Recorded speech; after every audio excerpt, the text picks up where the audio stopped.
In Korea, the daughter of an untouchable chaebol family is bullied to death. Her tormentors not only put a dog leash around her neck, but also forced her to swallow a lit cigarette butt, and even took explicit photos of her against her will. They used those photos to threaten her into silence. In the end, she jumped and took her own life. But what shocked everyone even more was what happened after the truth came out. Her father, Lee Myung-jun, the vice chairman of Hendo Group, chose to forgive the attackers in front of every media outlet. He even asked the judge to give them a lighter sentence. The public instantly exploded. Reporters questioned him on the spot. "Do you even deserve to call yourself a father?" Netizens mocked him too, saying, "Was she even your real daughter?" But all of that was only a mask. No one knew what kind of hell was burning inside the heart of a father who had lost his only daughter. The reason he asked for a lighter sentence was not forgiveness. It was because juvenile law was too weak to match even a fraction of what his daughter had suffered. So he decided to collect this blood debt with his own hands. For that purpose, he adopted a girl named Yoon Garam. Then he sent her to the very same school his daughter, Lee Hyena, had attended before her death. When Garam heard this decision, a sick smile appeared on her face, while Mayor Baek beside her froze in horror. Because when Garam was 13, she had escaped North Korea alone and was discovered by a patrol team near the mouth of the Han River. The investigation showed that she had been subjected to human experiments, which damaged her frontal lobe and led to a diagnosis of severe mental illness. And the defining symptom of that condition was that she could not feel pain or shame. Even more terrifying, during her escape from North Korea, she killed 13 guards all by herself. Because of her age, she only served 2 years in juvenile detention, but her almost inhuman aggression still terrified the prosecutors. They even petitioned the Ministry of Justice, requesting that she remain under supervision even after her release. 1 year later, Yoon Garam officially steps into that school. And by that time, the real demons are still living carefree lives on campus. At that very moment, Son Eun-jung is forcing her classmate, Jin Ji-young, to drink her special milk. But it is actually expired milk with flies deliberately mixed into it. She grabs Ji-young by the hair and forces her to finish every last drop, or else she will shave all of her hair off. The whole class is furious, but no one dares to say a word. Paralyzed by fear, Ji-young ends up swallowing the disgusting drink, just as the class president is about to stand up and stop it. The teacher walks into the classroom with a transfer student.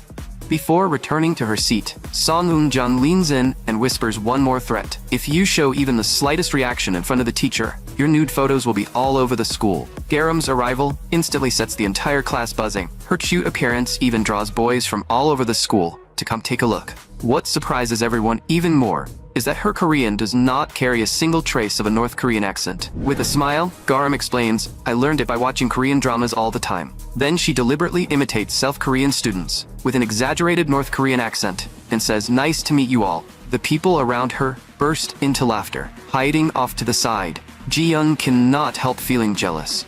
She thinks that if she were as pretty and popular as Garam, maybe she could have had a normal school life too. But the very next second, Son Eun-jung appears in front of her again. Ji-young immediately starts trembling in fear, and Son Eun-jung is the very first name on this revenge list.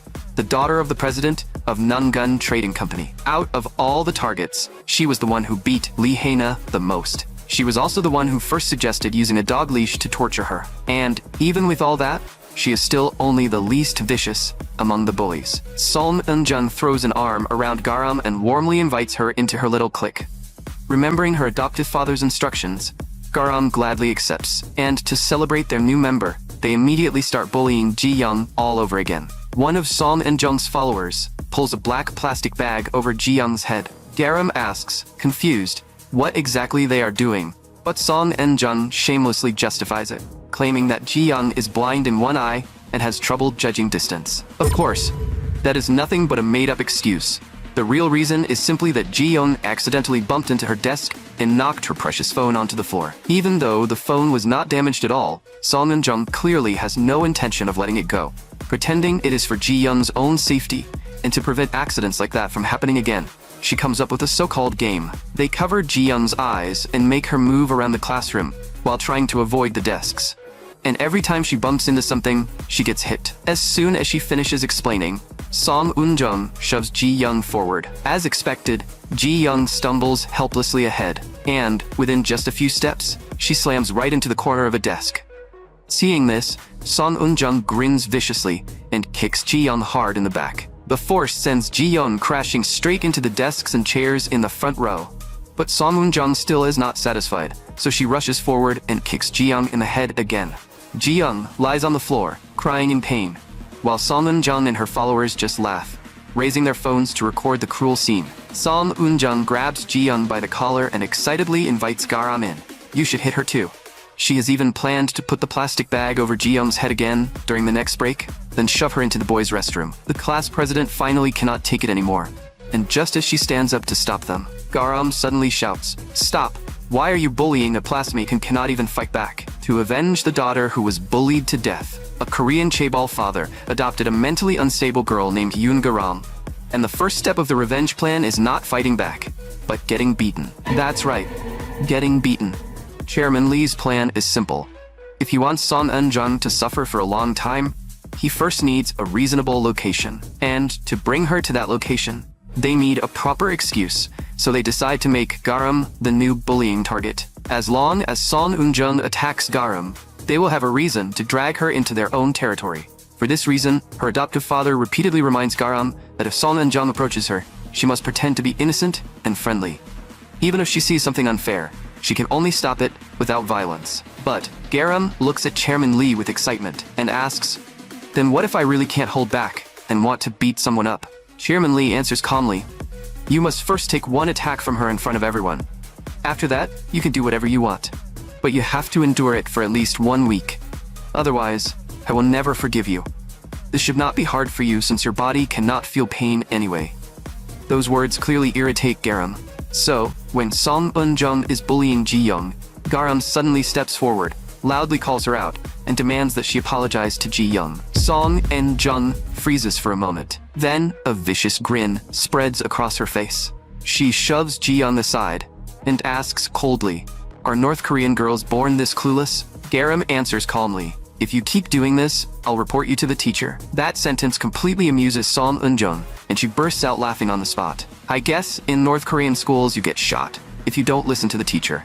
But what should we do with our Garam? Before she even finishes speaking, she suddenly raises her leg and kicks Garam hard in the stomach. But instead of getting angry, Garam smiles with excitement. Just as she is about to strike back, the teacher suddenly announces that this class has been changed to PE, forcing the plan to stop for now. Song Eun-jung leaves with a cruel smile and says, "Garam, I'll see you during the next break. Big sister will take very good care of you." Garam has no choice but to hold back for now. During PE class, Song Eun-jung secretly smokes a cigarette, held between a pair of chopsticks, and the stool beneath her is none other than Ji-young, whose face is twisted in pain. Song Eun-jung sits on Ji-young's back, without the slightest hesitation. At the same time, she places the lit cigarette beneath Ji-young, and as the smoke slowly rises, Ji-young starts coughing uncontrollably. But Song Eun-jung just laughs happily, saying Ji-young is getting to smoke for free, as compensation for being kicked today and having her glasses broken. Just then, they suddenly hear footsteps nearby. They immediately panic and try to get rid of the cigarette, but when they look up, they realize the person approaching is the class president. With a dark expression, the class president tells them to know when to stop. For a moment, Ji-young thinks she has come to save her, and even worries that the class president might get dragged into trouble because of her. But the very next second, the class president casually lights a cigarette of her own. Ji-young is completely stunned. It turns out the class president was also one of the people who bullied Lee Hae-na back then. The reason she tells them to tone it down is not because she has a conscience, but because Lee Hae-na only took her own life not long ago. She does not want another incident dragging her down. Because not everyone is stupid enough to refuse revenge like Chairman Lee.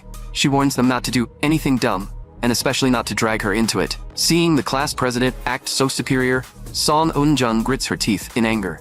Ever since middle school, the class president has always been like this, acting pure and noble on the surface, caring too much about her image to get her own hands dirty. Instead, she throws all the filthy work to Song Eun-jung and lets her take all the blame.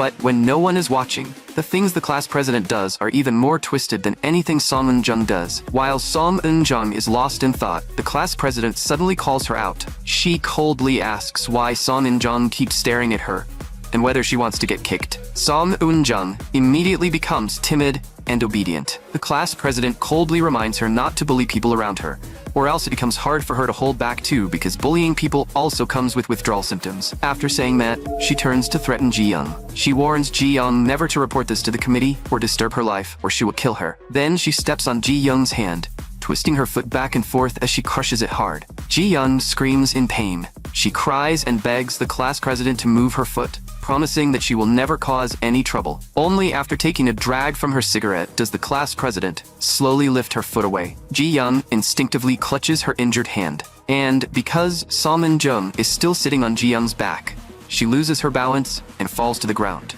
Embarrassed and furious, Song Eun-jung kicks Ji-young hard in the face. The class president bursts out laughing beside them and says these idiots need to stop going crazy, because the fitness test is about to start. Behind the class president's back, Song Eun-jung secretly gives her the middle finger. But the moment the class president turns around, she hurriedly hides her hand behind her back. Before leaving, the class president gives one last warning. Keeping a low profile is one thing, but they still need to take that transfer student down a peg, because her arrogant attitude is starting to get on her nerves. Once the fitness test begins, Garam instantly draws countless eyes as she stands on the field. Many students practically turn into her little fangirls. Song Eun-jung also starts getting excited as she watches her. She has already grown bored of Ji-young, and when it comes to raising a dog, the fun part is always the training. Garam is cute. She is a North Korean defector. She has no powerful backing, and she looks easy to bully. Most importantly, she looks thin and weak, like she has no strength to fight back at all. But in the very next second, Garam kicks the soccer ball. The ball tears through the air like a bullet and flies straight into the goal, leaving the entire field dead silent.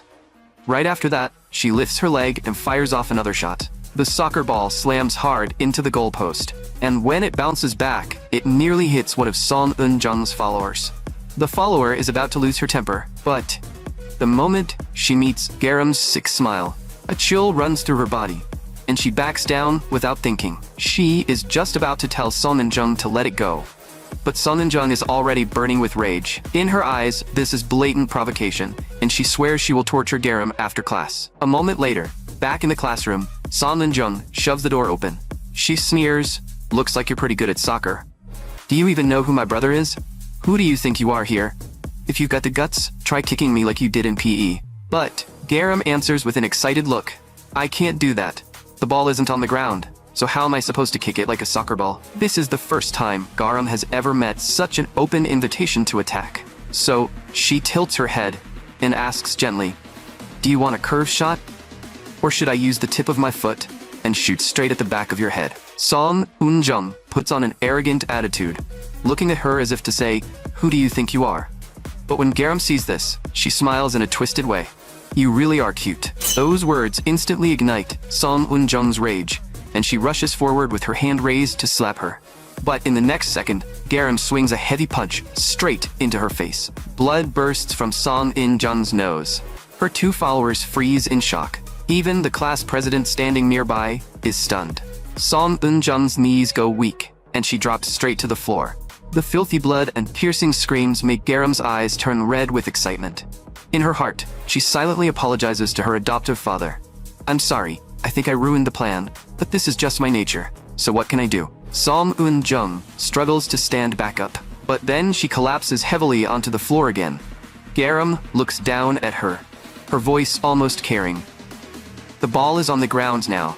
In the next second, Garam raises her foot and stomps hard on Song Eun-jung's face. A scream echoes through the entire classroom, just as Garam decides to use a curve shot on Song Eun-jung's thick skull. Song Eun-jung's first follower secretly lifts a chair and brings it crashing down toward Garam. But with both hands still in her pockets, Garam simply bends down a little and dodges it with ease. Instead, the follower loses her balance and falls flat on her face. Garam cannot help laughing. "What are you doing? Ballet?" She grabs the girl by the hair, and her voice turns cold. "Loyalty is nice, but you still need to wait your turn. I'll take very good care of each of you, one by one. Of course, if you want to die early, I can make that happen too." A scream immediately rings out. Garam uses the follower's own hair to tie her hands behind her back, then grabs her by the hair and drags her across the floor. Garam says, coldly, "That's not how you use a chair. Watch carefully." She lifts the girl's head and slams it hard into a desk. Blood instantly sprays from her nose, but Garam still is not satisfied, so she pulls her back up and slams her into the desk again. The brutal scene makes the second follower's legs go weak. The first follower keeps screaming, "Somebody, help me." Even the class president is completely frozen in shock. In the end, she just drops the excuse, "I'm going to get the teacher," before hurrying away. Garam grips the first follower's head tightly and slams it into the desk again and again. Then, for the final blow, she kicks her hard, in the back. The first follower is sent flying into the desks and chairs, instantly passing out as she collapses motionless on the floor. Garam claps her hands and says, "All right, now it's our little princess's turn." Song Eun-jung's second follower is terrified and quickly insists that she did nothing, but in almost every bullying incident, she was always there. Garam does not listen to her excuses at all. She only says coldly, "Do not make me angry." The second follower keeps backing away, muttering, "Don't come near me, don't come near me." But then she trips over herself and falls to the floor, her face filled with fear. At that moment, she happens to notice a utility knife beside her, as if she has just found her final lifeline. She grips the handle tightly, raises the blade high, and screams, "Come any closer and I'll cut you. I'm not joking, I'll really do it." Garam lets out a soft laugh. "Really? Then go ahead and try." Tears fill the second follower's eyes as she freezes in place. In the end, she really is only good at running her mouth. Garam slowly walks toward her. The second follower finally gathers her courage, raises the utility knife, and swings forward. But Garam dodges every attack with ease. At last, she finds an opening and thrusts forward, achieving her greatest victory in the entire fight by slicing off a few strands of Garam's hair. Garam immediately grabs her wrist. Then she throws her over her shoulder and slams her hard onto the floor. The follower collapses weakly, unable to move. But Garam is not finished yet. She grabs the girl by the hair again. Then, she leans close to her ear and whispers like a demon, "Don't worry, I've killed people before, so I know very well that humans don't die that easily. Stop pretending and keep playing with me." Next, Garam lands a sidekick and sends the follower flying. The girl's face slams straight into a storage locker. But even that is not the end. Garam immediately follows up with a back kick. This kick sends the girl's head straight into the locker. The entire class is so frightened they cannot even speak, and someone tremblingly pulls out a phone to call an ambulance. But Garam is in a great mood. She turns to the class and says, "I just helped you clean up the troublemakers ruining the class atmosphere. Shouldn't you thank me?" Then she looks down at Song Eun-jung on the floor. "Right, Eun-jung? How long are you planning to play dead? I'm not a bear. If you have any conscience, get up."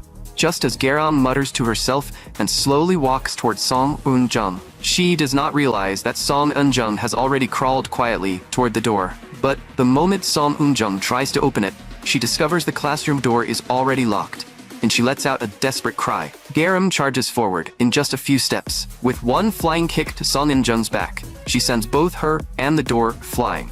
Garam grabs Song Eun-jung, whose face is filled with terror. She sneers, "Hey, Song Eun-jung, didn't you say I was pretty good at kicking? So what do you think now? Actually, answer me after I'm done beating you." As soon as she finishes speaking, her fists come down again and again, sending blood flying. The students around them watch with pale faces, their hearts racing in terror. It turns out Garam is just like Song Eun-jung, intoxicated by bright red blood and piercing screams. And, among all those thrills, what excites Garam even more is the look on someone's face as they lose consciousness. As she looks at Song Eun-jung's fading expression, Garam cannot help covering her face and sighing, "Eun-jung, you look so beautiful right now." At that moment, Mayor Beck hurriedly pushes the door open. But Chairman Lee has already expected this. Garam must have caused trouble. Mayor Beck says in a low voice that the plan was supposed to wait 1 full week. But something happened before the second class was even over. Chairman Lee remains completely calm and says that, honestly, he also wanted to see them struggling in pain as soon as possible. Since it already happened, there is no point dwelling on it. Now they need to deal with the situation in front of them. Meanwhile, the teacher rushes into the classroom and pulls the seemingly adorable Garam away. The moment Garam raises her head, her eyes meet the class president's gloomy stare. The cute girl, who had just beaten others half to death, suddenly becomes the victim in the blink of an eye. As it turns out, Song Eun-jung's mother has brought the crying Son Eun-jung straight to the office to confront Garam. With a fierce expression, she glares at our adorable little Garam and snaps, "Is this the girl who beat up our Eun-jung? Look at her eyes. Why is she glaring like that? How are you going to compensate us for Eun-jung's face? If she can't get married because of you in the future, will you take responsibility?" Garam answers calmly, "Mrs. Song, I know this may sound rude, but if marriage is the problem, I think her personality flaws will be much harder to fix." Those words instantly make Song Eun-jung's mother turn red with rage, and she screams on the spot, "Do you know who my husband is? He is the president of Noongun Trading Company. I'll make sure you understand exactly who you just messed with." It turns out Song Eun-jung's father donated 1 million to the school, so he and Mayor Beck are practically brothers. Then, Song Eun-jung's mother demands that the school immediately call Garam's adoptive father, but Garam suddenly covers her face with both hands and starts crying. "Everyone is being so unfair. I'm clearly the real victim here. I only acted in self-defense, so why is no one helping me?" As she says this, she lifts her shirt, revealing shocking cigarette burns all over her body. The room instantly erupts in gasps, and Song Eun-jung panics as she says, "I didn't do that." Of course she did not. This is the backup plan Garam prepared in advance. Because she cannot feel pain, she personally burned several marks onto her own body with cigarettes on the way to school. In her heart, Garam proudly thinks, "Stepfather, do you see this? This is how public opinion is created. Why bother waiting a whole week like an idiot?" When Song Eun-jung sees Garam's evil smile, she instantly understands everything. Unfortunately, her mother is not smart enough to catch on. Instead, she turns and questions Song Eun-jung on the spot. "Song Eun-jung, didn't you say you quit smoking? You lied to me, didn't you?" Song Eun-jung shouts in panic. "She's lying. Do you even know what brand I smoke? You don't, right? That's why you can't answer."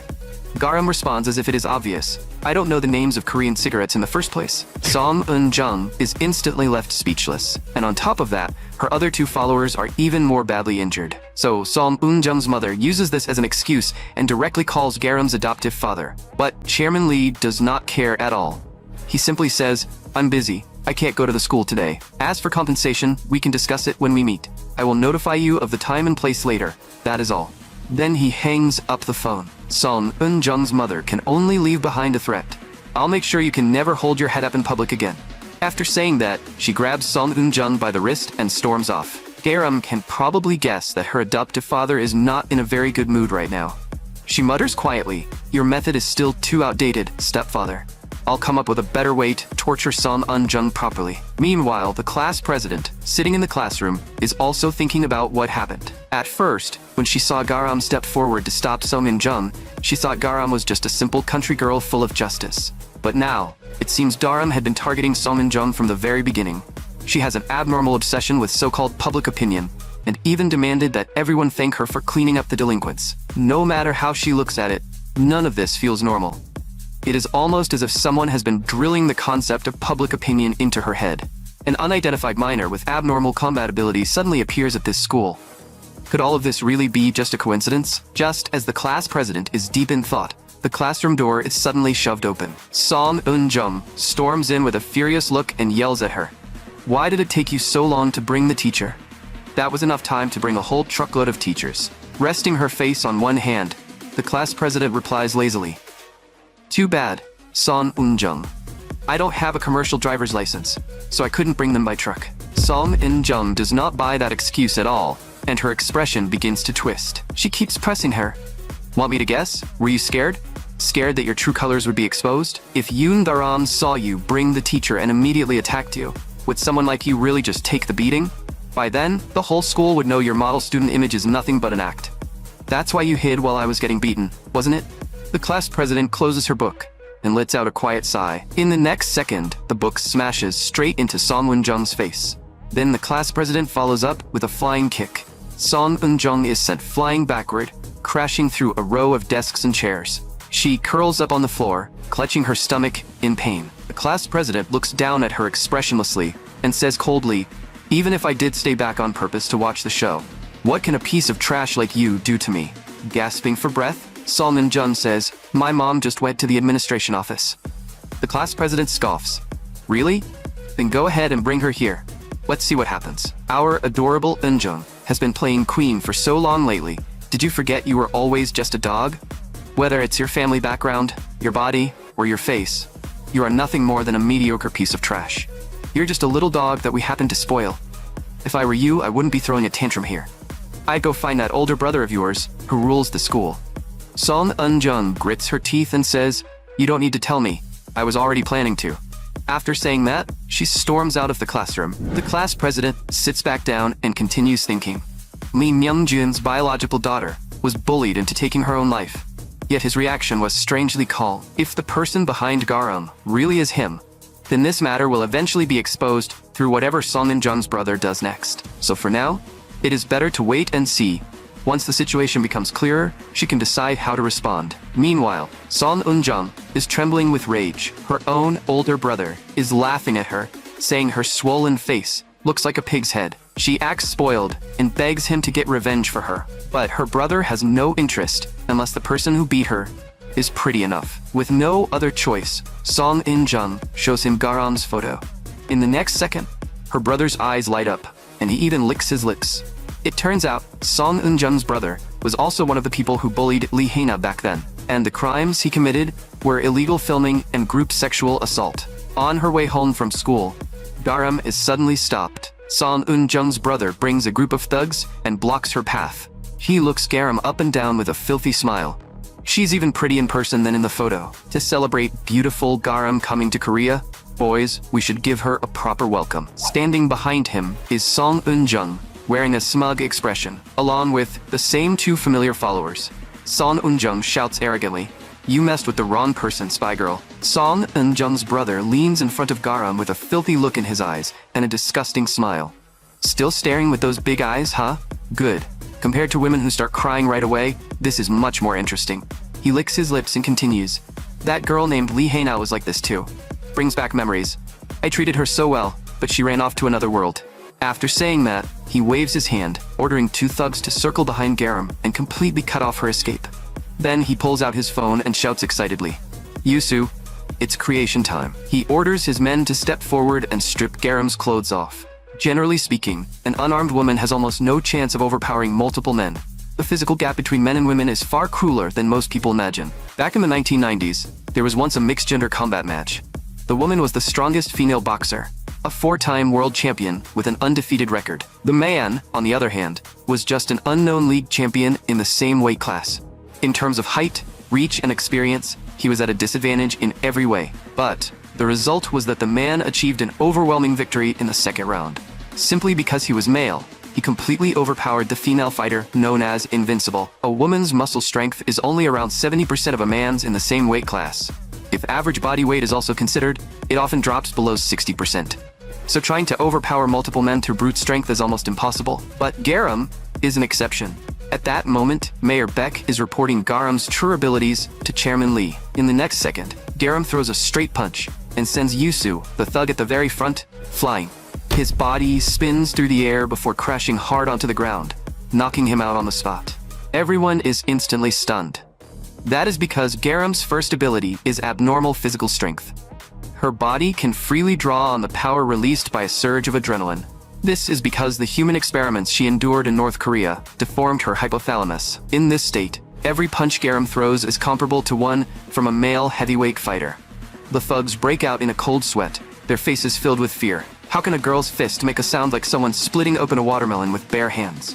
Just as they timidly prepare to back away, Song Eun-jung's brother roars in rage. "You useless trash! Did I bring this many people here for decoration? Attack together! Crush her with numbers!" 5 thugs immediately rush forward and charge at Garam. Garam glances at the wall beside her. Then she leaps up, steps onto the wall, and uses it to launch herself back. In the next second, her entire body rises into the air. She drives a knee strike straight into the face of the thug at the front. Then, she grabs the head of the thug, whose eyes have already rolled back, and slams it hard into the handrail, sending blood splattering everywhere. The remaining thugs freeze on the spot, completely stunned. One of them grits his teeth and charges forward. But Garam's second ability is extraordinary dynamic vision, along with reaction speed to match. In her eyes, his movements are as slow as a replay. Garam tilts her head slightly and dodges with ease, then drives a straight punch into his face. It turns out, Garam has been taking awakening drugs for a long time. causing abnormal development in the body structures responsible for motor nerves and time perception. Because of that, ordinary people's weak punches can never hit her. Two thugs throw punches one after another, but every strike misses. Garam steps in and lands 2 consecutive punches straight to their chins. Both men are sent flying backward. The last man tries to fight back. Garam turns and lands a spinning kick, sending him flying as well. The man drops to his knees and collapses completely. According to tests, Garam's reaction speed is around 27 milliseconds, reaching the level of a feline and making her a full 10 times faster than an ordinary human. Just as Garam starts to feel a little pleased with herself, one of the thugs who had just passed out suddenly lunges at her from behind and locks his arms tightly around her. He shouts excitedly, "I got her! I caught this crazy bitch! You idiots! Get up! Now's the chance! Hurry up and take her down." Seeing this, one of the thugs trembles as he gets back to his feet. With a vicious look on his face, he growls, "You're dead." But even while being held from behind, Garam simply shifts her body to the side and dodges again with ease. Then she lands a sidekick directly under his armpit. The thug holding her immediately tightens his arms, trying to snap her neck. But in the next second, Garam reaches down and grabs his most vulnerable spot. She squeezes hard, and his scream explodes through the air. The thug collapses to the ground, completely powerless. But Garam does not seem ready to let go of that spot just yet. She squeezes again, and a crisp cracking sound echoes clearly. The thug sitting across from her hears it and completely breaks down on the spot. His legs go weak, and he turns to run, tears pouring down his face. Garam only glances at him. Then she charges forward in just a few steps and launches a flying kick. She sends him flying straight in front of Song Eun-jung and her brother. The thug lies on the ground, weakly reaching forward. Garam steps on his head and presses down with such terrifying force that even the fallen motorcycle beside him is crushed out of shape. Song Eun-jung's brother is completely stunned. Now he is the only one left standing. Garam slowly straightens her body. Her eyes turn red, and the corners of her mouth rise into a smile. Song Eun-jung originally called over her brother, the guy who ruled the school, hoping he would destroy Garam on her way home. But reality is cruel.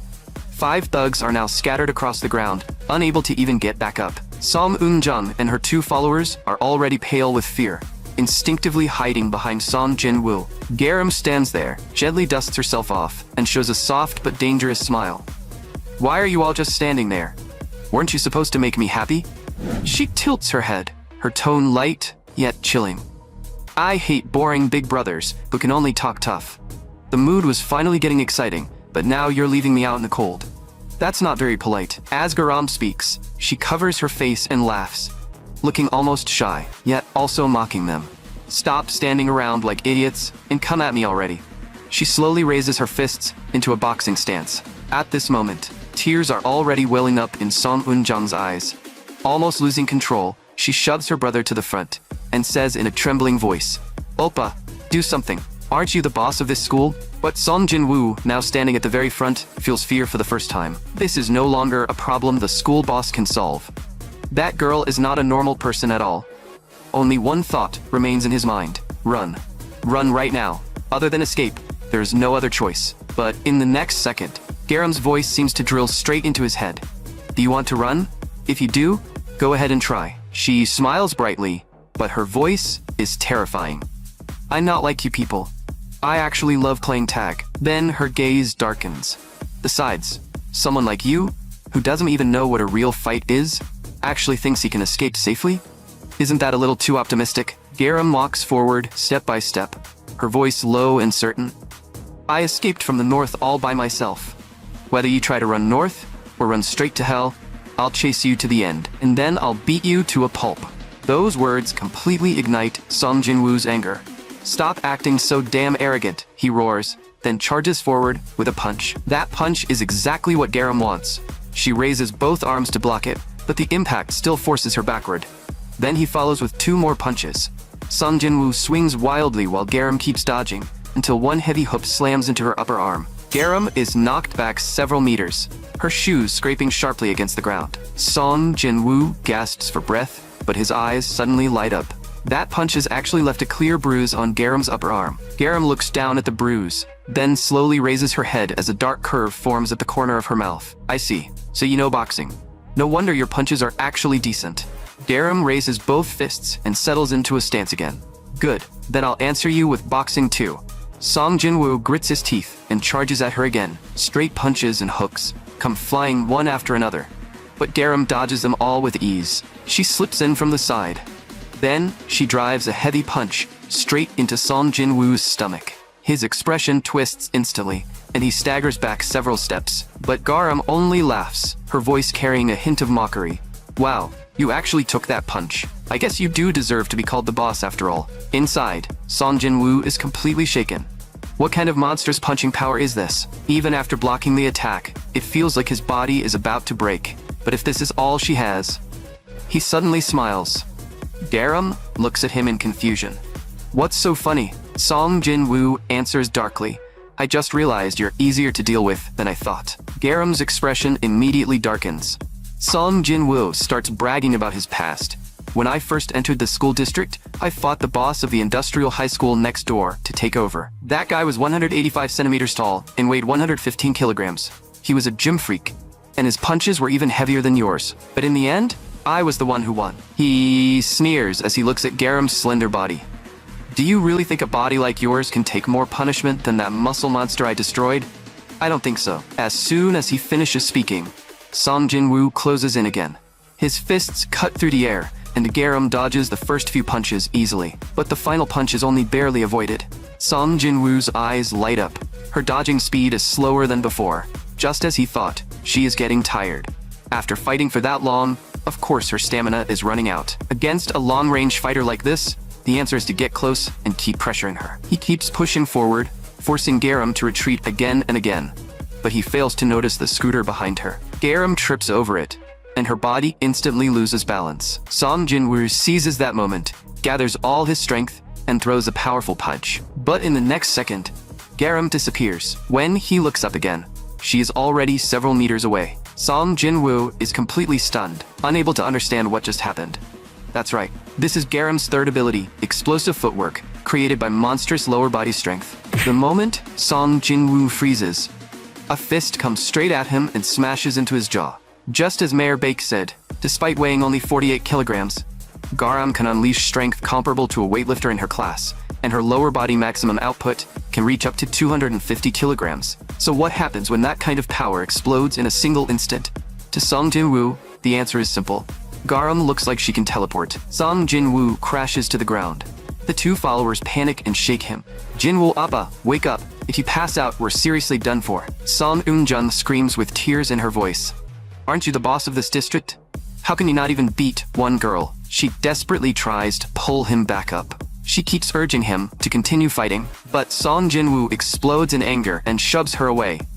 Then you go fight her yourself. Garam blinks, then smiles with excitement. Wow, you can still stand after taking one hit from me. I didn't expect you to be this durable. It's been a long time since I found a toy that performs this well. She licks the corner of her mouth, her eyes burning. You're really making my heart race. Come on. Hurry up and get back up. Keep playing with me. Song Jin-woo wipes the blood off his face. At this point, he has already admitted that if he keeps trading punches, he has no chance of winning. But if he can drag the fight to the ground, that changes everything. At 182 centimeters tall and 92 kilograms, he has an overwhelming physical advantage. As long as he can create a situation where he controls her with body weight, he still has a chance. He still does not know exactly what that girl specializes in. But judging from her usual stance and the way she attacks, she clearly leans more toward counter-striking, and, against a double-leg takedown, her high center of gravity could actually become a fatal weakness. So there is only one best solution. Take the fight to the ground. Even if he is no expert in ground fighting, he at least learned the most basic double-leg takedown from some older guys involved in sports. So he pretends to keep loading up another punch. Then, in the next second, he suddenly lunges forward. Garam is still smiling, apparently thinking that kind of close-range attack would never work on her. But the next moment, she freezes in surprise, because Song Jin-woo locks both arms around her legs and drives her straight to the ground. Elsewhere, Chairman Lee cannot help asking, if the opponent drags the fight to the ground, then Garam would be in danger too, right? Mayor Bake explains that, in ground grappling, dynamic vision becomes almost useless.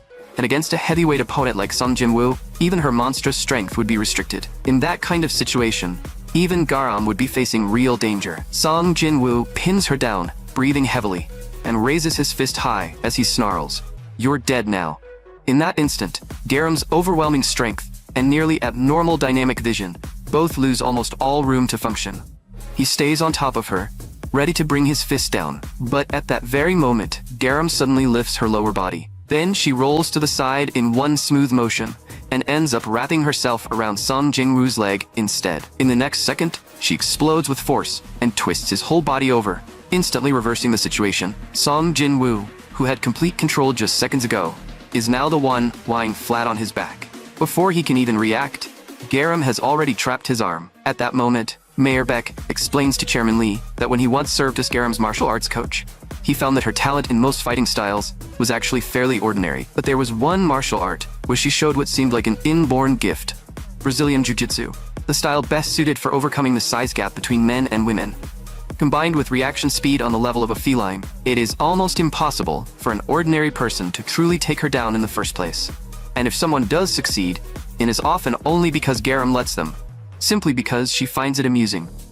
Now Garam is holding Song Jin-woo's arm, with a delighted smile on her face. "Well, I was just starting to get bored of striking anyway. What about you? Getting tired of the boxing game already?" Song Jin-woo's pupils shrink violently, and his voice trembles. "You want to fight me on the ground? Then that means you've already prepared to have something broken, right?" At last, he completely breaks down and shouts, "I give up. I surrender." But Garam does not listen at all. She simply keeps hold of his arm and slowly applies force in the opposite direction.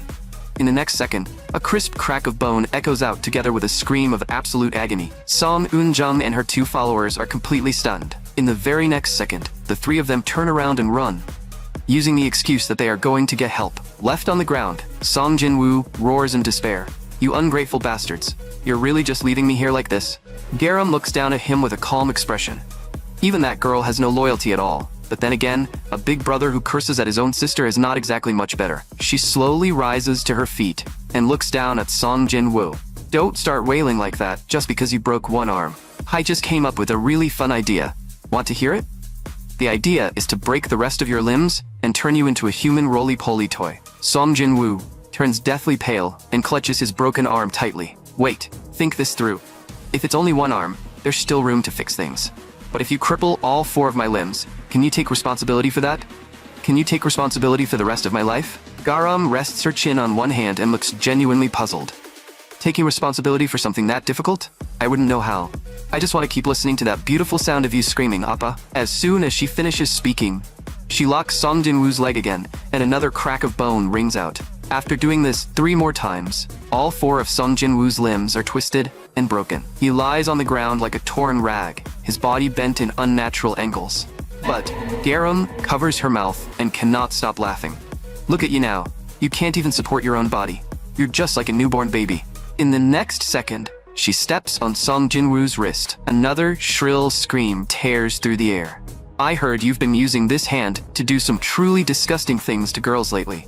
One of them even died because of it." Song Jin-woo's voice trembles. "Who are you?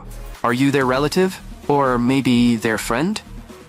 Garam tilts her head and smiles. "I came here all alone, so how could I have relatives or friends?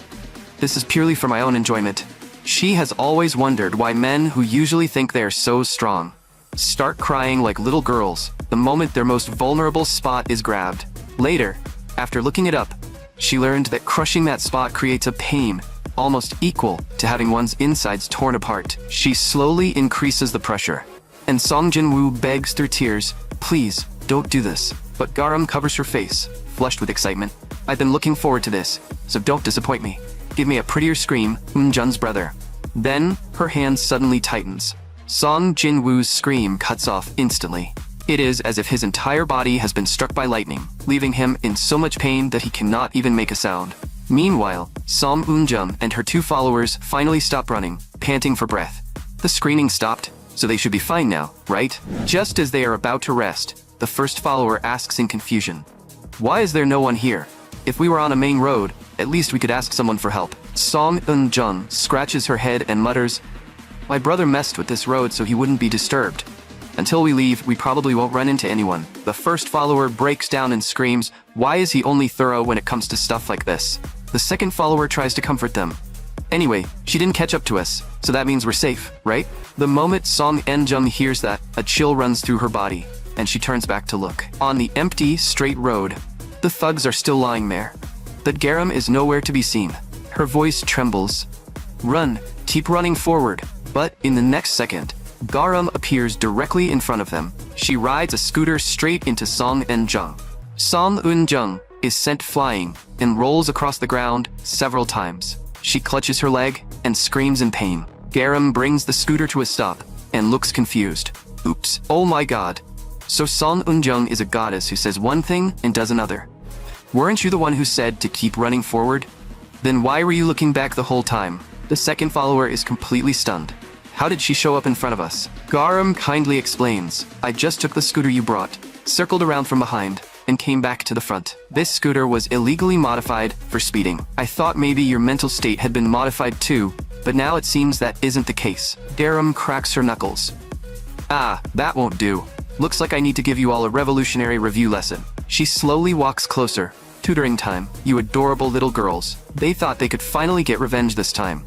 But Garam single-handedly took down 6 strong grown men.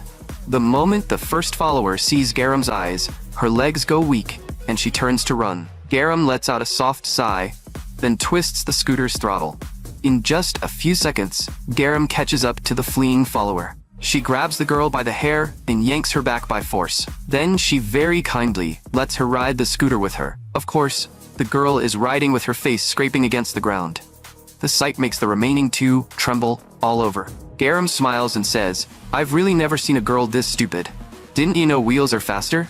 The follower is covered in scrapes and is in too much pain to speak. Kind-hearted Garam even uses the asphalt to give her classmates a little exfoliation treatment. After a little lecture, the 3 obedient girls finally kneel in a neat row. Garam speaks calmly. All right, now tell me, what were you planning to do after stripping me? The 3 of them fall silent. Garam frowns and suddenly says, Hey En-jung, hand over your phone. Before Song En-jung can react, Garam has already stepped on her knee. A sharp, muffled crack rings out together with a scream. Garam looks down at her, coldly. When I tell you to hand it over, can't you give it to me right away? Grating her teeth, Song En-jung has no choice but to hand over the phone. Garam takes it and slowly scrolls through the screen. Then let me take a look at En-jung's photo album. In the next second, her expression turns completely cold because the screen is filled with explicit photos of their classmate Ji-young. Garam looks up at Song En-jung. Why would a girl have so many explicit photos of other girls on her phone? Song En-jung turns her face away and mutters, None of your business. As soon as she says that, Garam presses down harder with her foot. Her voice drops dangerously low. What do you mean, none of my business? My photos were almost about to end up on this phone too, weren't they? Were you planning to take my photos and use them as leverage to control me? Song En-jung finally breaks down and nods repeatedly. Yes, so please move your foot. Only then does Garam slowly let go. Garam holds the phone out in front of Song En-jung, and Song En-jung instinctively says, thank you. But the moment she reaches for it, Garam suddenly throws the phone hard onto the ground, smashing it to pieces. Song En-jung lets out a near hopeless wail. Garam smiles again. Angel, I just had a dream. Starting today, my dream is to become a photographer. I looked for your album, and there are hundreds of photos of poor Ji-young in there. Even if you were getting paid for it, you still shouldn't take pictures like this, right? So I started thinking, taking photos like this must be super fun. Kind-hearted Garam generously gives them 2 choices. First, cooperate with the photo shoot. Second, pass out first and get photographed afterward. The second follower immediately cries and begs for mercy. We really know we were wrong. Please let us go just this once. Garam kicks her without hesitation. Okay, then you pick the second option. Pass out first. Then, she looks at the remaining 2, her tone bright. As for you 2, hurry up and decide. If you can't decide, I can decide for you. In the end, the remaining 2 can only tremble and cooperate obediently. Meanwhile, Mayor Baek falls into deep frustration. Garam has caused trouble after all, and the plan the vice chairman worked so hard to create has now completely fallen apart. The original plan was actually very simple. Use Garam's inability to feel pain or shame. First, make her the bullying victim, then use that as the reason to convene the school bullying prevention committee. Then, a juvenile court judge who had already been bribed would sentence Song En-jung and her brother to disposition number 3, mandatory community service. And the service location would be assigned to a welfare facility for disabled people on an isolated island. But the true nature of that welfare facility is actually a ghost facility, secretly set up by them. There, Song Eun-jung and her brother would be completely isolated and subjected to 200 hours of torture and interrogation. In the end, all they would need is for the return boat to have an accident, and everything would disappear without a trace. This was the revenge plan carefully designed by Chairman Lee and Mayor Beck, but now Garam's momentary excitement has ruined it completely. Mayor Beck grits his teeth. To be honest, this plan was ridiculous from the very beginning, relying on a psychopath who cannot control her impulses as its core. A strategy like that was always destined to fail. But at this moment, Garam is in a great mood, humming as she returns home. When she sees Mayor Beck waiting at the door, she happily greets him. "Mayor Appa, did you come out just to welcome me?" Mayor Beck's face darkens as he says coldly, "To you, does all of this feel like a game? To the vice chairman, this is revenge for his dead daughter. This is the payback planned by a father who lost his only child and risked everything. And yet, you ruined everything on the very first day." Garam covers her face and laughs softly. "You always think that way, but you really are so inflexible. Of course, I already prepared a better plan." Just as Mayor Beck is about to lose his temper, Chairman Lee's voice comes from inside the room. "Let Garam in." Mayor Beck warns her in a low voice, "Behave yourself." But Garam simply smiles and pushes the door open, speaking in an obedient tone. "Stepfather, Garam is here." But 4 large men suddenly rush out from the doorway. They pin her firmly to the floor. Sitting on the sofa, Chairman Lee remains calm. "Yes, Garam is here. I heard you caused trouble on your very first day at school." Even while pinned to the floor, Garam keeps smiling. Having several grown men jump a delicate young girl like this, don't you think that's a little excessive? Chairman Lee adjusts his tie and says coldly, "To us, you are less like a young girl and more like a wild beast. Even so, I still took you in as my adopted daughter. So as your stepfather, I am extremely disappointed in you." As he speaks, he takes a handgun from Mayor Beck and slowly loads it. "Yes, I'm sure you have your reasons, just as I now have my reason to load this gun. I told you clearly, if your actions ruined the plan, I would never forgive you." But at this point, he raises his eyes. "So now shall we have a father-daughter conversation for the first time in a while?" The reason is simple. Garam's impulsive actions have completely destroyed the revenge plan that Chairman Lee and Mayor Beck prepared so carefully. That is why Chairman Lee is now pointing a gun at her. But Garam does not care at all. She even sneers and says, "The plan Mayor Appa made was nothing but useless trash. When you first met me, you clearly said that everything Hana and me suffered must be returned to those attackers exactly as it was. But I can guarantee that if we followed the original plan, that would never happen." Chairman Lee frowns and asks, "I don't understand what you mean. For a psychopath like you, torturing them for 200 hours still isn't enough to avenge Hana? Are you trying to make excuses because the level of pain you inflicted failed to meet my expectations?" Garam immediately denies it. "I'm not talking about the intensity of the torture. I'm talking about the type of torture." Chairman Lee pauses. "The type of torture?" Garam nods. "Exactly. Please listen carefully. Mayor Oppa's revenge plan has no humiliation in it. Why don't you think back to Hana Unni's diary, the one you read every day like scripture? What exactly did Song Eun-jung do to her, putting a dog leash on her and making her crawl into the boys' restroom in front of the entire school? That extreme humiliation is the real debt Song Eun-jung owes. Physical pain is nothing more than the interest on the principal. But do you know something? Humiliation only shows its true power when it happens in front of everyone. The shame Hana Unni felt has to be returned by making them lose all dignity in front of countless spectators. Only then can it truly be an eye for an eye. But what did you plan to do? You were going to throw them onto an isolated island and let them be tortured comfortably away from the world. Honestly, stepfather, that disappoints me a little. You acted as if you would do anything to avenge your daughter. But in the end, because you fear the eyes of the world, you chose the method that is easiest to clean up. So your so-called revenge was this half-hearted all along?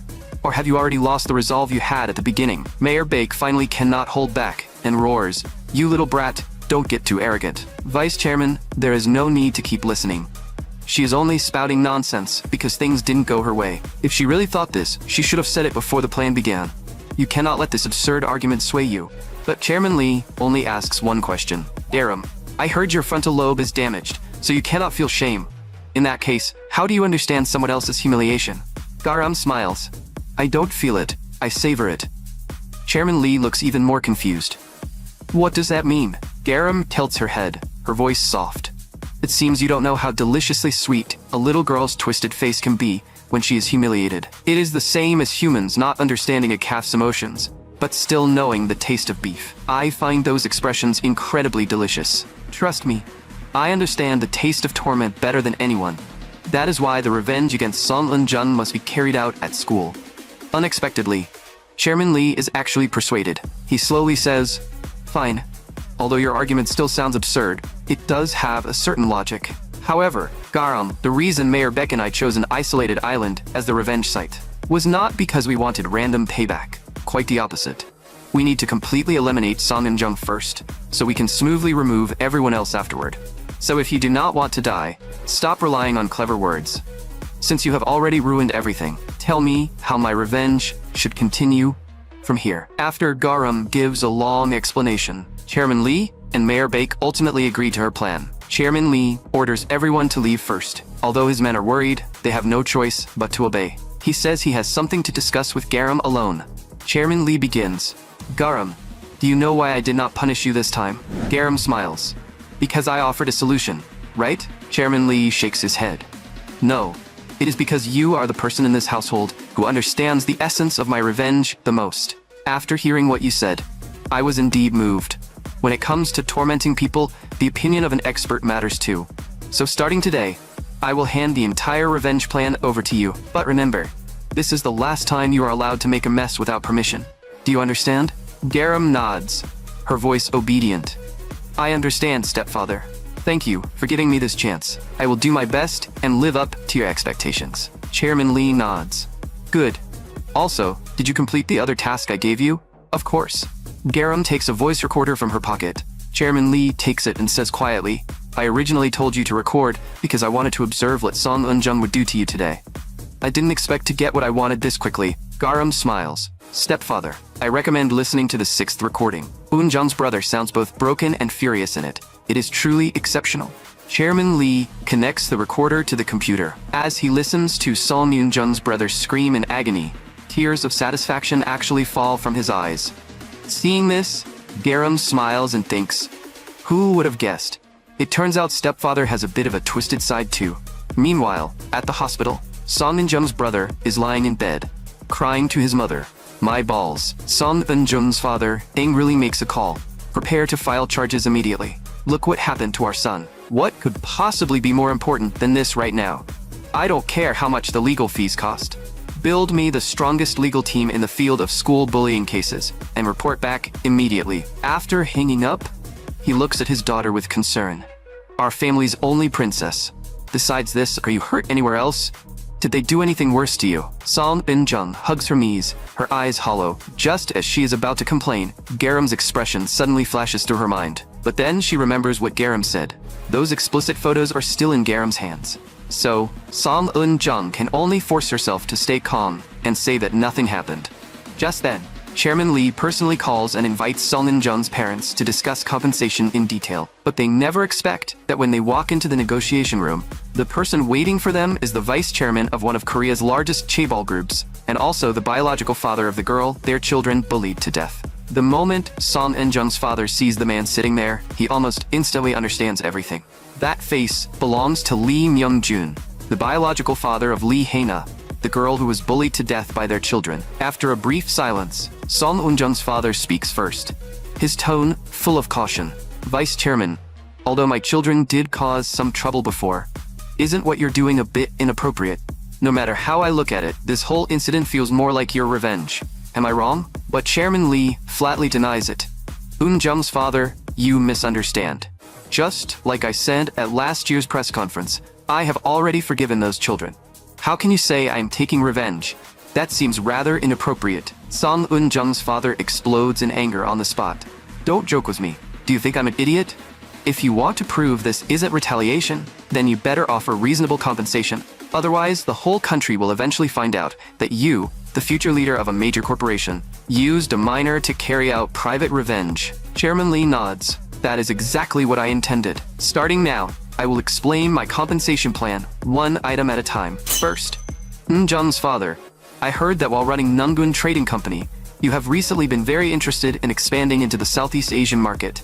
Regarding that, Hando Electronics will fully assist you in opening the relevant channels under our group's name. Song Eun-jung's father is clearly stunned. A massive company on the level of Hando Group is actually offering to support his business. Chairman Lee then turns his gaze towards Song In-jung's mother. Also, In-jung's mother, I heard you've always been interested in the luxury brands at our group's department stores. If you accept my offer, I can immediately upgrade you to VVVIP status and grant you priority access to all benefits. Song In-jung's mother instantly turns red with anger. Do you think I'll stop pursuing this just because of that? What kind of shally person do you take me for? But Chairman Lee does not stop. That is not all. I heard both of your families have a history of cancer, especially Eun-jung's grandmother. She only recently recovered from colon cancer, but cancer can always come back. The cancer center at Inyang Hospital under Hando Group is among the best in the country. I promise to provide lifetime medical benefits to both of you, both sets of parents, as well as Eun-jung and Jinwoo. If any of you unfortunately fall ill, you will receive the most advanced treatment free of charge. As for your son's remaining side, we will also help him recover properly and ensure it does not affect his sexual function. His limb rehabilitation will also be fully covered by us. At this point, Chairman Lee snaps his fingers. Of course, there's also the most basic cash compensation. The box is opened, and Song In-jung's parents are instantly left speechless. Although this amount may be insignificant compared to the pain my adopted daughter caused your family, it comes to about 2 billion won after taxes. In addition, I have prepared an apartment worth 5 billion won, registered under both of your names. Would this be enough to compensate for the harm your children suffered? As soon as he finishes speaking, Song In-jung's father immediately changes his attitude. He eagerly rubs his hands together with a greedy smile. Vice Chairman, you truly are a reasonable man. Honestly, Jinwoo getting injured like that came at just the right time. That boy has too much energy, and I was already worried he would cause serious trouble someday. Since we have this chance, we might as well take care of the other side for now too. Song In-jung's mother, who is usually not very sharp, is unusually clear-headed this time. She leans close to her husband and whispers, "Calm down first. No matter how you look at it, this is too strange. Why would he go this far for us? At the very least, we should go home today and think it over for one night." But Song In-jung's father whispers back, "Do you think I'm too stupid to realize that? I have my own plan. Just follow my lead." Then, Song In-jung's father turns to Chairman Lee. "All right, Vice Chairman. So, how should the mediation process proceed from here? Can we sign the agreement right now?" Chairman Lee nods. "Yes, but this compensation comes with two conditions. First, this agreement and the school bullying incident must be kept completely confidential. I am often under media attention, so if rumors spread, it would be very troublesome." Song In-jung's father immediately pats his chest and says, "That's nothing. Of course we'll keep it confidential for you. What's the second condition?" Chairman Lee looks toward the door. "Garam, come in." The door opens, and Garam stands in front of Song In-jung's parents. Chairman Lee slowly says, "Please do this child a favor and allow her to continue attending Enro High School. After what happened, you should understand that my adopted daughter still cannot fully adjust to school life. She needs someone by her side to help her, and I would like Eun-jung to take on that role." Song In-jung's parents' expressions change instantly. Eun-jung's father, "I heard you have a close relationship with the chairman of Enro High School. May I assume you will help me with this second condition?" Just as the two of them hesitate, Garam suddenly speaks. "Eun-jung's mother and father, I want to sincerely apologize for using violence against Eun-jung and Jinwoo Uppa. I lost control after clashing with classmates in an unfamiliar environment. If you are willing to give me a chance, I will do everything I can to change for the better." She then turns to Song In-jung's mother. "Eun-jung's mother, I also want to apologize again for my rude behavior at the administration office earlier. It is a little embarrassing to say this, but I will become Eun-jung's best friend and work hard to leave positive comments on her student record." Song In-jung's mother is moved. If the record says Eun-jung helped a North Korean defector student adapt to school life, it would definitely help her future profile. Garam continues, "And Eun-jung's father, I promise that even after high school graduation, my friendship with Eun-jung will continue and become a bridge for long-term cooperation between our families. So please, look favorably upon this arrangement." Garam bows deeply. Song In-jung's parents immediately put on kind smiles. "All right, we'll be counting on you from now on." It worked. Chairman Lee successfully uses these conditions to win the support of Eun-jung's parents. No, to be more precise, Garam has successfully gained the right to torment Song In-jung. President Song, do not celebrate too soon. This is an extremely unfair deal for you, because that money will eventually return to me several times over. Standing off to the side, Garam smiles. Judging by their reactions, they clearly know nothing about their own daughter's private photos. I have the leverage over Eunjung, while stepfather completely controls her parents. Now, there are no obstacles left. And so, the outcome where Song Eunjung is the only one who suffers is officially sealed. Meanwhile, Song Eunjung, sitting at home, cannot help laughing out loud. Yoon Garam, you must be crying and begging in front of my dad right now. Do you even know what kind of man my father is? He'll definitely make you drop out in disgrace, especially since my dad is so close with Mayor Baek. And because of my brother's medical bills and emotional damages, your family will be completely ruined. In the end, I will be the one having the last laugh. The daughter of a Korean chaebol chairman was once dragged across the ground on a dog leash. The bullies even forced her to bark like a dog, frowning in disgust. Hey na, you're too quiet. Bark louder. Song Eunjung impatiently waves away the boy beside her. Then, she drags Hyuna straight into the boys' restroom. With a cruel and mocking tone, she says, "Since you finally became a dog, you should act the part. I know you're already close to your limit. After all, we've been forcing you to drink water since this morning. I'm not leaving until you completely embarrass yourself." The scene suddenly collapses and Chairman Lee jolts awake in bed. It turns out this was only a dream. But every detail in that dream came from the diary Hina left behind before her death. These images appear every night without fail, torturing him again and again.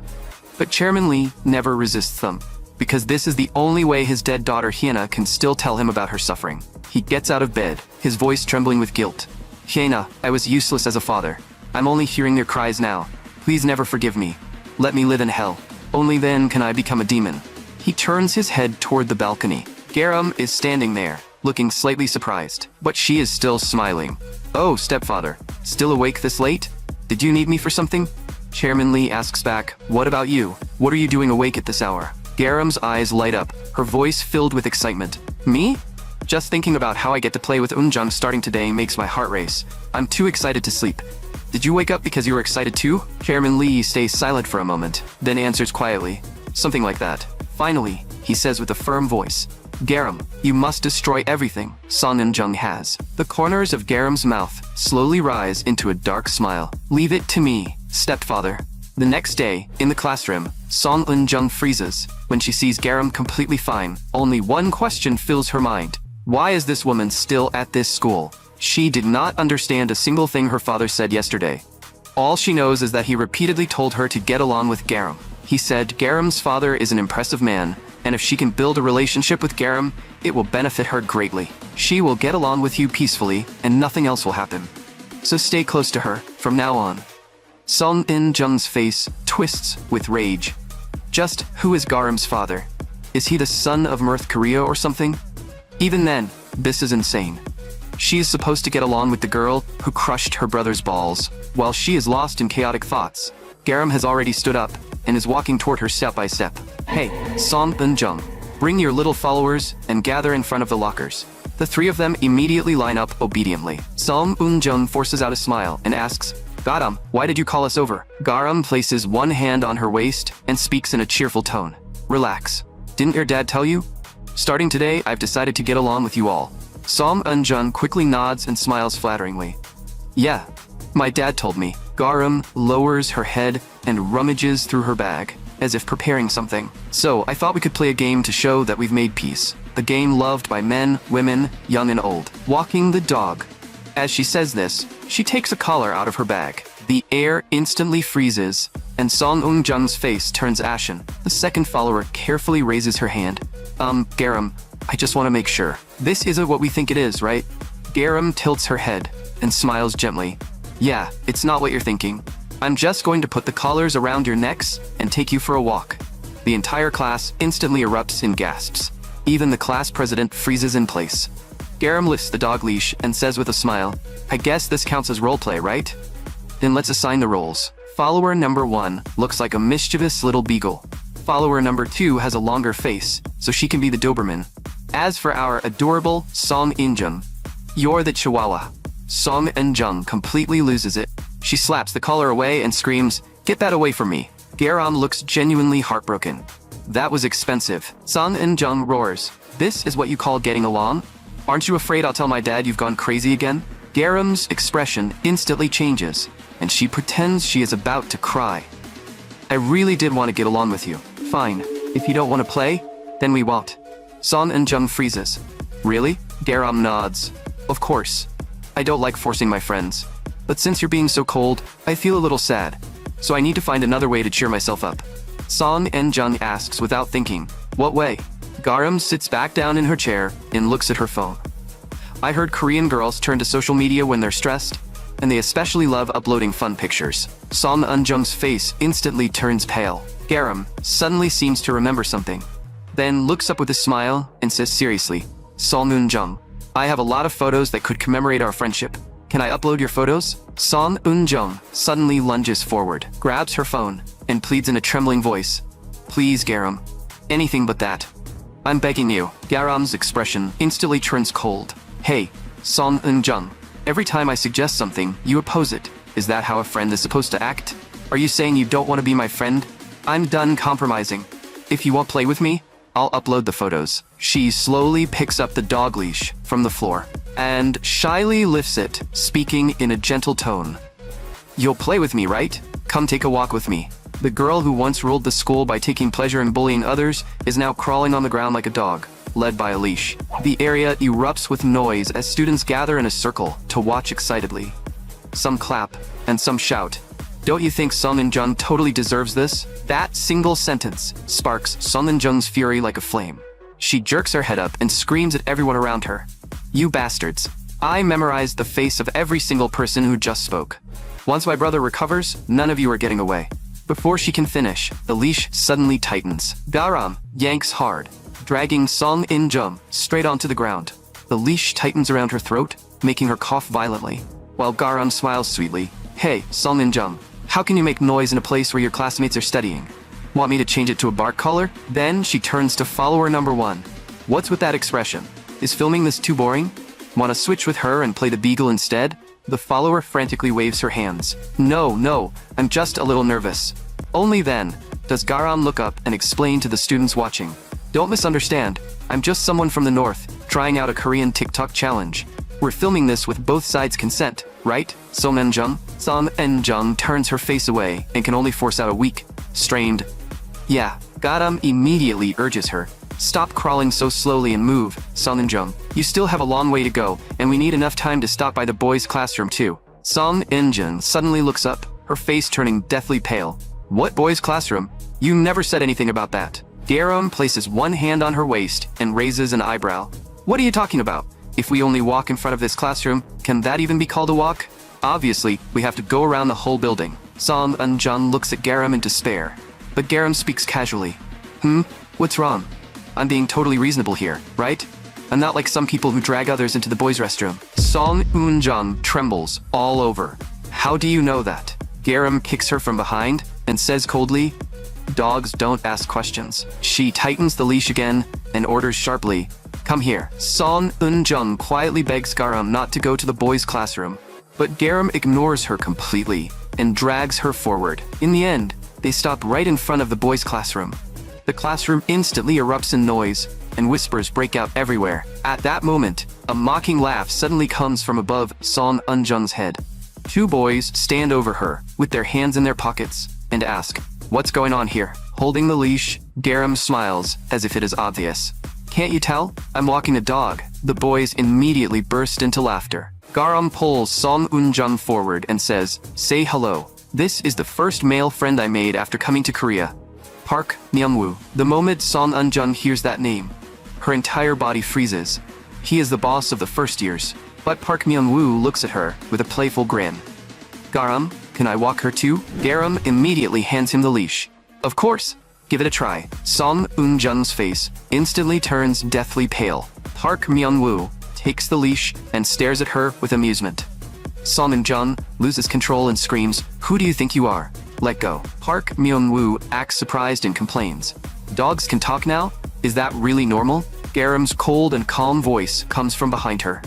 Eun-jung, stop making me want to upload those photos. Son Eun-jung's face fills with fear, and her whole body starts trembling. In the next second, the leash is yanked hard, and she loses her balance, crashing to the floor. Park Myung-woo bends down and sneers, Now you finally look a little like a dog. Pain shoots through Song Eun-jung's neck. Trembling with rage, she glares at him and asks, "Do you know who my brother is?" Park Myung-woo scoffs. "Who cares where your brother is? He's a piece of trash too. The more I look at you, the more annoying you get. Aren't you tired of using that damn brother of yours as a shield?" He leans closer and mocks her. "I heard you were the one who went crazy and made your brother come after us. Just thinking about what we went through. Because of that makes me angry." Just as Song Eun-jung is about to defend herself, Garam suddenly places a hand on her shoulder and says in a playful tone, "Now isn't the time for excuses. Do you see the line behind you? Every person there suffered because you hid behind your brother's power." Song Eun-jung turns around and her pupils shrink.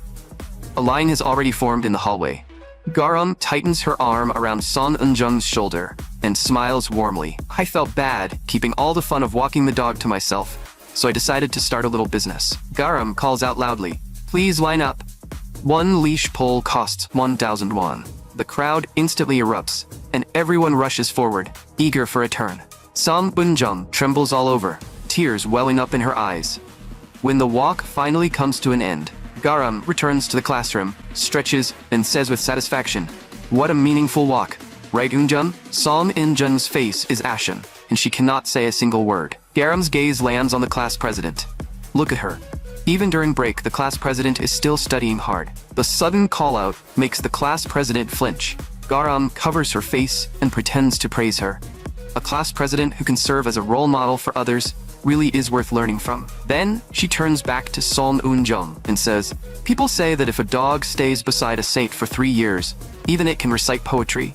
If you bark beside the class president, maybe you can at least sniff out the answers for the college entrance exam. So go ahead and bark. But don't do it half-heartedly, or your photos might end up in places you never imagined." Song Eun-jung has no choice but to obey, barking again and again at the class president, who is trying to study with her head down.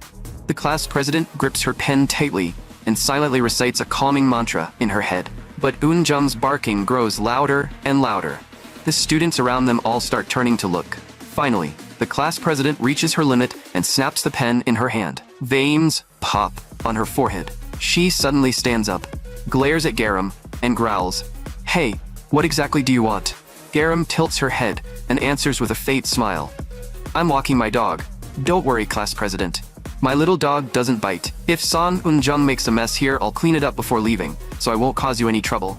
I'll also find time to get it vaccinated for rabies, so don't worry, just keep studying." The class president curses, "You psycho."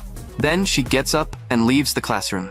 Garam watches her walk away and cannot help covering her mouth as she giggles. But as the class president walks down the hallway, she thinks to herself that she is even more certain now. The mastermind behind Garam is definitely Lee Myung-jun, and the next target is her. She has to come up with a countermeasure as soon as possible. Meanwhile, Song Eun-jung's parents are still feeling smug, believing their daughter is getting along well with Garam. Still confused, Song Eun-jung's mother cannot help asking her husband, "Honey, why did you accept such a huge amount of money from Chairman Lee?" Song Eun-jung's father glances at her and asks in return, "You said before that aside from Song Eun-jung's case, you never read the bullying records of the other attackers, right?" Song Eun-jung's mother looks confused. "Right, I didn't. But so what? Did you read them all?" Song Eun-jung's father says in a low voice. "In the joint response group formed by the attackers' parents, I went through every record with the lawyers. Do you know the first thought that came to mind after I finished reading them? What our Song Eun-jung did was honestly fucking insignificant. Compared to the other kids, what Song Eun-jung did was basically a cute little prank. The bullying those girls carried out was even more extreme than the abuse I went through in the military, especially Assemblyman Cha's only daughter. That girl is not even human. We should be grateful that the vice chairman only punished Eun-jung to this extent. As for how he plans to take revenge on Assemblyman Cha's daughter, I can't even begin to guess." Song Eun-jung's mother is completely lost and quickly asks, "Wait, honey, what exactly are you trying to say?" Song Eun-jung's father clicks his tongue and says impatiently, "Why are you so bad at reading the room? The reason the vice chairman gave us this money is obviously because he wants something from us. Think about it. Lee Myung-jun's final target is Assemblyman Cha's daughter. But Assemblyman Cha is no ordinary lawmaker. Even Lee Myung-jun cannot go against him alone. So in this situation, what do you think it means that he gave us this money? He clearly wants us to become allies in his revenge." He pauses, then continues analyzing. I've always stayed in contact with the other attacker's parents. He probably thinks I'm suitable to act as his insider. As long as we read the situation and adjust our position at the right time, we can gain a lot from this. After hearing that, Song Eun-jung's mother cannot help clapping her hands together excitedly. So you already had a plan in mind. However, they do not realize this was not a rescue. They were chosen too, because they are also prey. On the other side is the class president, a model student who seems perfectly obedient, but in private, she is a bully who forced others to eat cigarette butts. She squats in front of Haina. With a cigarette between her fingers, she says lightly, "You ignorant girls only know how to hit her all day. Don't you think that's boring? If you're going to punish someone, you should make it special. Right, Haina?" She leans closer to Haina, speaking as if she is giving a lesson. "Did you know? The nicotine in cigarettes is more dangerous than potassium cyanide. But strangely enough, I smoke every day and I'm still alive." Haina coughs and asks, "What are you trying to say?" The class president smiles. "I'm saying it's unfair to compare only lethal doses. When you smoke, it enters the body slowly in tiny amounts. But what if you eat it directly?" She holds the cigarette to Haina's mouth. "Don't be too scared. Eating a cigarette won't kill you right away. I heard nicotine causes vomiting, so you'll probably throw it up before you die. But if you don't throw it up, then you really will die. Haina, today I want to conduct a human experiment on you." She waves to the side and tells Song Eun-jung to come hold Haina down. "Don't let her move. Don't let her spit it out." Song Eun-jung hesitates. The class president's expression instantly changes, and she curses. "Useless trash. Can't you see the audience is waiting? Hurry up and do it before I shove the cigarette into your mouth instead." Only then does Song Eun-jung hold Haina down tightly. The class president pries Haina's mouth open. Then, she forces the cigarette butt inside. This person is Won Ye-jin, the second daughter of the director of Taewon General Hospital, and the class president of Class 1-6. Besides brutally beating Haina, she would also force-feed her tissues, newspapers, and cigarettes, tormenting Haina however she pleased. But more than cruel, she is despicable. She only commits violence when there are no witnesses, so very few people know her true colors. Before middle school, she originally wanted to pursue athletics, but her father, the hospital director, forced her to prepare for medical school. Long-term academic pressure completely twisted her desire for control. If they make good use of that, revenge will not be difficult. Now that Garam has the authority to design the revenge plan, Mayor Beck wants to hear her opinion as well. Garam smiles and says, "If that's the kind of person she is, then there is a method I'd like to try. Will you allow it, stepfather?" In the classroom, Garam rests her chin on her hand and stares at the class president, who is studying hard. The class president is irritated. It is already the 4th period, so what is this lunatic doing now? She acts like this during every break. She suddenly slams the desk. Then, she snaps. "If you have something to say, just say it." Garam giggles. "Class president, haven't you noticed? It's just the two of us in the classroom." Only then does the class president turn around and realize the classroom is completely empty. She sneers. "Looks like you scared everyone away because you're so crazy." Garam waves her hand cutely. "Come on, class president. That's so mean. It's just lunchtime, so everyone went to eat. But you don't eat, do you?" Before she can finish, the class president roars, "What the hell do you want?" Garam's eyes darken. "You killed someone, and you can still study in peace?" The class president freezes. Then she sneers. "I didn't kill anyone. That useless girl chose to die on her own." Garam rests her chin on her hand and says slowly, "So, is this indirect murder or free will? Are you trying to discuss philosophy with me?" As expected of the class president, you really love showing off your knowledge. The class president suddenly stands up and turns to leave. From that day on, Garam clings to her almost every day. The students around them even start thinking Garam must be in love with the class president. Garam leans in with another smile. "If you keep studying all the time, your eyesight will get worse. Class president, I'm bored. Come play with me." The class president keeps her head down and continues writing notes. In the next second, Garam takes a pen and starts scribbling all over the class president's textbook. The class president explodes in anger, snatches the book back, and shouts, "What are you doing?" Garam says, innocently, "I was just worried your arm would hurt from marking all the important parts, so I wanted to help, but you yelled at me. That's so mean." The class president trembles with rage. Then she turns and walks away. Once outside, she kicks a metal trash can so hard that it leaves a huge dent. But she still does not forget to look back and check whether Garam followed her.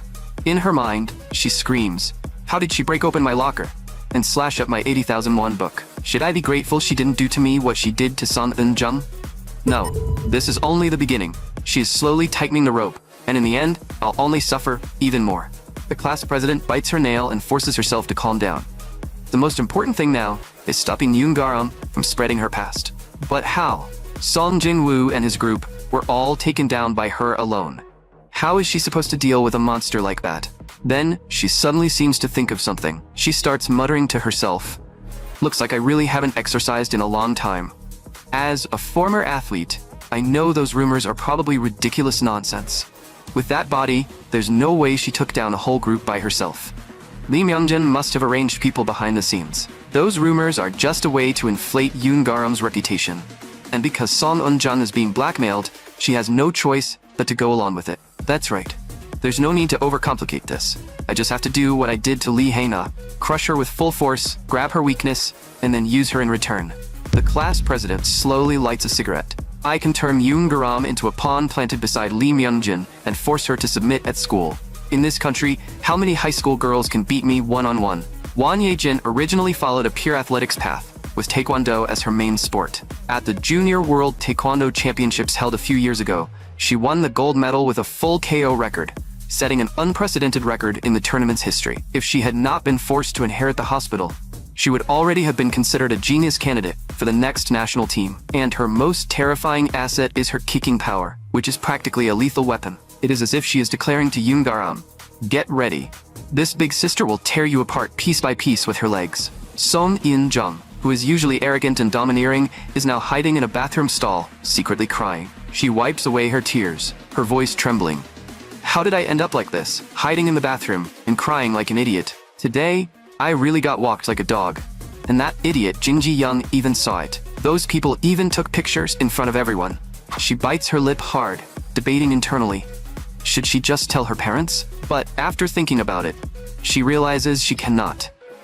No matter what, she has to stop those private photos from getting out first. And now that she knows Yoon Garam's father is Lee Myung-jun, telling on her now will not solve anything. It will only make things even worse. She suddenly punches the wall. Damn it. What am I supposed to do now? That bastard Lee Myung-jun is going way too far. It's not like I killed his daughter. There's Won Ye-jin, who is still at this school. Kang Ah-hyun, who went back to Busan. Bae Do-ah, who transferred to Gwangju. And Cha Se-hyun, who only recently came back from overseas. There are 4 female demons way worse than me, so why am I the only one taking the blame? I refuse to accept this. She grits her teeth. I didn't do anything bad enough to deserve this. If someone at this school deserves to be punished, it should be someone else. So why is it me? Just then, the bathroom door opens. 2 girls walk in. This school really can't have one peaceful day. I can't believe a lunatic like that transferred here. I never thought I'd see someone even crazier than Song Eun-jung, hiding inside the stall. Song Eun-jung trembles with rage. Another girl replies, "But Garam is still fine, right? She's so pretty." Yeah. Honestly, it felt really satisfying when she punished Song Eun-jung. The scene was scary, but everyone thinks Song Eun-jung deserved it. I just don't understand why she keeps bothering the class president. Why mess with someone who only studies? The other girl agrees. Exactly. What did our cold class president do wrong? Pretty people should just get along. That sentence completely snaps Song Eun-jung's sanity. She shoves the stall door open and screams hysterically. What do you mean the class president is pitiful? What the hell are you talking about? You only say that because you don't know that Won Ye-jin is even more disgusting than me. She was the one who shoved cigarettes into Lee Hae-na's mouth, and she was also the one who bossed me and my followers around. If you don't believe me, go ask Jin Ji-young. I only did what she told me to do.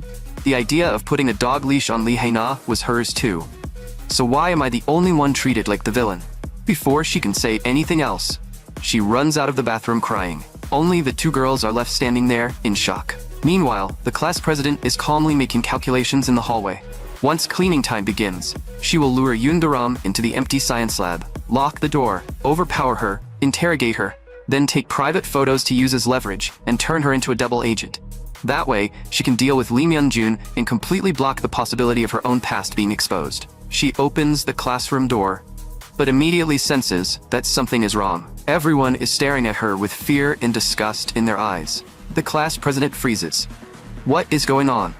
Just then, someone who has not noticed her yet whispers, "I knew it. The class president always looked like she was pretending. Her eyes are way too vicious. It would be weirder if she wasn't a delinquent. I guess face reading really is a science. At that moment, the class president understands everything. She forces out a smile. Come on, how could you talk behind my back like that? Isn't that a little too much? Why would you treat me this way? But when everyone's expression stays the same, her face suddenly twists. You bastards. She knows it is already too late. Someone has exposed her past. She scans the room. Who was it? Which bitch did this? It cannot be Yoon Garam. A girl who did not even finish middle school in Korea could never make the whole class believe her with just a few rumors. And besides, this game of using her past as leverage could not possibly end this quietly. She suddenly turns her head and locks her eyes on Song Eun-jung. Song Eun-jung trembles all over. Then, the class president throws Song Eun-jung to the floor and raises her foot, ready to step on her neck. Song Eun-jung, I told you that if this ever dragged me in, I would kill you. But now it wasn't anyone else. It was you, you piece of trash, who caused this mess. Song Eun-jung cries and begs. Yejin, I was wrong. This is my fault. What answers her is a merciless strike. The class president raises his foot and stomps hard on her face. The class president grins viciously. Prepare yourself. Sooner or later, I'll kill Yoon Garam. And after that, you're next. Then she drives a powerful kick into Song Eun-jung's stomach. Song Eun-jung is sent flying, her eyes rolling back as she passes out on the spot. The class president spits on her face. Then she turns and leaves. That's right. Strictly speaking, all of this is because of Yoon Garam. If not for her, her life would not have been ruined. In her mind, she screams again and again, Yoon Garam, I'm going to kill you. When cleaning time arrives, the class president leads Garam toward the science lab. Garam asks in confusion, Class president, where are we going? The class president replies, it's our turn to clean the lab today. Garam lets out a soft laugh. Why didn't I hear the teacher say that? The class president turns back coldly. Do you think anyone would bother telling a crazy woman like you? Shut up and follow me. Garam smiles faintly from behind. The science lab door slowly opens. The two of them walk inside. The class president locks the door behind them, while Garam looks around. So this is the lab. It looks a little like the place I used to live in. The class president tells her to move boxes and clean up the floor. Meanwhile, she stands in front of the shelves. Her eyes land on a bottle of hydrochloric acid, just as Garam turns back to ask where she should put the box. The hydrochloric acid comes splashing straight toward her, but just as Garam dodges the surprise attack, a back kick comes tearing through the air in the very next second, forcing her several steps back. The class president smiles with excitement. I did expect you to dodge the acid, but I didn't expect you to block my flying kick too. I told you to carry the box on purpose, so you wouldn't be able to defend yourself. Looks like you really do have some skill. That's fine too. It's rare to get to punish someone, and it wouldn't be fun if it was too boring. Come at me. Let your big sister show you a really good time today. And so, the girl barely dodges the acid, only to be kicked so hard that her internal organs start bleeding. But she smiles happily. The class president standing across from her looks confused. What exactly is so funny? Garam raises a hand and wipes the blood from the corner of her mouth, her voice bright. Because the class president is finally willing to play with me. How could I not smile? The class president stares at her intensely. Her eyes fall on Garam's stance. That is a boxing guard. She immediately remembers the first day Garam transferred in, when she dropped Song Eun-jung instantly with left and right straight punches. That woman definitely has a boxing background. A smile curves across the class president's lips. Even if you are a boxer, as long as you cannot handle someone who specializes in kicks, I will have the advantage. She takes a step forward and says mockingly, Hey, why are you spacing out? Didn't you say you were happy because I finally agreed to play with you?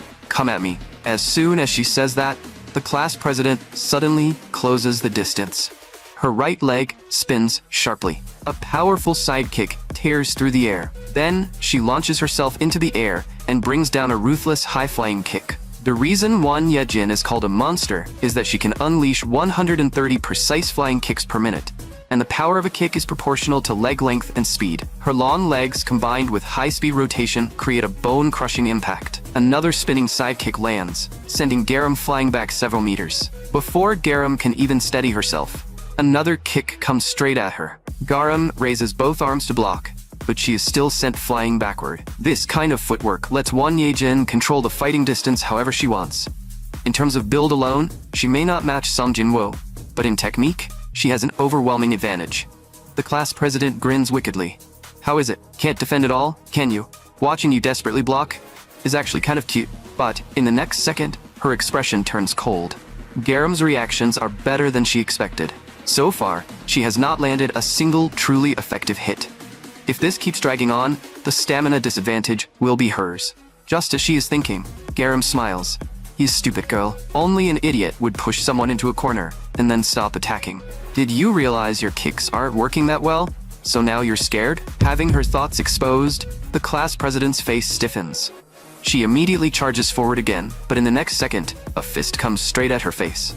The class president instantly dodges to the side, but the terrifying blast of air from the punch tears a huge gap through her flying hair. Her pupils shrink. What just happened?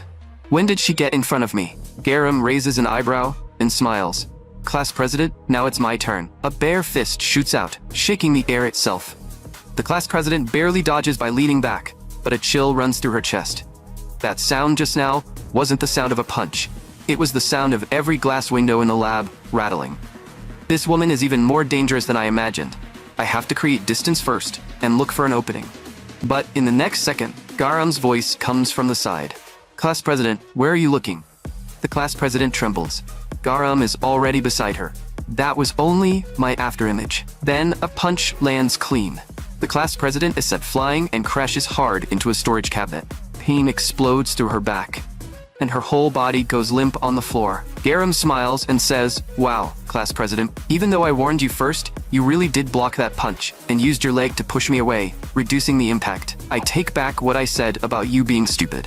The class president's heart races out of control. That kind of punching power makes no sense. Even more terrifying is the sidestep from her second attack. Even with her eyes wide open, the class president could not track it at all. That speed was practically teleportation. What kind of monster is she? Garam smiles. By the way, class president, now you're the one backed into a corner. So why did you choose such a cramped space? Isn't that a bad matchup for Taekwondo, which relies on forward and backward movement and distance control? The class president coughs violently, feeling humiliated. She really underestimated Garam. Was the story about Garam beating Song Jin-woo not a rumor after all? Calm down. The starting position was the same before. I can't let myself get cornered. With that thought, she raises both fists again and starts analyzing Garam's attack route. Both sides are blocked by obstacles, and the front is the only path. As long as I catch half a beat, I can counterattack. In the next second, she sees an opening. She shoots out her leg, and Garam is kicked away again. It worked. My reach is longer. If our dash speed is about the same, then I have the advantage. She cannot help smirking. But Garam starts closing in again. The class president throws another roundhouse kick, controlling the distance perfectly. Garam's face twists from the impact. The class president feels a rush of satisfaction. Can't get close, can you? That must be frustrating. What are you gonna do? You can't push aside that artificial marble lab table and attack from there either. If you dare step onto it, I'll sweep your leg with a spinning back kick. The initiative is mine. I'll deal with you slowly, step by step. Just as the class president is feeling smug, Garam directly flips over the 80-kilogram lab table. The class president's pupils shrink. The next punch lands clean, sending her flying. Garam's eyes turn blood red. You love showing off those long legs so much, and you insist on slowly pissing me off. Did you really think I would keep playing that boring distance game with you? The class president collapses on the floor, groaning in pain. Garam looks down at her. Class president, get up. You just felt one of my serious punches. If you hadn't blocked it, you would be dead. Do you think you can escape? This isn't a threat. If that punch had hit your heart, you really would have died. The class president starts crawling toward the door on all fours. But Garam grabs her by the hair, then slams her hard into the storage cabinet. Who said you could turn around and run? We agreed to have fun together, but now you're trying to escape. Garam slowly walks to the door and looks back. Class president, watch carefully. I'll show you something interesting. She grips the door handle with one hand, then completely tears off the metal handle with her bare hands. The class president is completely stunned. Garam smiles. A laboratory that no one can leave. Complete. She rolls her wrist. Now let's really have some fun. The class president's face fills with fear. Garam stands in place and smiles at the class president on the floor. Stand up. I know you can still move. The class president is terrified and curses inwardly. Damn it, everything has changed. This is no longer about whether I can overpower Garam. This is about whether I will die here. She glances at the flasks behind her and thinks, To survive, I have to use any means necessary. In the next second, she grabs a flask. She throws it at Garam with all her strength. Garam easily dodges to the side. Then comes a second one, and a third one immediately after. Garam does not take a single step back, and dodges them all with ease. But the class president has fully entered survival mode. She wraps her clothes tightly around her arm and fist, then smashes them hard into the glass cabinet. Garam watches the scene in confusion, but in the next second, the class president swings the broken glass shards in her hand. Garam raises one arm and blocks the strike. Several bloody cuts immediately appear on her arm. Right after that, another bottle of hydrochloric acid comes splashing toward her. Garam dodges to the side. The liquid hits the floor with a sharp sizzling sound. Garam looks at the class president coldly.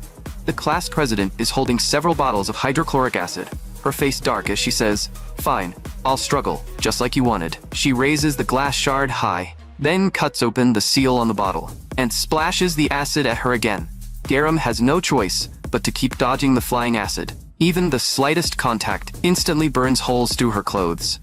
She grabs a nearby chair and holds it in front of her. The chair is immediately eaten through, leaving a huge hole. But just as the class president tries to splash more, she realizes she is completely out of acid. At that moment, Garam throws the chair she is holding.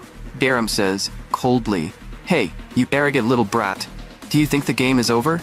I didn't realize you were this shameless." Out of options, the class president immediately raises her hands and says, "Wait, how about we just talk this out?" Garam lets out a cold laugh and charges straight at her.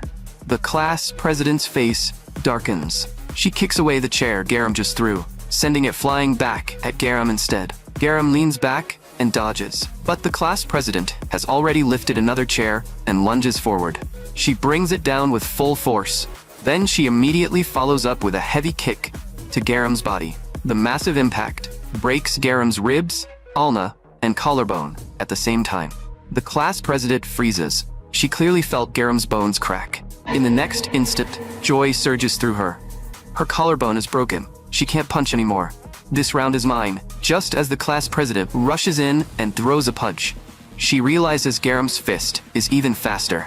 That punch sends her flying backward. She collapses on the floor, painfully clutching her nose. Meanwhile, Garam simply moves her arm around. She mutters to herself, "Huh? Why does my arm feel like this when I move it? It feels kind of unnatural. Now that I think about it, it felt like this when I cracked my collarbone bench pressing 180 kilograms. But you actually managed to break my bones." The class president is terrified. Her bones are clearly broken, but she can still throw a punch like that. Does that woman not feel pain? Garam's face darkens. For a while now, you've been throwing acid, using tools, and pulling every dirty trick you can. This won't do. I need to beat some manners into you. Just then, knocking suddenly comes from outside the door. What's going on in there? Are you two fighting in the lab? Open the door right now. The knocking grows more urgent, and the class president feels both shocked and relieved. No matter how this ends, the most important thing now is escaping that monster first. Garam hears the noise and smiles faintly. "I originally planned to torment you slowly until you broke, but it looks like I'll have to end this all at once." The class president barely gets to her feet and sneers. "You're barely holding yourself together, yet you're saying that so casually?" Garam replies calmly, "Yes, of course I can end it. A tiger and a chick may not be able to live together, but it isn't hard for a tiger to kill a chick." The class president grits her teeth. "Stop bluffing. Your punches are weaker now. The fact that I'm still standing proves it." She resets her guard. "I just need to stall until the door opens." But Garam takes a step forward. "When I said I would end this, I meant it. But it looks like you don't believe me. You were crying just a moment ago, and now you're acting all smug again." The class president scoffs. "Listen to you rambling. You must be scared. Makes sense, with your bones cracked like that." But Garam suddenly smiles.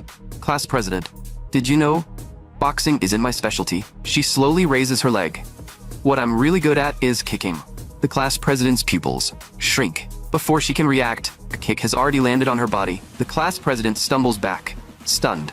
What was that? Her leg strength is ridiculously weak. She instantly realizes she has to grab Garam's foot and take her down. She hooks Garam's foot in one motion. In the next second, Garam launches herself into the air, under the class president's stunned gaze. Garam grabs her head and slams in a brutal hook. The class president passes out on the spot. Garam smiles. "Thanks for grabbing my foot and dropping the guard around your face. I just returned the first move you used on me, in my own way." Don't feel too bad, class president. The teachers outside still cannot get in because the door handle has already been destroyed. Garam looks toward the door. Oh, Garam smiles. What should I do? Looks like opening the door will take longer than expected. Then while we wait, let's have some fun with the unconscious class president. So what should someone do when the obedient little class president passes out? The answer, of course, is to kindly give her a Thai massage. When the class president slowly regains consciousness, her mind is completely blank. Where is Yoon Garam? Just as the class president starts looking around for her, she suddenly freezes, because Garam is sitting firmly on her back. Only then does she realize both of her hands have been tied tightly. She shouts in panic, "Hey, what are you doing? Get off me and untie my hands." Garam does not answer. She simply reaches out and lifts the back of the class president's shirt. The sudden movement actually makes the class president feel a little embarrassed. In the next second, Garam picks up some broken glass from the floor. She elegantly scatters it across the class president's back. Then she thoughtfully pulls her shirt back down. After that, her knees slowly presses down. In an instant, a scream explodes through the lab. The class president convulses from the pain. To make the class president even more comfortable, Garam kindly grinds her knee in a few more times. The class president feels like she has been struck by lightning and starts cursing wildly. But Garam grabs her head and presses it to the floor, then leans close to her ear and whispers, "You really are rude. You should be begging me properly, but all you know how to do is curse." The little princess was raised too delicately, wasn't she? Your survival instincts aren't very developed, class president. The class president completely breaks down and begs through tears. Garam, I was wrong. Please get off me first. I'm begging you. Just then, urgent knocking comes from outside the door again. Because the door is sturdy, the teachers cannot get in right away. The class president curses inwardly. How can a group of grown men not even open one door? But Garam gently strokes her head and says, "Class president, do you hear that? The teachers sound pretty troubled. This door will be opened sooner or later. If they see the lab in this state, our precious student records will be in trouble. That doesn't matter to me, but for a model student like you, it's different." The class president pants, her voice trembling. "What are you trying to say?" Garam lets out a low laugh. "I'm saying, if the floor is messy, we just need to wipe it clean. With the human rag I'm holding right now." The class president freezes instantly, terror spreading through her whole body. What does that mean? Garam rests her chin on her hand and smiles gently. "Class president, when I first saw you, I thought your face looked so pale and moist, just like a freshly opened wet wipe. I'm sure it can wipe the dirty floor nice and clean." The class president completely breaks down and begs desperately, "No, please, no." Garam's lips curl into a smile. "Then was it right for you to splash chemicals on me?" The knocking outside grows even more urgent, and the teachers keep asking what is happening inside. The class president screams for help. "Teacher, save me. This crazy woman is going to kill me." Garam softly corrects her. "You can tell on me, but you shouldn't lie. Class president, I'm only cleaning." After saying that, she presses down on the class president's head and slowly pushes her forward. The hydrochloric acid on the floor is still emitting white smoke. At that very moment, the door is finally kicked open, and the teachers rush in. The sight in front of them makes them freeze on the spot. The class president cries out for help. The PE teacher at the front immediately pins Garam against the wall. He questions her sharply. "Yoon Garam, is it you again?" Garam clicks her tongue and answers calmly. "The class president fell on the floor, so I was trying to help her up." The other two teachers stare in shock. Did a typhoon pass through here? How did two little girls make this much of a mess? The dean of students looks at the wrecked lab and grits her teeth in anger. "Both of you will be disciplined. This lab equipment was just replaced. Do you think the school is made of money?" She turns and stares at the class president. "What class are you in? What's your name?" The class president answers reluctantly. "Class 161 Yejin." The moment they hear that name, the teachers freeze. Won Yejin ranked first in the entire school on the March mock exam, and she is one of the students the school is carefully grooming for medical school. The dean of students immediately turns to Garam. "Then, you must have bullied her one-sidedly. State your name and class." Garam looks at her coldly. But the dean of students suddenly frowns. "Wait, why does this child look so familiar?" Garam smiles. "We met last time at the administrative office. Don't you remember? I'm the new transfer student, Yoon Garam." The air instantly goes silent. The dean of students immediately changes her attitude and asks with a fawning smile, "Garam, has your father been well lately?" The class president freezes on the spot. The PE teacher hurriedly reminds her, "Ma'am, this isn't the time for small talk. We should send him to the hospital first." The dean of students immediately snaps, Teacher Chaewoo, be quiet. Can't you read the room? Then, she turns and orders Teacher Kim to handle the students outside. The other teacher immediately does as told, and drives away all the students watching. The dean of students looks at the scene outside and frowns. I really can't stand these little brats. Then she turns back to Garam with a bright smile. Garam, I'm glad to see you adjusting to school, but wasn't this joke a little too much? Garam answers obediently. I'm sorry, Dean. We were just playing around and got a little too excited. The dean quickly waves it off. It's fine, it's fine. That's normal for kids your age. The PE teacher is completely stunned by what he is seeing. The dean of students stands up and orders everyone to keep this incident secret. Finally, she turns to the class president and scolds her. And you, Won Yee-jin, you should be punished. But since you're a talented student who will bring honor to the school, I'll let it slide this time. But if you dare bully our Garam again, I won't go easy on you. The class president curses inwardly, but she can only nod. I understand. The dean then tells the PE teacher to clean up the lab before leading Garam away with a caring tone. There's too much glass here. It's dangerous. Let's go. The PE teacher calls after the dean from behind, but no one pays him any attention. Only the frozen class president and the PE teacher are left in the lab. The class president stares hard at Garam's back as she leaves. Before leaving, Garam turns back with a faint smile and makes a throat-slitting gesture at her. The class president's face turns ashen, and that is the first day she becomes a toy. After that comfortable Thai massage, the class president is completely tamed by Garam. At school, her eyes are hollow, and she looks dazed, like a walking corpse. The dismissal bell rings.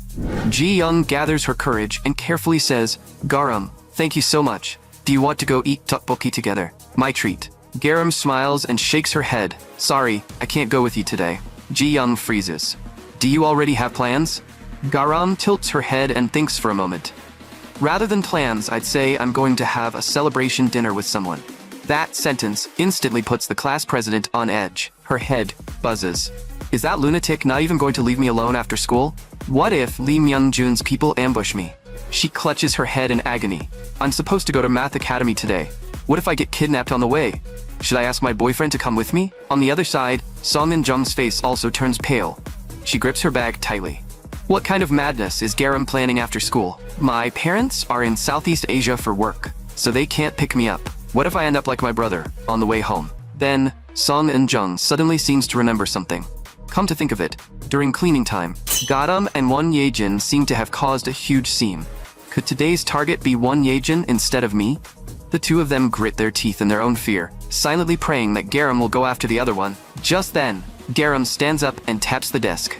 In a cheerful voice, she says, I've decided who I'm going to have my celebration dinner with today. She turns to Song Eun-jung. That person is Song Eun-jung. Song Eun-jung's whole body jolts. Before she can even react, Garam suddenly pivots and adds, her followers. The air instantly freezes, and the two followers turn deathly pale. Garam smiles and waves them over. Why are you staring at me like idiots? Come out already. You two are my partners on the way home today. Song Eun-jung immediately puts on a flattering smile and points at herself. Then can I just go home? Garam smiles brightly. What's wrong? Are you sad because I didn't invite you to walk with me? Song Eun-jung frantically waves her hands. No, absolutely not. She rushes out of the classroom as if she is running for her life. Garam watches her leave and laughs softly. Eun-jung really is a disloyal little brat. She hasn't changed at all. The class president is completely stunned. She didn't choose me, and she didn't choose Song In-jung either. Instead, she chose those two. But they clearly have no connection to Lee Hae-na. The two followers hug each other and burst into tears. We're doomed. The class president quickly snaps back to reality and uses the chaos to grab her bag and flee to her academy. For today, surviving comes first. Garam turns to the two followers and says, How long are you two planning to rub against each other? Are you doing a static electricity experiment? Hurry up and get ready to go home. I have a lot of questions for you. The two obediently stand in a line, shaking like leaves. Garam smiles. Why are you so nervous? I'm not going to eat you. As long as you answer honestly, I'll let you go home alive. Then her smile fades. So, you and Song In-jung all graduated from Simu Middle School. In that case, you should also know a girl named Lee Hae-na, right? The two freeze. Then stammer. You mean the one who jumped to her death last year, right? The third generation Chaebol Harris? Garam's eyes instantly turn cold. From now on, don't lie. Answer me honestly. What do you two have to do with Hae-na's death? The two deny it again and again. We don't. We really don't. We weren't even in the same class as her. Garam stares at them, her expression darkening. Are you planning to lie to me until the very end? Even if Yejin doesn't know, haven't you and Song Eun-jung been best friends since your first year of middle school? And I also know you're friends with another attacker, Kang Ah-hyun. Even now, are you still going to keep pretending? Follower number 1 completely breaks down and desperately explains, who the hell is spreading these rumors? Song Eun-jung and I were close when we were little. But after she joined Cha So-hyun's group, I barely talk to her anymore. And I really have no relationship with Kang Ah-hyun.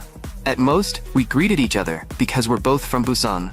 I was scared of that lunatic from the very beginning, so I never dared to talk to her first. Like Won Yejin, she came from a combat sports background, and she's even crazier than Won Yejin. A nobody like me was terrified of her, so how could I ever dare get close? Garam threatens them coldly. If you lie to me again, I'll let you experience that touching moment from your last walk home all over again. Follower number 1 bursts into terrified tears. Everything I said is true. Please believe me. Garam studies their expressions, and they do not seem to be lying. What a shame. If these girls had all been involved, I would have had even more toys to play with. Garam grits her teeth. Then she lets out a soft sigh. Fine, I believe you. But you two need to run an errand for me. The two are shocked. An errand? Garam puts her hands on her waist and smiles. That's right. This is actually why I came to you. From now on, I'm going to focus on loving the class president. But that means no one will be responsible for loving Song Eun-jung. And I can't just ignore that, so I'm outsourcing the job of loving Song Eun-jung to you two. Do you understand what I mean? The two hesitate, clearly unwilling. Garam helplessly rubs her head. Honestly, I don't know why you're protecting a rotten little brat who abandoned you and ran away. Looks like you forgot that I still have those private photos. Listen carefully. If you work hard this semester and do what I tell you, I'll delete your private photos at the end of the term. The moment she says that, the two immediately switch sides. Leave the job of loving Eun-jung to us. Garam does not forget to remind them. Oh, and what I asked about Haina earlier? Pretend you never heard it. The two instantly play dumb. Haina? Who's that? That name sounds so foreign. Is she Greek? And just like that, Garam completes her plan to isolate Song Eun-jung. Haina used to always be surrounded by people. She was cheerful and full of positive energy. Even though she transferred in during the awkward second half of her third year of middle school, she quickly became close with everyone. But after she became those women's toy, everyone started distancing themselves from her. In the end, Haina struggled alone on the edge of death in a studio apartment in a strange city. Even then, she still never asked the outside world for help, because the one she wanted to protect was me, her useless father.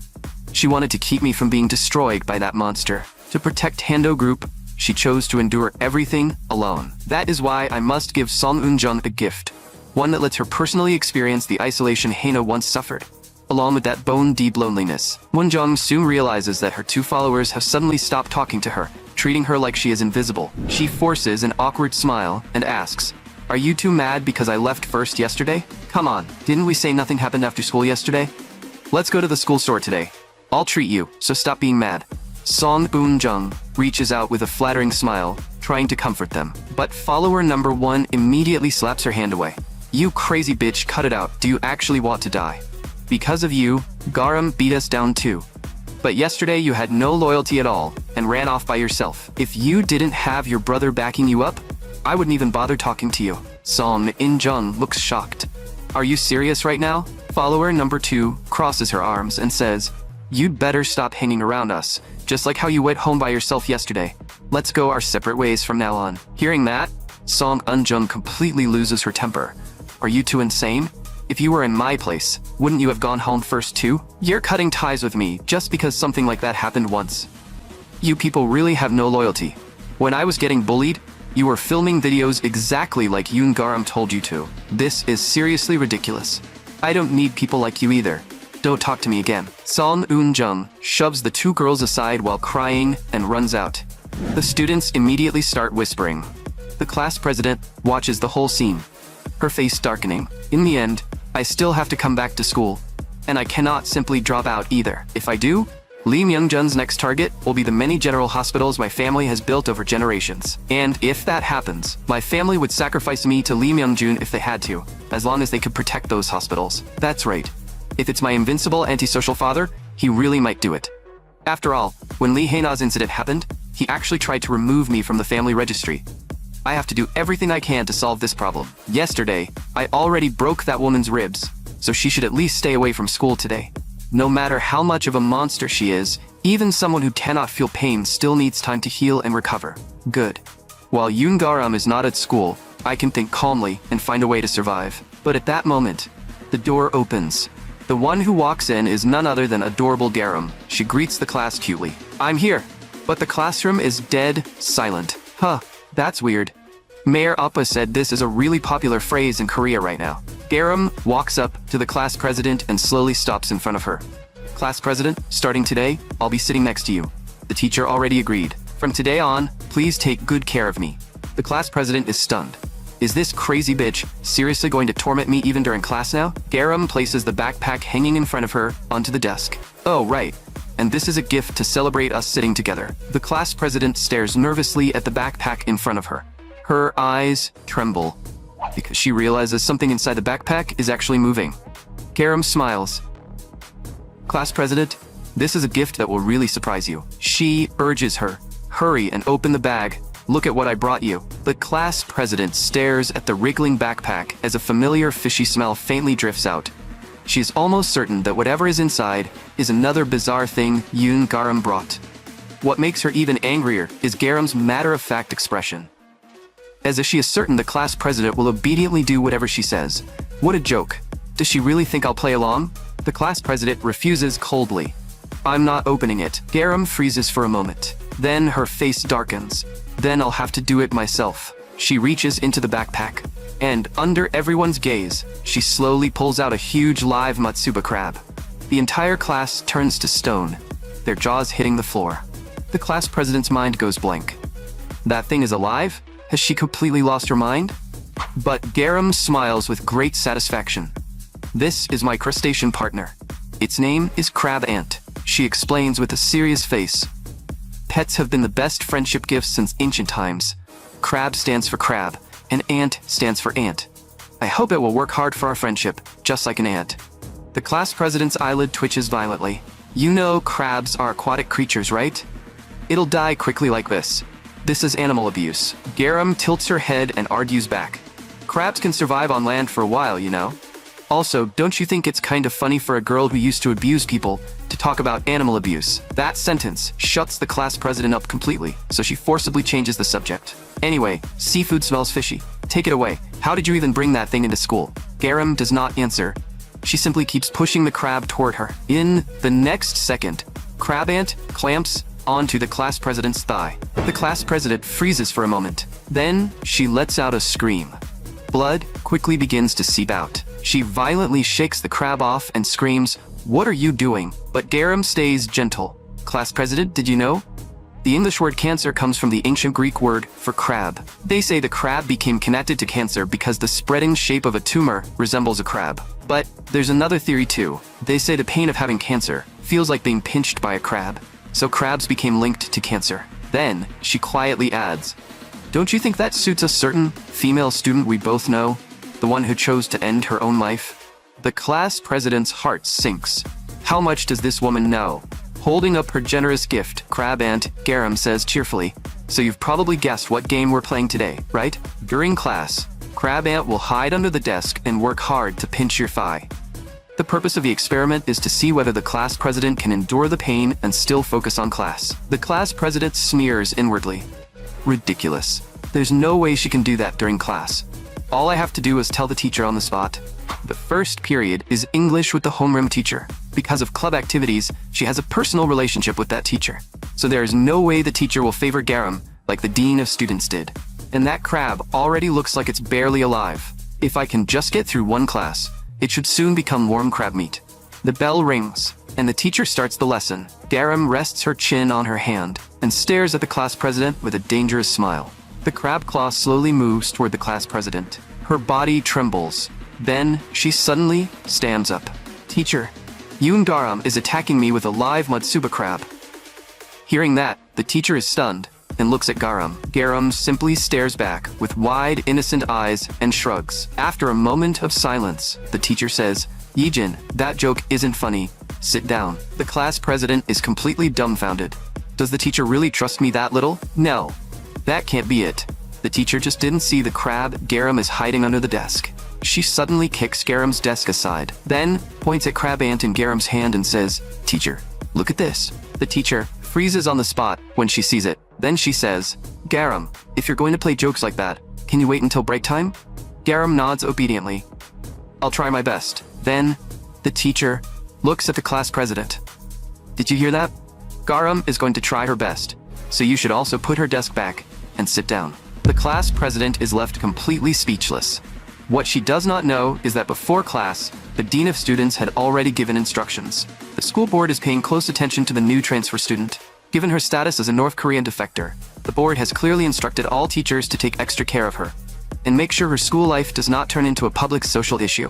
In addition, the school foundation has recently received strong support from Garam's stepfather, and the school has already promised to fully assist her adjustment process. Therefore, even if Garam makes some unpleasant jokes during class, all teachers are asked to handle it as leniently as possible. And so, every teacher chooses to look the other way. Garam closes in on the class president again. With nowhere left to retreat, the class president screams hysterically, "Don't come any closer or I'll smash your crab." Garam thinks, then go ahead and try. The class president suddenly throws a punch forward, but Garam leans back. In the next second, Garam stretches out both legs and actually traps the class president between them. Then, she tightens her legs. The class president feels like she has been caught in a giant vice, wailing in pain. Garam whispers, "Now I can pinch you as much as I want." The crab claw moves toward her cheek, and the class president breaks down screaming, but it is useless. Crab Ant's claw has a maximum grip strength of 10 kilograms. At first glance, that may not sound like much, but being pinched by it feels like having the metal corner of a microwave crush into your skin. In other words, the pressure currently clamping down on Won Yejin's cheek is more than 20 times stronger than a clothespin. Her screams echo through the classroom as the class president keeps begging the teacher for help. But the teacher pretends not to hear anything. That is because she had already asked the dean of students beforehand. "You know what kind of child Garam is, right? Does that mean even if she violates another student's right to learn, we're supposed to ignore it?" The dean of students slowly turned around and said, "If class can't continue normally, send Garam and the student disrupting class into the hallway to kneel with their hands raised. That is the order from above." So the teacher shouts at both of them to go outside and kneel in the hallway with their hands raised. The class president's eyes lose focus. Lee Myung-jun is going way too far. Sure, he is a chaebol, but with so many eyes in this school, isn't he worried this will cause trouble? Come to think of it, Yoon Garam, why aren't you raising your hands? Garam smiles. Class president, what are you talking about? I'm raising my hand very seriously. There she is, holding up Crab Ant's claw high in the air. By the way, I didn't know you had such an innocent side. No one is even watching, so why are you raising your hands so seriously? The class president actually feels a little embarrassed by Garam's words. What am I even doing? When I'm with Yoon Garam, it feels like I become strange too. Then Garam uses the crab claw to pinch the class president's thigh again. She says, "Class president, you have to watch out for traps when solving problems. It's not like no one is watching. I'm here, and Crab Ant is here too. You didn't even take your punishment properly. How annoying.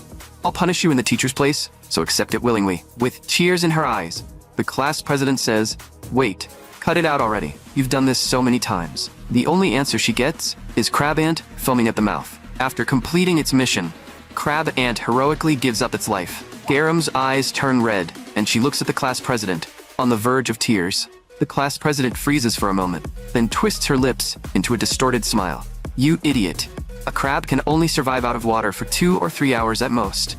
The reason it was foaming at the mouth was because it was trying everything it could to survive on land." Garam suddenly raises her head. "Why didn't you tell me sooner?" The class president calmly twists the knife. "What a shame, Yoon Garam. You killed the pet you raised with your own hands. Why don't you take Crab Ant home and boil it into crab soup?" After saying that, she turns and leaves the classroom. But in that very moment, the corner of Garam's mouth quietly curls into a smile. Not long after, the classroom completely explodes into chaos. The class president returns to her seat, looks down, and instantly freezes. In her backpack lies the heroic remains of Crab Ant. Her bag, her notebooks, and even the birthday wallet from her boyfriend are all soaked in a disgusting fishy mess. The class president trembles with rage, but Garam greets her warmly as if nothing happened. "Oh my, class president, you finally saw Crab Ant's funeral site. I thought for a long time about how I should send Crab Ant off. I figured it would feel warm in the arms of the class president, who had so much physical contact with it while it was alive. So I decided to use your backpack as its urn. What do you think? You're happy too, right, class president? The class president's mind goes completely blank. Meanwhile, Garam feels deeply satisfied. Class president, don't tell me you thought I really didn't know Crab Ant would die. Of course I knew. I only pretended not to understand, so I could mess with you. But this still is not the real surprise. The food torture menu stepfather custom made for you is almost finished. He did tell me to behave until the final dinner, but I just couldn't resist playing a tiny little joke on you first. In the next second, the class president snaps, grabs the dead Crab Ant, and slaps it hard against Garam's face. If Crab Ant was that precious, why didn't you tell me sooner? Garam, did you know crab organs contain lots of nucleic acids that help activate cells? I heard they're good for the skin, so stop putting it in my backpack. Why don't you let your own skin absorb it? Before she can finish, Garam grabs her arm. With a single twist, she throws her straight toward the blackboard. With a loud bang, Garam's fist slams beside the class president's head, cracking the blackboard instantly. The whole class gasps. Garam says in a low voice, "You really are a strange little brat. Why do you keep acting so arrogant? Usually after I punish someone once, they learn their lesson." The class president pants and sneers. Do you think I'm a coward like Sonmin-jung? Even if I act obedient, you'll still go crazy anyway. Go ahead and keep acting wild if you dare. I'll never give you the reaction you want. Garam stays silent for a second, then smiles. Fine. I was planning to play house for a little while, but I guess that won't work. Class president, prepare yourself. Sooner or later, I'll leave red ketchup in your eyes. She suddenly turns and shouts at the students watching. Listen carefully. If anyone asks, the class president broke the blackboard. After saying that, she leaves without looking back. But the class president can no longer suppress the smile on her face. Just as expected, Garam cannot attack anymore. Yoon Garam knows it too. If she keeps acting openly outrageous, she will only make things worse for herself. That so-called harmless prank already proved it. Now, she can no longer do anything the teachers cannot cover up, or anything that crosses the legal line. She planned to punish me freely inside the school, but she never expected to back herself into a corner step by step. She really trapped herself. I still don't know the exact reason, but Lee Myung-jun insists on targeting me at school, and because of that, my personal safety is actually protected. This is my final chance to fight back. Yoon Garam, just wait. Let's see who gets the last laugh. On the way home from school, the class president feels lighter than ever.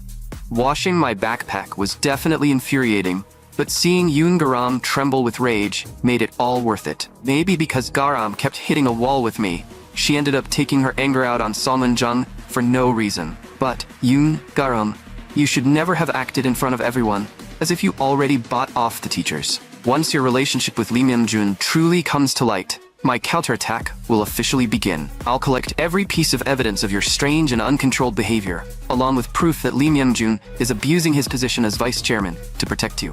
Then I'll leak it all to the media, and I happen to have the perfect channel for that. Bae Do-ah, who transferred to Gwangju Arts High School. Her grandmother is a director at the major media company HBS. HBS is not only a TV station, it also has a nationwide news and digital media network. Once the media focuses its fire on this, I'd like to see whether Lee Myung-jun can still act as recklessly as he does now. Just then, a familiar figure blocks her path. The class president freezes. Chulhuk Oppa, her cheeks turn slightly red, and she nervously looks around. When she sees that no one is nearby, she immediately switches to a sweet tone.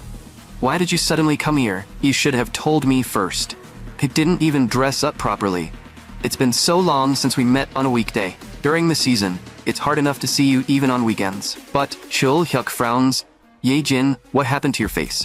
The class president hurriedly explains. I accidentally bumped into something during PE. Don't worry about it. With stars in her eyes, the class president says, Anyway, why did you come to my school? Don't you have training today? Let's go sing karaoke. But, Chul-hyuk's face suddenly turns cold. Won, Ye-jin, are you a delinquent? The class president freezes completely. What do you mean? Who's talking nonsense? Chul-hyuk grits his teeth. My friend's younger sister goes to your school. She said there's been a group of girls causing serious trouble lately, and she's too scared to come to school. There's a girl at that school whose name, class, year, and even middle school are exactly the same as yours. Are you not going to explain? The class president's face turns pale. You know how much I hate bullying. But now I'm hearing that my girlfriend forced a classmate to eat mosquito coils. Won Yejin, is there some kind of misunderstanding? Say something. The class president's eyes instantly turn red. You're being too cruel. How can you listen to only one side of the story and then interrogate me like this? Chol Huk panics. That's why I'm asking you to explain. I don't want to believe those rumors either. The class president suddenly lifts the hem of her skirt, revealing the wounds on her legs. Do you think these came from a fight? These are clearly marks from one-sided bullying. Recently, a group of delinquents has been targeting me.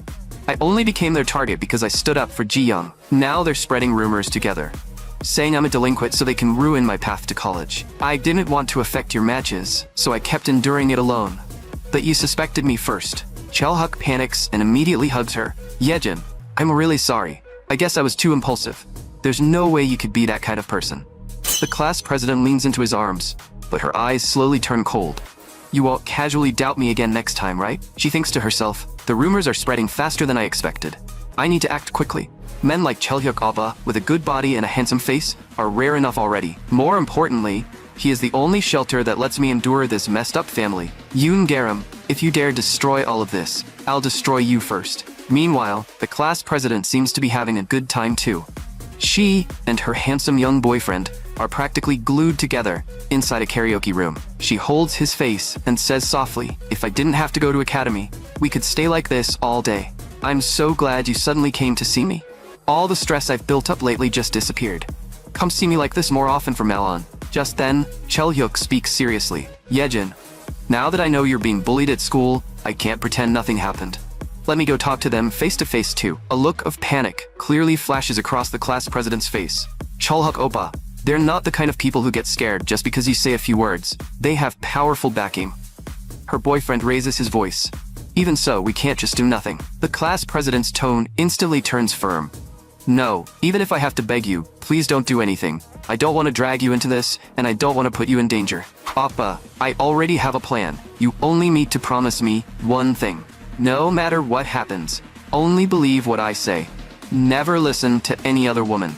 After saying that, she leans into him again. The scene shifts.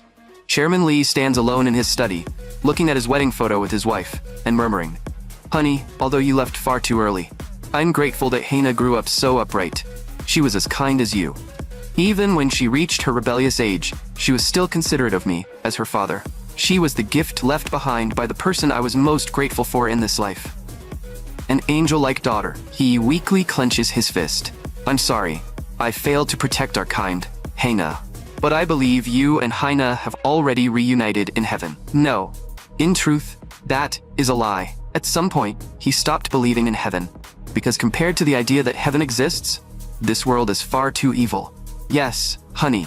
I would rather choose to believe hell exists. So for you and Haina, I will prove that hell is real. Mayor Bake walks in to report. The secret investigation Garam previously requested has been compiled into a report. Chairman Lee replies quietly, Good. Keep informing me like this. After all, this is my revenge. Shim Chul-hyuk, from Seoul, a high school senior and a key player on the tennis team. If there is one phrase to describe Won Ye-jin's boyfriend, it is perfect. He is handsome, academically strong, and extremely popular. But according to his classmates, he is easily influenced by others and has an indecisive personality.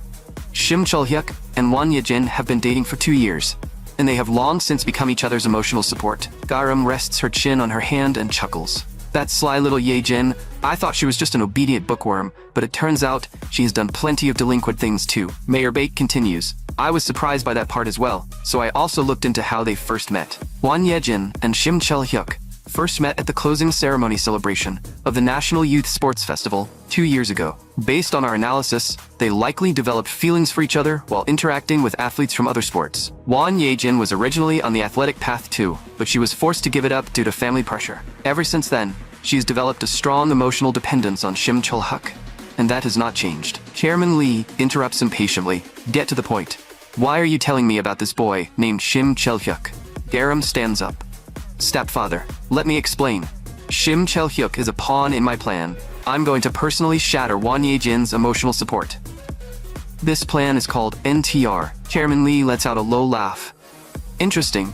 You mean you're going to take her boyfriend away from her? Garam smiles and replies, Exactly, stepfather. I heard you've recently been developing a strange dish where 2 people eat it and one of them dies. But until that final dinner is ready, We can't just sit around doing nothing. I'll use a cheating melodrama to make her mentally collapse. Chairman Lee replies, of course.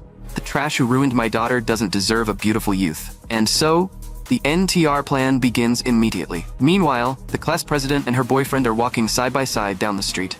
She smiles softly. It feels so nice. It's been so long since we had a weekend date like this. Chol-huk cannot help saying, can't you tell your dad you're skipping academy today? You're being bullied at school, and he still makes you study for 10 hours on the weekend? That's too much. Does your dad still not know you're being bullied? The class president immediately gets nervous. I don't want him to worry. Chol-hyuk sighs. You always think about others. You should think about yourself too. The class president grits her teeth. At this rate, he will eventually find out the truth. Most importantly, this must never reach the ears of my antisocial father. Chol-hyuk says seriously, Yejin, tell him today. Studying isn't the most important thing right now. The class president gives a bitter smile. You don't know what my father is like. Even if I got into a car accident, he'd make me memorize textbooks in the hospital room. She links arms with her boyfriend. Forget it. Let's talk about something happy. It's rare for us to go on a date, so don't ruin the mood. As long as I can be by your side like this, bullying means nothing to me. So please don't bring it up again, okay? Chol-hyuk can only nod. The class president checks the time. I have to go to academy now. Next time we go out, make sure your roommate isn't around. I'll help you relax properly. Chol-hyuk's face turns red when he hears that. The class president teases him. Look, your face is red. What are you thinking about? You're so cute when you panic. I'm leaving first. See you next weekend. Chol-hyuk stands there, but his heart starts to waver. Is she really not just forcing herself to be strong? I actually suspected someone disconsiderate of being a delinquent. I must have lost my mind for a moment. Yejin told me not to do anything. But, as her boyfriend, I should still do something. Just then, he hears someone calling him. The person who appears is Garam. Chol-hyuk turns around. His eyes instantly widen. He is immediately stunned by Garam's beauty. But in the next second, he shakes his head hard. No, what am I thinking? I already have a girlfriend. Then, Garam speaks first. Hello, Chol-hyuk oppa. I hear about you from Yejin all the time. Chol-hyuk freezes for a moment, then replies politely. Hello, but you are. Garam smiles faintly, her gaze meaningful. Aren't you curious about Yejin's past? Chol-hyuk's expression instantly twists. So it was you. You're the delinquent who's been bullying Yejin. Garam looks pitiful and says, what? That's so cruel. I'm the one being bullied at school. Didn't you see the glass cuts on my face? Chol-hyuk burns with anger. Stop pretending. I heard everything from Yejin. A nasty delinquent like you actually dares to play the victim. And now you even came to her boyfriend to drive us apart. You're even lower than I imagined. Whatever you want to say, I'm not interested. Get out of my sight right now. I'll make people like you pay. After saying that, he turns to leave. Garam narrows her eyes and thinks, he's way too decisive. Didn't they say he was indecisive? Mayor Appa's investigation is full of holes. But now that I think about it, because he is so easily swayed, that's exactly why Yejin's emotional manipulation works on him every time. But if she lets him walk away now, all her effort will go to waste. So she says, that's right. I'm the one bullying Yejin. Chol-hyuk suddenly stops in his tracks. Garam continues, those little art pieces on your girlfriend's thighs are my masterpieces. Chol-hyuk whips around and grabs her by the shoulders. What the hell do you want? Garam speaks cheerfully. I just want to have a chat with you. If you ignore me and leave now, I'll keep burning scars onto Yejin's legs. Trading a few minutes of coffee shop conversation for your girlfriend's safety? Sounds like a pretty good deal, doesn't it? Chol-hyuk's face darkens. Fine, we'll go to a cafe, but if you start talking nonsense, I won't let you off. After they sit down, Garam picks up her chocolate milkshake and says with satisfaction, this is the taste. Korea really does have so many delicious things. Only then does Chol-hyuk realize she is a North Korean defector. Garam smiles. My tone was a little harsh earlier, but if I hadn't provoked you, you wouldn't have sat down to listen. Chol-hyuk cuts her off coldly. Enough nonsense. Get to the point. What do you want in exchange for leaving our Yejin alone? Garam shakes her head. You seem to misunderstand. I came here to tell you the truth. Chol-hyuk grows even angrier. You still have the nerve to say that? Garam slowly begins. I know. Finding out that the girlfriend you loved for 2 whole years used to be a delinquent must be hard to accept. But can you calm down first and listen to my tragic story? Chol-hyuk roars, shut up and get to the point. Only then does Garam say, I'm a North Korean defector who escaped here. My stepfather took me in when I had nowhere to go. He showed me great kindness, cared for me in every possible way, and helped me open my heart until we became as close as a real father and daughter. But every night, he wakes up in pain. Because of school bullying, he lost his only daughter, Hana. She lifts her eyes, her voice turning cold. And the demon who took away his angel-like daughter was Won Ye-jin. Chol Hyuk roars. Stop talking bullshit. Garam raises a finger. Shh, don't shout so rudely in a cafe. If we're not careful, we might get kicked out before I finish this sweet chocolate milkshake. Chol Hyuk grits his teeth. You have no proof. Do you really think I'll believe some cheap clown show like that? Garam chuckles. That's why I prepared evidence in advance. Then, she starts searching inside her coat. This is the original judgment my stepfather obtained before as a victim's bereaved family member. Since it's the original, the defendant's personal information is clearly written here. Look for yourself. Isn't it exactly the same as your girlfriend? Chol Hyuk's eyes widen. Are you kidding me? If I knew the format, even I could fake a stupid paper like this. You're trying to fool me with this shallow trick. Garam stays calm. I knew you would say that, so I prepared this too. She opens a page on her screen. That's right. This is the case search service provided by the Korean court. It also clearly lists the defendant's name as Won Ye-jin. What do you think of this? Chol Hyuk loses control and shouts. This has to be edited. You can make something like that with any photo editing software. Garam finally gets impatient. This isn't an image. It's the official court website. As long as you know the case number and the party's name, you can view it too. I'll give them to you. Search it on your phone yourself. Chol Hyuk's voice starts to waver. It must be someone with the same name. Garam steps closer. Same name? Even you know how forced that excuse sounds. You're just afraid to admit it. Chol Hyuk holds his head. Impossible. I've known her for 2 years. She isn't that kind of person. As he speaks, he picks up his phone. I'm going to ask her myself. Garam's expression suddenly changes. She immediately steps forward to stop him. Chol Hyuk shouts. If you're really innocent, you should want me to call her right now, because she can disprove your lies right in front of me. Why are you stopping me? It's because you're guilty, isn't it? The commotion draws everyone's attention in the cafe. Meanwhile, Chol Hyuk thinks, how can a little girl have grip strength like this? She really is a delinquent. Garam thinks, this is bad. Acting just because I heard he was indecisive was too careless. If he contacts Won Ye-jin while he's in this state, she'll only brainwash him even more. There's no other choice. So she actually breaks the phone in half with her bare hands. Because of the sheer force, Garam also falls to the floor. 2 screams erupt in the cafe at the same time. Chol Hyuk shouts, my phone, and Garam shouts, my chocolate milkshake. The cafe owner also roars, get out. And just like that, the 2 of them are kicked out. Garam sulks. This is all your fault. I got kicked out before I even finished half of my chocolate milkshake. Chol Hyuk's face is dark. Stop talking nonsense. Get out of my sight. After you pay for my phone, never show up in front of me again. Garam smiles back. I can buy you 1 phone from every brand. But Chol Hyuk oppa, tell me honestly. Even if you're pretending nothing happened right now, you actually care, don't you? Chol Hyuk stays silent. Garam says softly, fine, then let's do this. Tomorrow at 4:20 in the afternoon, 20 minutes before Yunro High School lets out. Even if you have to leave early, come to the gate of Yunro High School. If you're willing to trust me once, I'll let you witness Ye-jin's true face with your own eyes. The class president soon realizes that her boyfriend of 2.5 years has suddenly gone silent. She stares at her phone in a daze, her heart tightening. Was I too clingy a few days ago? Is he starting to find me annoying? No, Chol Hyuk oppa would never do that. We've been together for almost 2.5 years, and he has never acted like this before. Then what is going on? She unconsciously shifts her gaze forward. Come to think of it, why has Yoon Garam been so quiet? She hasn't gone crazy, caused trouble, or done anything at all, even though lunch break is almost over. The more the class president thinks about it, the stranger it feels. The timing of Garam becoming quiet almost perfectly overlaps with Chol Hyuk disappearing. She frowns. Could it be? No, impossible. Just then, Garam suddenly turns back. Class president, why do you keep looking at me? Is there something on my face? The class president flinches and quickly looks away. What do you care what I'm looking at? She puts on her earphones and forces herself to stay calm instead of losing her mind. For her, this is obviously a good thing. She can finally catch up on the studying she missed. But from an angle the class president cannot see, Garam curls her lips into a wicked smile. Meanwhile, Son Eun-jung is eating with her head down, her eyes empty. In the next second, a clump of rice smacks into her face.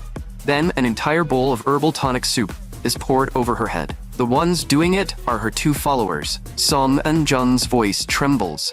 You two have gone way too far. Follower number 2 smiles. If you feel that way, why not be more optimistic? At least today, we're feeding you normal food. Exactly. Think back to the first day we walked you. Back then, we fed you dog food. Compared to that day, isn't this much better? And we secretly mixed in some oatmeal for you back then, so don't resent us too much. Son Eun-jung freezes inwardly. No wonder I thought it tasted pretty good at the time, so my taste buds aren't actually the same as a dog's. Thank God. Follower number 1 pats her. Oh, right. After you're full, remember to go to the trash area. Son Eun-jung suddenly looks up. Why do I have to go there? Follower number 1 says casually, Yoon Garam is looking for you. She said if you don't go, she'll kill you. Son Eun-jung instantly trembles all over. Wiping away her tears, she begs in a low voice, please, just let me go. Above the trash area, on the roof of an abandoned shed, Garam is sitting there leisurely. When Son Eun-jung looks up and sees this, she is completely stunned. How did she even climb up there? Garam smiles gently. Son Eun-jung, you came. Did you have enough for lunch? Son Eun-jung nods weakly. Garam tilts her head. You clearly ate a lot, so your voice shouldn't be that small. Our poor Son Eun-jung looks so lifeless. You're making me worried. My favorite punching bag. Oh no, my favorite classmate looks so low on energy. Do you know how much it hurts my heart to see that? Son Eun-jung trembles with rage, thinking, I can't believe this woman is actually pretending to care about me right now. In the next second, Garam lightly jumps down from the shed roof and lands perfectly. Son Eun-jung instinctively steps back. Eun-jung, things have been hard for you lately, right? I have a way to make you suffer less. What do you think? Want to hear it? Son Eun-jung backs away in fear. Is it something like going to heaven, so I can be free from pain? Garam's smile turns cold. Don't twist it like that, you little brat. I'm here to seriously make a deal with you. Listen carefully. After school today, as long as you do what I say, I'll stop bullying you. Son Eun-jung suddenly looks up. I'll do it. I'll definitely do it. Whatever you tell me, I'll do it. I'll follow your orders and give it everything I have. Leave it to me. So what do I have to do after school? Garam says calmly. Go provoke the class president, then get beaten half to death by her. Son Eun-jung, who was smiling just a moment ago, freezes. I mean exactly what I said. After school, call her out alone, say things that make her furious, step on her bottom line, and then get beaten badly by her. Son Eun-jung loses control and shouts. Be honest. This is just a new way to torture me, right? How is this any different from saying it'll be easier once I go to heaven? If she kicks me, I might really die. Won Ye-jin is terrifying once she loses control. Garam looks at her with red eyes. Do you think the Garam standing in front of you is just some small fry, so I'm not scary? Son Eun-jung answers in a trembling voice. No, of course you're scarier. But whether I get hit by a car or a huge truck, I'll still die either way. After hearing that, Garam reaches out and grips Son Eun-jung by the neck. You really don't listen. How do you not understand that compared to getting hit by a huge truck, your odds of surviving a car crash are much higher? Negotiation time is over. From now on, this is an order. If you don't do what I say after school, I'll hold a trashy photo exhibition at school. And while I'm at it, I'll let you personally experience how painful it is to get hit by a huge truck. Your answer. Son Eun-jung desperately agrees. I'll do it. I'll definitely do it. Garam, let's go. Son Eun-jung falls to the ground and keeps coughing. Garam smiles. Good. Eun-jung really is my favorite classmate. I'll look forward to your performance after school. Right before school ends, Chol-hyuk stands outside the school gate, his mind in complete chaos. I used preparing for a match as an excuse to leave early and come here. But is this really right? It feels like I'm doubting my girlfriend, and that makes me feel guilty. And since my girlfriend is already being bullied at school, shouldn't I just believe her and give her strength? He shakes his head. No, this is exactly what I should do. I don't know why that delinquent Yoon Garam insisted I come here. But if I don't show up, she'll definitely use it as an excuse to keep hurting Ye-jin. He clenches his fist. That's right. I'll cooperate with that woman first, then find a way to settle things with that delinquent on the spot. As Ye-jin's boyfriend, I have to confront those delinquents directly. Just then, Garam's voice rings out. Chol-hyuk oppa, you really came. Chol-hyuk frowns. Why are you outside the school? Shouldn't you be inside at this time? Garam smiles naturally. I left early too, because I had something else to prepare. Cholhyuk freezes. Prepare what? Garam slowly says, I happen to find the perfect place to watch delinquent Won Yejin's performance, and it's also a great place for us to hide and watch together. I came out early, just to take you there first. Don't get any weird ideas. Hurry and follow me. We need to get a good spot. It's time to face the truth. The dismissal bell rings. Students pour out of the building. Garam and Cholhyuk stand on the rooftop, looking down at the crowd below. Garam rests her chin on her hand. It's about time. Song Eun-jung better not mess this up. Cholhyuk notices what she is holding. What is that? Garam shakes the device in her hand. This? It's a high-quality video camera I prepared personally for today. I could have filmed it with a regular phone, but that wouldn't be as fun. Cholhyuk gets angry. What part of this is fun? And if you were going to record it anyway, couldn't you just show me the video? Why did you have to call me here? Do you have some other goal? Garam cuts him off. Shh! Look over there. She's here. Cholhyuk grits his teeth. Am I really just going to be a useless boyfriend? The class president speaks coldly. Song Eun-jung, you've gotten bold. You actually dared to call me out alone after school. Didn't I tell you, after I deal with Yoon Garam, you're next? You didn't forget, did you? So, what exactly do you want to say? Song Eun-jung turns around. Her voice trembles. You damn class president. Do you think I'm that useless? If you're so mad, then fight me one-on-one. When Garam sees this, she almost bursts out laughing. The class president also freezes for a moment. In the next second, her expression slowly twists. Song Eun-jung's heart sinks. It's over. I really messed up this time. There is no way I'll survive Won Yejin's flying kick. But right before her rage explodes, the class president suddenly calms down. She starts sensing that something is wrong. Why is Song Eun-jung suddenly acting crazy? Both the reason for the provocation and the timing of her appearance are way too suspicious. If she had simply lost her mind and become arrogant, that would be one thing. But that doesn't seem right, because she looks like she knows exactly what she's doing. As if her spider sense has gone off, the class president suddenly looks up. Her gaze scans toward the rooftop like a scout. Garam grabs Cholhyuk and pushes him down, and the two barely dodge her line of sight. The class president frowns deeply. This sense of wrongness is getting stronger. She still cannot figure out what is happening, but her instincts tell her that not following Song Eun-jung's rhythm is the safest choice. So she turns around and prepares to leave. Song Eun-jung panics and immediately calls out, Wait, where are you going? Didn't we agree to fight one-on-one? Are you scared? The class president sneers. If you really want to die, go find Yoon Garam instead. After saying that, she turns to leave. Song Eun-jung stands there and actually feels relieved. Just knowing she will not be beaten by Won Yejin makes her feel much lighter. She instinctively looks up toward the rooftop and thinks, that's right, I did my best. It's not my fault that I failed. Yoon Garam will understand, right? But in the next second, Garam's cold and terrifying smile sends a chill through her entire body. No, what am I thinking? This is Yoon Garam. She really will kill me. If I want to survive, I have to remember quickly. I have to find the button that will snap that suspicious woman's sanity. At that moment, Song Eun-jung ignites her inner universe. Finally, something suddenly comes to mind. She blurts out, Hey you murderer. The class president whips her head around. What did you just say? Song Eun-jung grits her teeth and continues. Lee Hae-na jumping from the rooftop wasn't her own choice at all. You and Cha So-hyun dragged her up there and forced her to jump. You're a murderer. The air instantly freezes, and the class president's face stiffens. Then her expression turns completely dark. Garam freezes slightly on the rooftop. What does that mean? Is there something else behind it?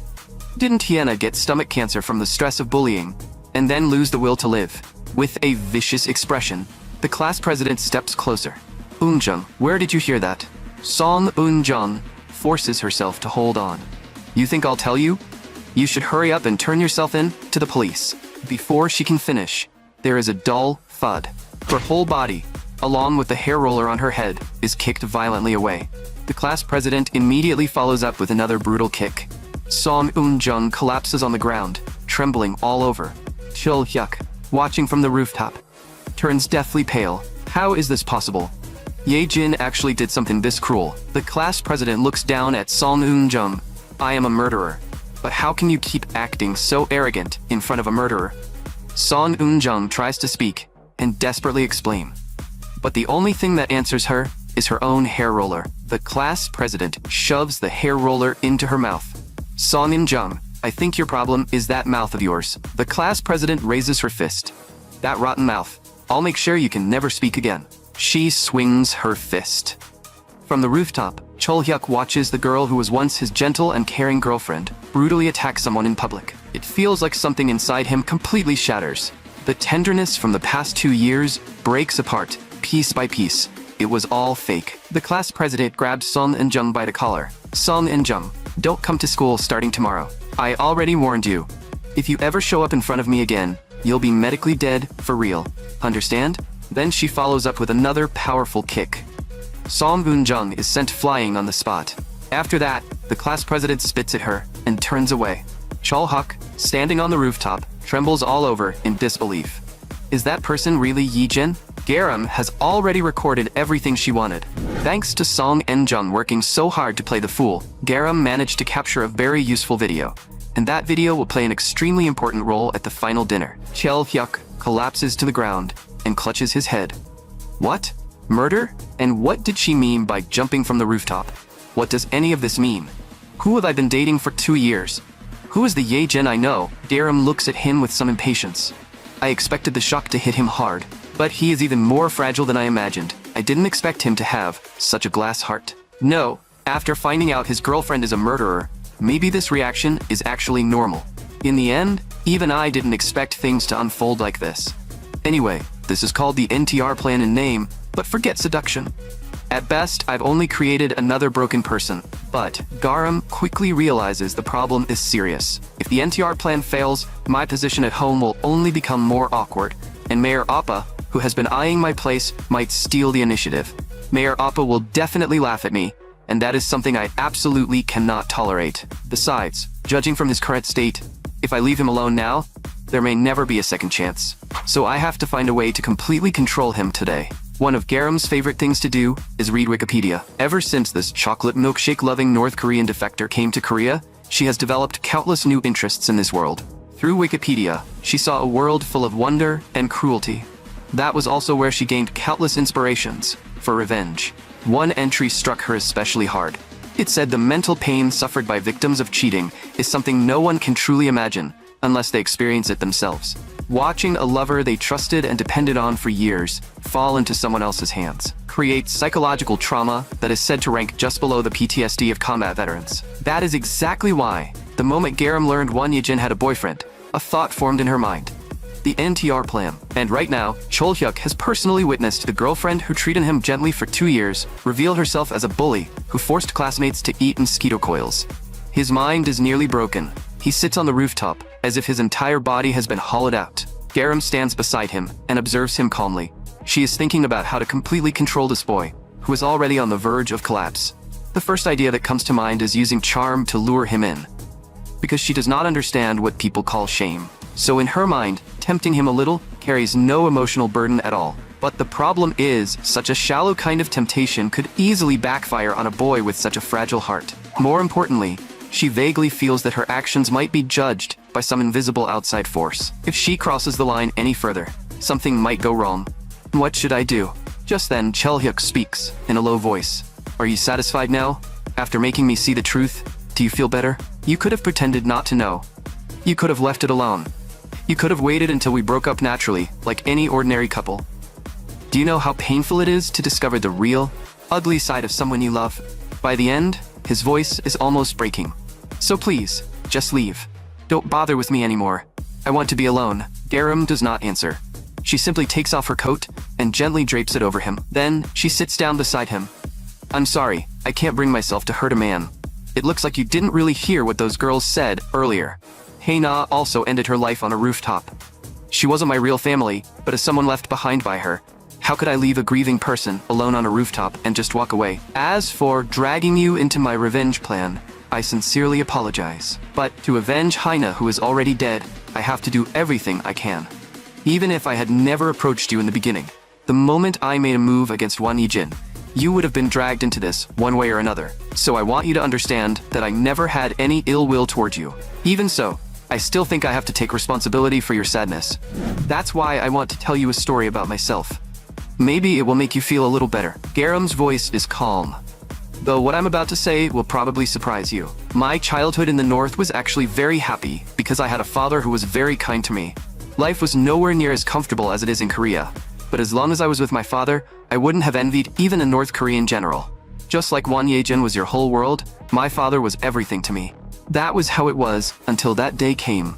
My father was a scientist in the country, and his job was to conduct live experiments on lab rats. And that lab rat was me. At the time, the country was conducting a study and needed a test subject. The moment my father learned that I was the ideal candidate, he did not hesitate to experiment on me. As long as he could earn recognition from the country, even his own daughter could be used as a test subject. That was the cold-blooded true face of my biological father. I was only 10 years old then, and he injected all kinds of potent drugs into my veins. During that time, every day felt like living in hell. It felt as if the blood vessels in my entire body were melting. Almost all the pain I was supposed to suffer in this life, I experienced all at once during those years. As my biological father's lab rat, I was locked inside an iron drum for at least 3 years. Do you know how intense the drugs injected into me during those 3 years were? If I clench my fist like this for about 10 seconds, the black vein scars left from that time will appear. When Chol-hyuk sees this, his heart suddenly tightens. My God, that must have hurt so much. Garam freezes for a moment. Then she leans toward him. You're so strange. You're supposed to hate me right now, so why are you feeling sorry for me instead? You really are a good person. Chol-hyuk's face turns red, and he suddenly becomes flustered. Garam continues, what I'm trying to say is I went through pain very similar to yours. The father I had loved all this time was nothing more than an illusion. In a single night, everything collapsed. After losing everything, I thought my life was over. Until I accidentally came to a new world called Korea and met my current stepfather. And thanks to my stepfather taking care of me, I can drink chocolate milkshakes as much as I want. Garam smiles brightly. At that moment, Chol-hyuk's heart moves slightly. Garam stands up. The last thing I want to say is this. Even if the world you knew is collapsing, even if you feel like everything is over, as long as you still have the courage to quietly walk somewhere new, you can also meet a brand new world, just like I did. A brand new world. Chol-hyuk repeats softly, his eyes filled with longing. Garam continues, a woman can be forgotten through another woman. That may sound cold-blooded, but honestly, my original plan was to seduce you and make Won Ye-jin completely break down. But seeing how pure you are, my conscience can't take it. You're a good person, so I'm sure you can meet someone better than her. You can use this piece of clothing as a handkerchief or just throw it away. I'm sorry for causing you trouble lately. The moment she turns around, Chol-hyuk suddenly says, wait. And Garam reveals a satisfied smile. As expected, the tragic card works best on a pure-hearted boy. She turns back with a faint smile. What is it? Do you have something to say to me? Chol-hyuk grits his teeth. You still haven't paid me back for my phone. Were you seriously trying to settle it with just a piece of clothing? Are you kidding me? Didn't you say you'd buy me the latest model? Then we should go downtown right now. There are plenty of date spots there. You said a woman can be forgotten through another woman, right? Then fine. I'll use you to get over this breakup, and you can use me to carry your revenge to the end. Garam smiles faintly. Sure. Then let's go on a date. Looking at the newest phone that rich girl Garam has just bought for him. Chol-hyuk finally shows a long-lost smile. Garam tilts her head and asks, are you that happy? Chol-hyuk answers a little shyly, because this phone is way better than my old one. Garam smiles softly. Since I've paid you back for the phone, let's officially start our date. Chol-hyuk nods without hesitation. Then let's have fun downtown. Do you have a date plan in mind? Garam narrows her eyes. I've already decided the final stop, but before that, I'll follow your lead. Chol-hyuk smiles easily. Then leave it to me. He reaches out his hand to Garam. First, they go to a wildly popular restaurant. The moment the table is filled with food, Garam's eyes instantly light up. Chol-hyuk sits across from her, raises his phone, and records every tiny expression she makes. Next, they go to karaoke. The moment Garam starts singing, the entire room falls silent. Chol-hyuk looks at her as she shines, his eyes practically sparkling. Garam turns out to be an amazing singer too. With barely any effort, she scores full marks. Chol-hyuk looks at her and cannot help applauding. After that, Garam says she wants to take photo booth pictures. The two look at each other and burst into laughter at the same time when they take the pictures. Garam naturally links arms with him. Chol-hyuk is clearly a little stiff, but he does not pull away. Just like a real couple, They leave behind rows of intimate photos. Next comes the giant pendulum ride at the amusement park. The operator suddenly feels playful. He secretly turns the power up to maximum, and the machine starts moving. The massive arm swings wildly, throwing Garam into the air. Then she lands safely in Cholhyuk's arms. The distance between them closes all at once. Cholhyuk looks down at Garam in his arms, his heart completely thrown into chaos as he freezes in place. This moment really owes a small assist to the ride operator. Night falls, and neon lights brighten the entire city. Garam smiles and says, "Thanks to you, Appa. I had so much fun today. So this is how interesting dating can be." Then she suddenly says, "Now let's go to the final stop." Cholhyuk pauses. The final stop? Now I'm curious. So, Garam takes him to a familiar building. It is the class president's academy. In the classroom, the teacher is currently giving a lesson. But the class president cannot focus at all. She keeps her head down, staring at her phone while biting her fingertips until they turn pale. Cholhyuk oppa, why haven't you replied at all? Even if your phone broke, you could contact me from an internet cafe, right? Or did something really happen to you? The teacher suddenly calls on her, and she jolts. Did you get careless just because you ranked first in the whole school on the last mock exam? The class president is so anxious that she cannot care what anyone else thinks. The teacher is just talking nonsense, but when she looks down at her assignment full of mistakes, her mood sinks again. No, the teacher is right.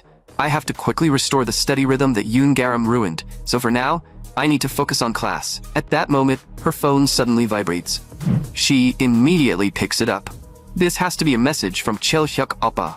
But the sender is Yoon Garam. Look out the window right now. The class president's eyes tremble. She abruptly turns her head. On the rooftop of the building across from her stands a familiar figure. It is Garam. The class president mutters, "Yoon Garam, am I hallucinating because I'm under too much stress? How could she possibly be here?" But in the very next second, her pupils tighten sharply, and her eyes quickly become bloodshot, because the person standing next to Garam is the one she loves most, Cholhyuk. The class president suddenly jumps to her feet, trembling uncontrollably. The students around her notice that something is wrong, and they all turn to look in the same direction. Under everyone's gaze, the two people on the rooftop suddenly lock eyes. In the next instant, they kiss. The watching students instantly explode with excitement, and even start shipping them. Someone even rubs salt in the wound. They look way too good together. I seriously thought I was watching the leads of a school romance web drama.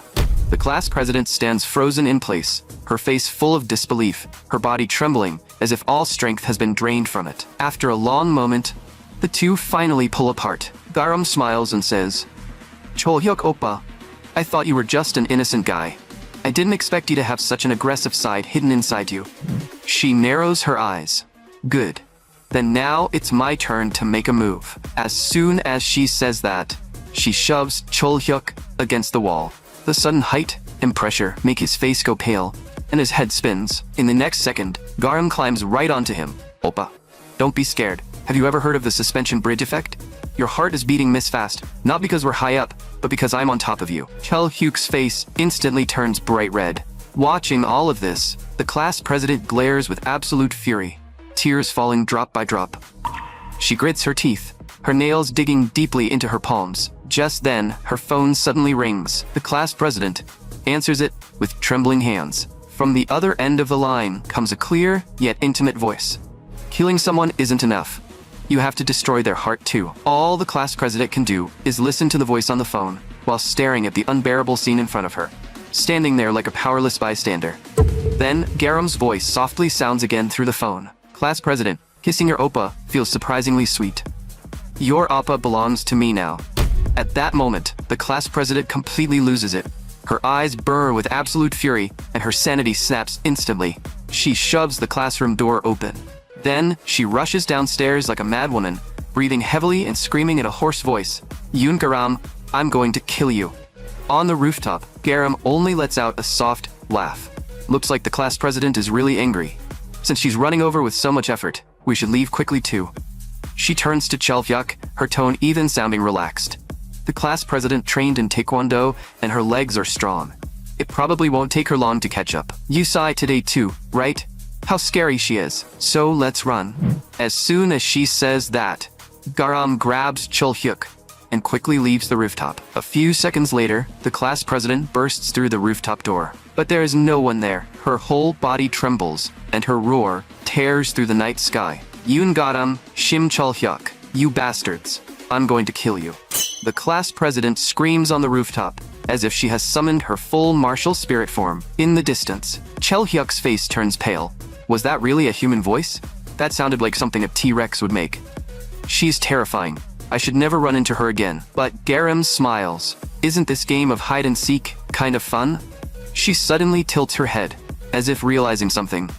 Oh, in that case, can this be called eloping? Chul Hyuk freezes. Eloping? She's probably just saying that casually, right? To Garam, all of this is just revenge for her dead sister. But at some point, my heart has started wavering more and more. After a moment, he still asks, Garam, what type of guy do you like? Garam flinches slightly. My type? Why are you suddenly asking that? Chul Hyuk looks a little awkward. I just suddenly wanted to know more about you. That's all. Garam thinks for a moment, then smiles softly. If I had to say, I like strong men. Meanwhile, Chairman Lee is sweating heavily in the gym. He slowly exhales. Then, he turns and asks, Mayor Baek, do you know why I make time to exercise every day, no matter how busy I am? Mayor Baek answers, is it to build stamina for your busy schedule? Chairman Lee shakes his head. Ron, exercise sharpens my senses. Intense exercise increases BDNF secretion, improves cognition, raises blood flow to the brain, and keeps me absolutely clear-headed. At this point, his voice suddenly turns dark. I do it so I can hate those women in the clearest state possible. Mayor Baek feels a chill in his heart. Chairman Lee then asks, so, how is the NTR plan progressing? Mayor Baek immediately reports, Garam successfully seduced Shim Chul Hyuk today. After the date, she took him directly to the academy where Won Ye-jin was attending class. Then she publicly showed affection on the rooftop across from it, fiercely provoking Won Ye-jin. Chairman Lee asks, what is Won Ye-jin's current state? She lost control on the rooftop and caused a scene for 15 minutes. Police officers have stopped her for now. The surveillance team will update her movements every 15 minutes. Chairman Lee lowers his head and praises them. Good. Both Garam for completing the mission and you for commanding the surveillance team did excellent work. He pauses, but his voice suddenly grows heavy. If I had known, I should have had a capable confidant like you, protect and watch over Hina. I was so foolish to leave her in the hands of those useless idiots.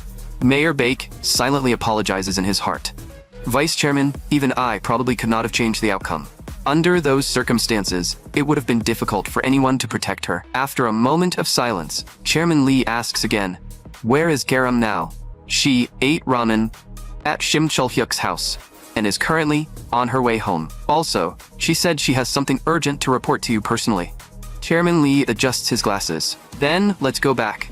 Prepare the car. When Garam sees Chairman Lee return, she greets him with delight. Stepfather, you're back? Before she can finish, Mayor Baek says sharply, Yoon Garam.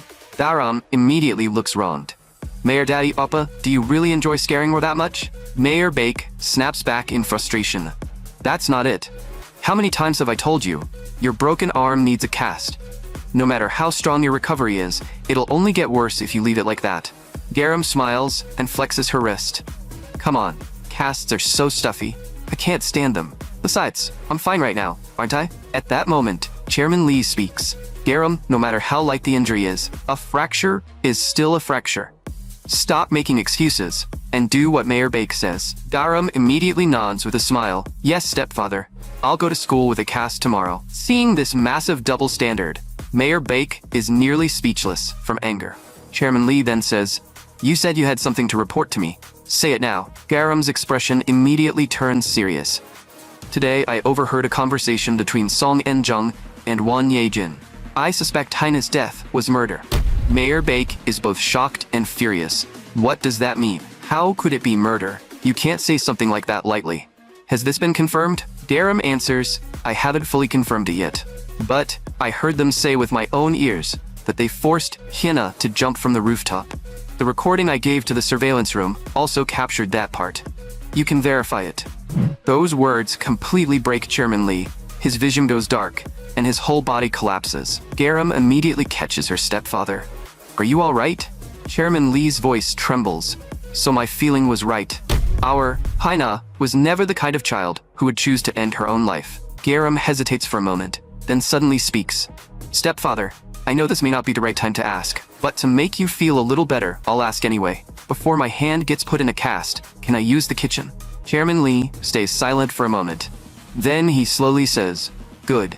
It really is time to start paying that debt back. Our hyena owed Won Yejin a lot in that area while she was alive. Garam, I allow you to use the kitchen. So tomorrow, make sure Won Yejin eats her fill. Garam smiles faintly. Stepfather, leave it to me. Then I'll start preparing the ingredients right now. Haina had once been forced to eat an entire pack of mosquito coils, all to test whether nicotine had a vomiting effect. Facing the bully's laughter, she could barely even stand, and yet she still lifted her head without lowering herself. Do you really feel like better people after gaining superiority by bullying others? Don't make me laugh. You're just cowards. You can't fight the people you should actually fight, so you take your anger out on innocent people. Even if you torture me like this, I have never regretted standing against people like you, who only bully the weak. I act openly and live a life I'm not ashamed of. That is how I fight people like you. Her gaze fixes directly on Yijin. Instead of taking your anger out on me, why don't you try standing up to your father? Those words pierce the class president's heart like a perfectly aimed blade. In the next second, humiliated and enraged, she raises her leg and kicks. But at that exact moment, the scene suddenly breaks apart. The class president bolts upright. She gasps for breath, her forehead covered in cold sweat. So everything just now was a dream. Was I dreaming about the past?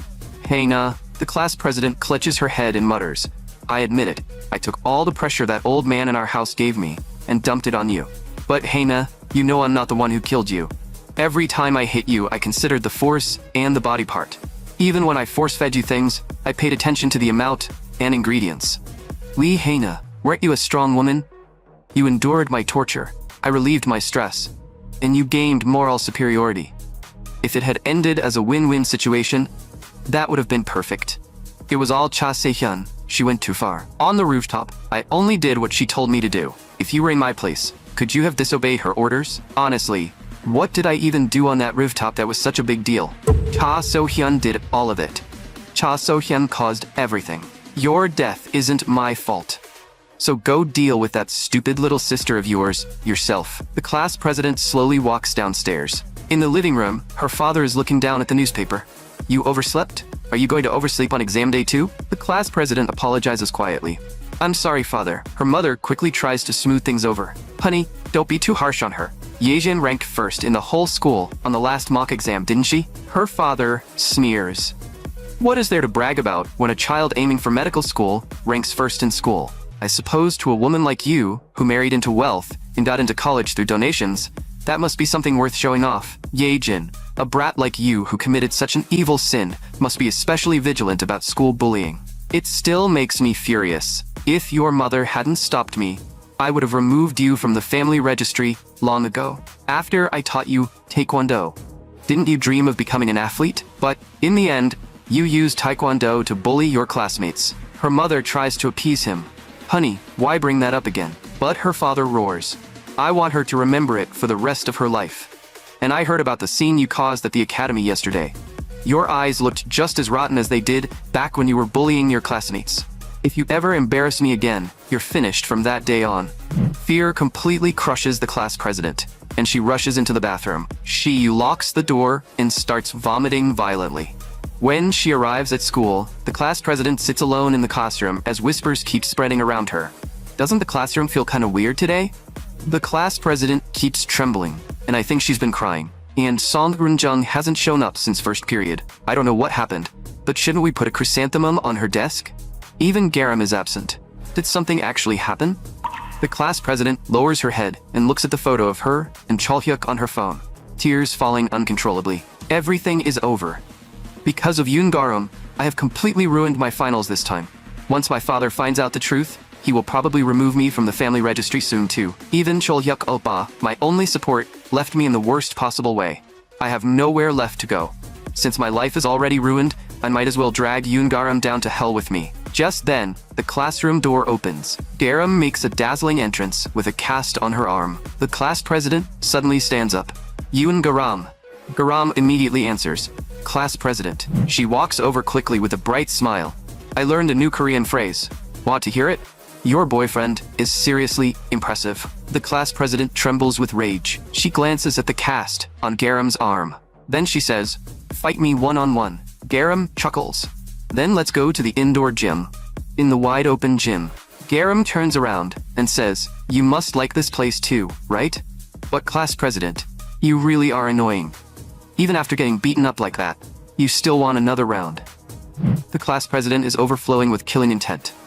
"Even like this, do you really think I'll lose to a one-armed boxer? In this open space, my flying kicks and distance control won't be restricted at all." She screams, "Let's go down together."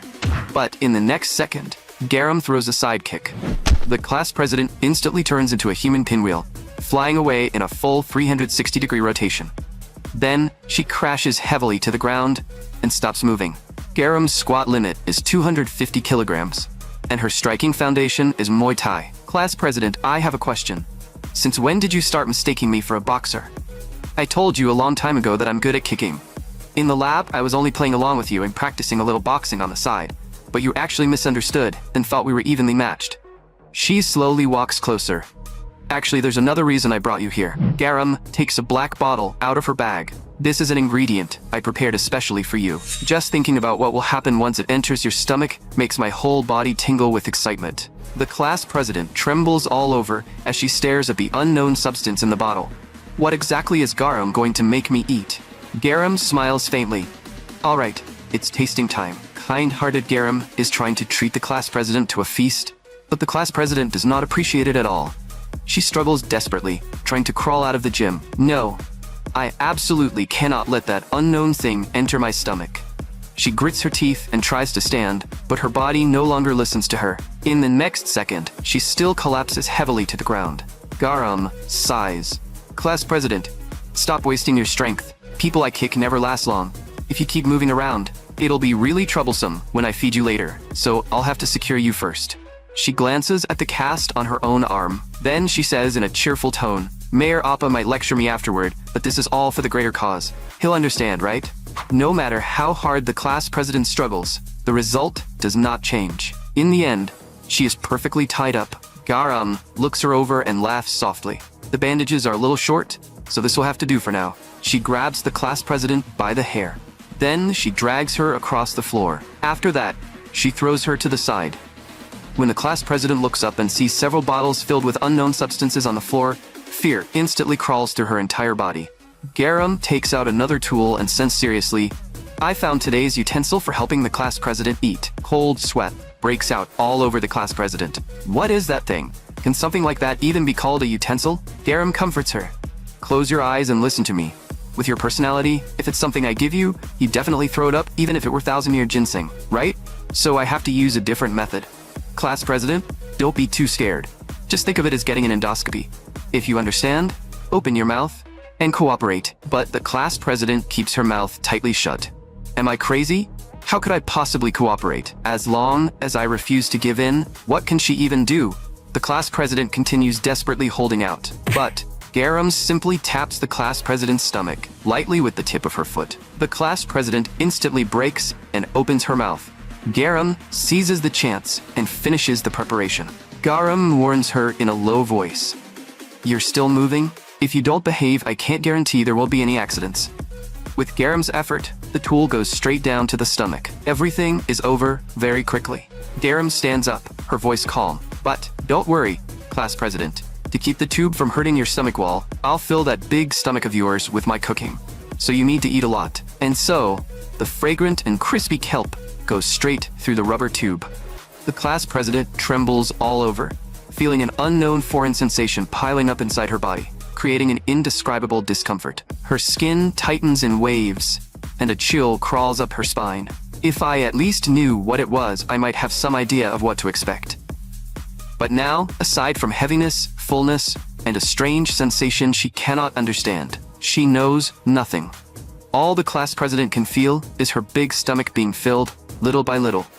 Garam looks at the now empty bottle and says cheerfully, "It's empty already? Then let's do another one." The moment those words come out, the class president starts struggling. Garam comforts her. "Are you worried there won't be enough? Don't worry. There's plenty to fill you up. We still have 5 whole bottles left.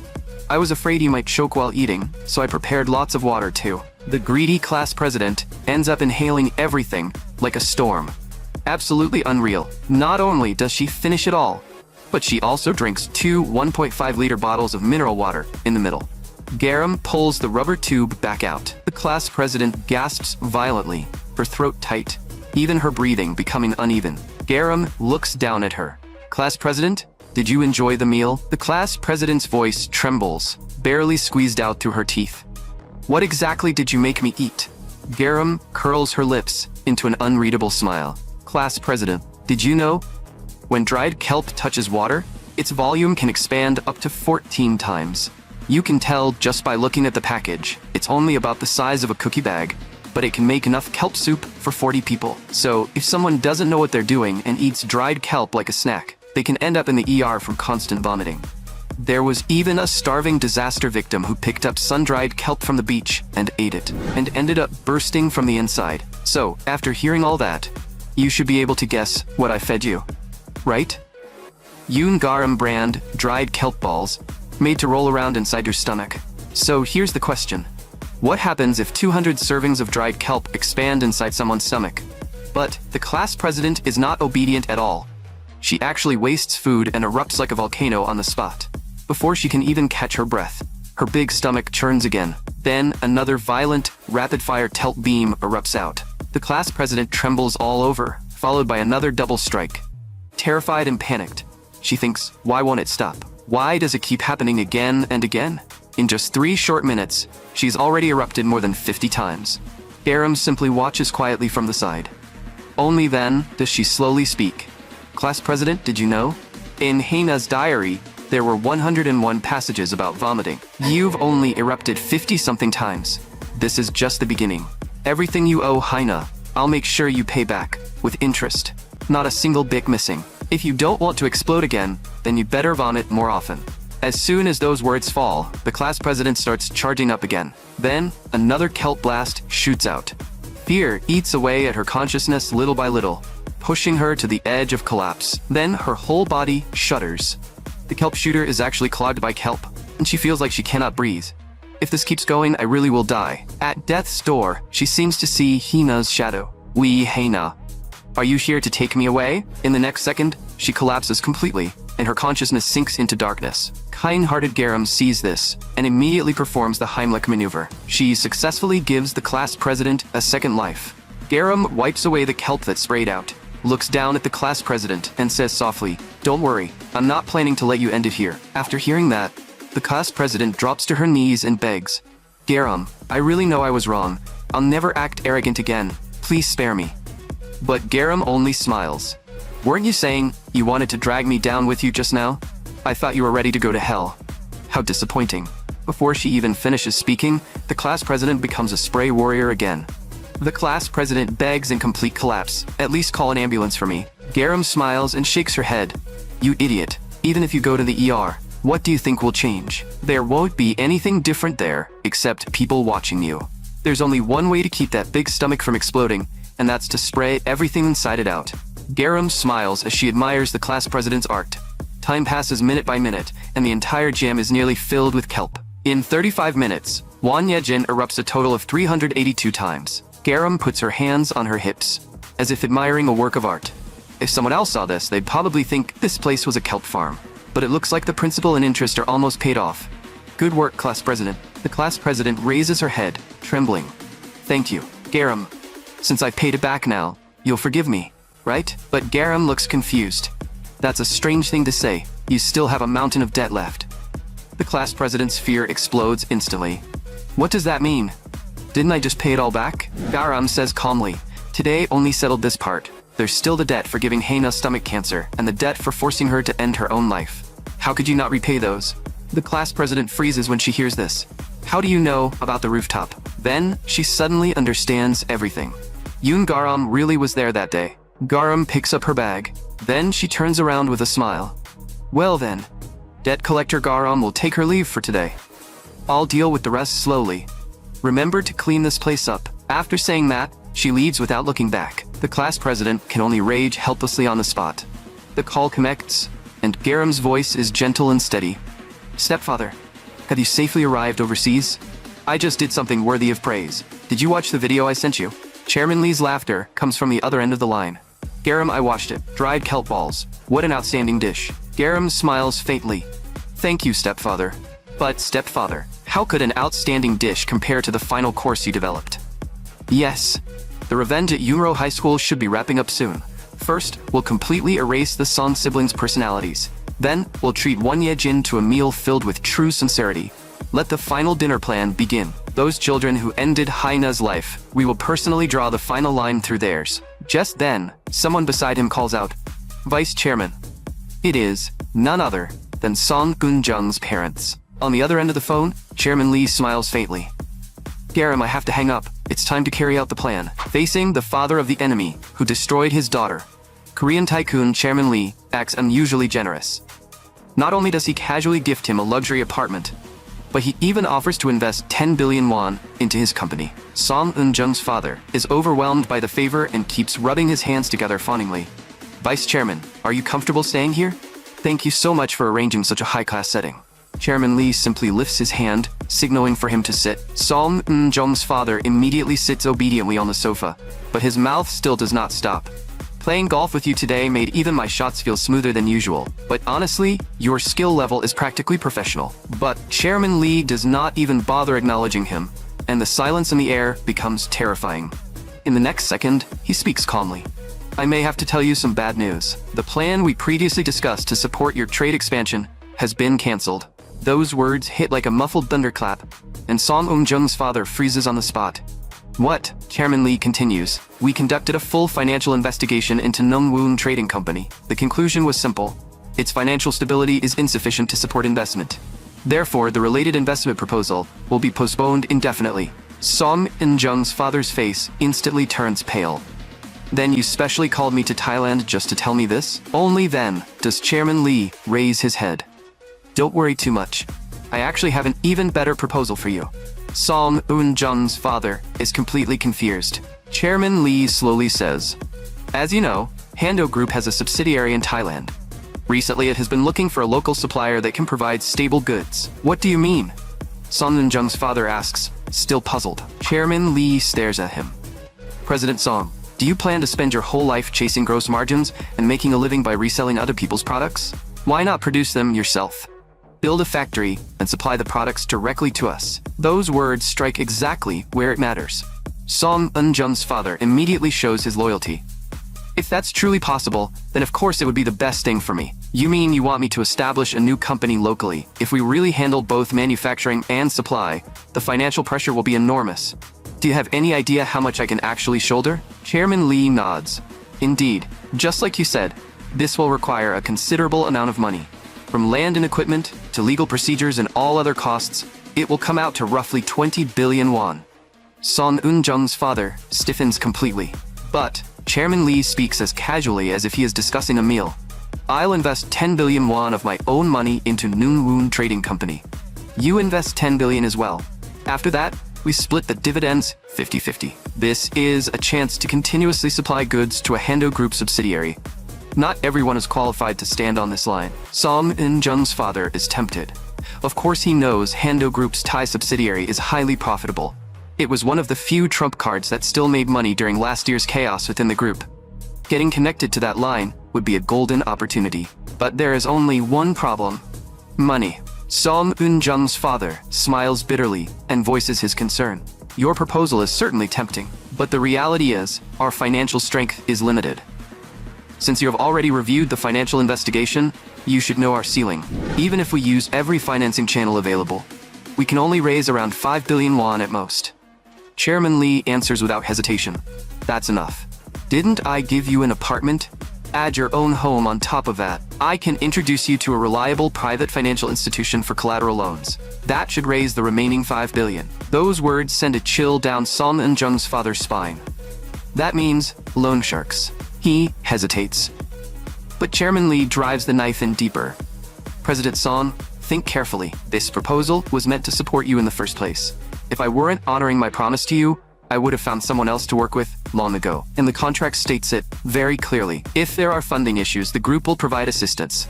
You only need to confirm the terms. Song Eun-jung's father looks at the contract, constantly reassuring himself. There is no need to keep feeling like something is wrong.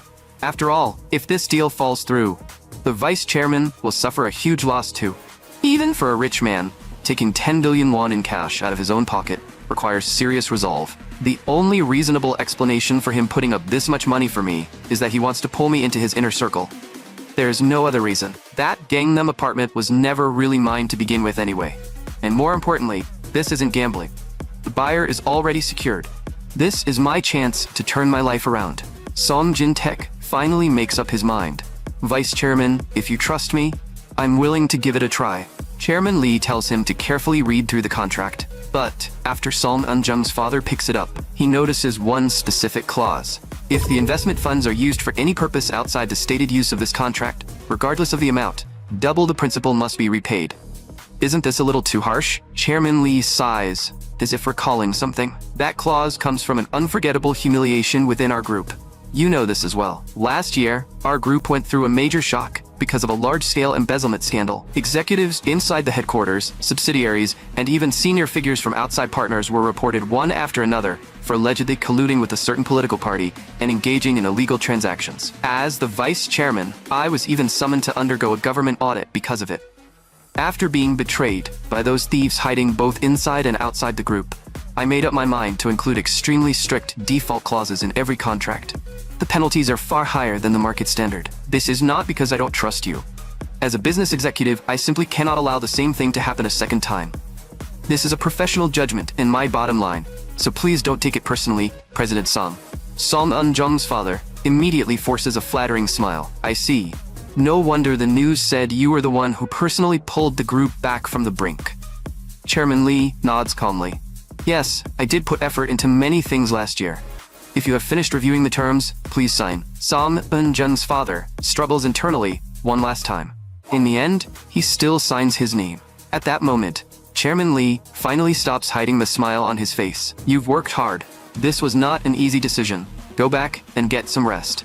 Song Eun-jung's father stands up, hesitating before he speaks. Vice Chairman, I know you actually hate me deep down, yet you still gave me such a big opportunity. But I, Song Jin-taek, will prove through my actions that I am worthy of this trust. Chairman Lee only replies, I understand. Go back first. After he walks away, Mayor Baek cannot help sneering. Does he think he's the ringleader of a revenge plot? How can he be so delusional? But Chairman Lee says quietly, no, he hasn't misunderstood.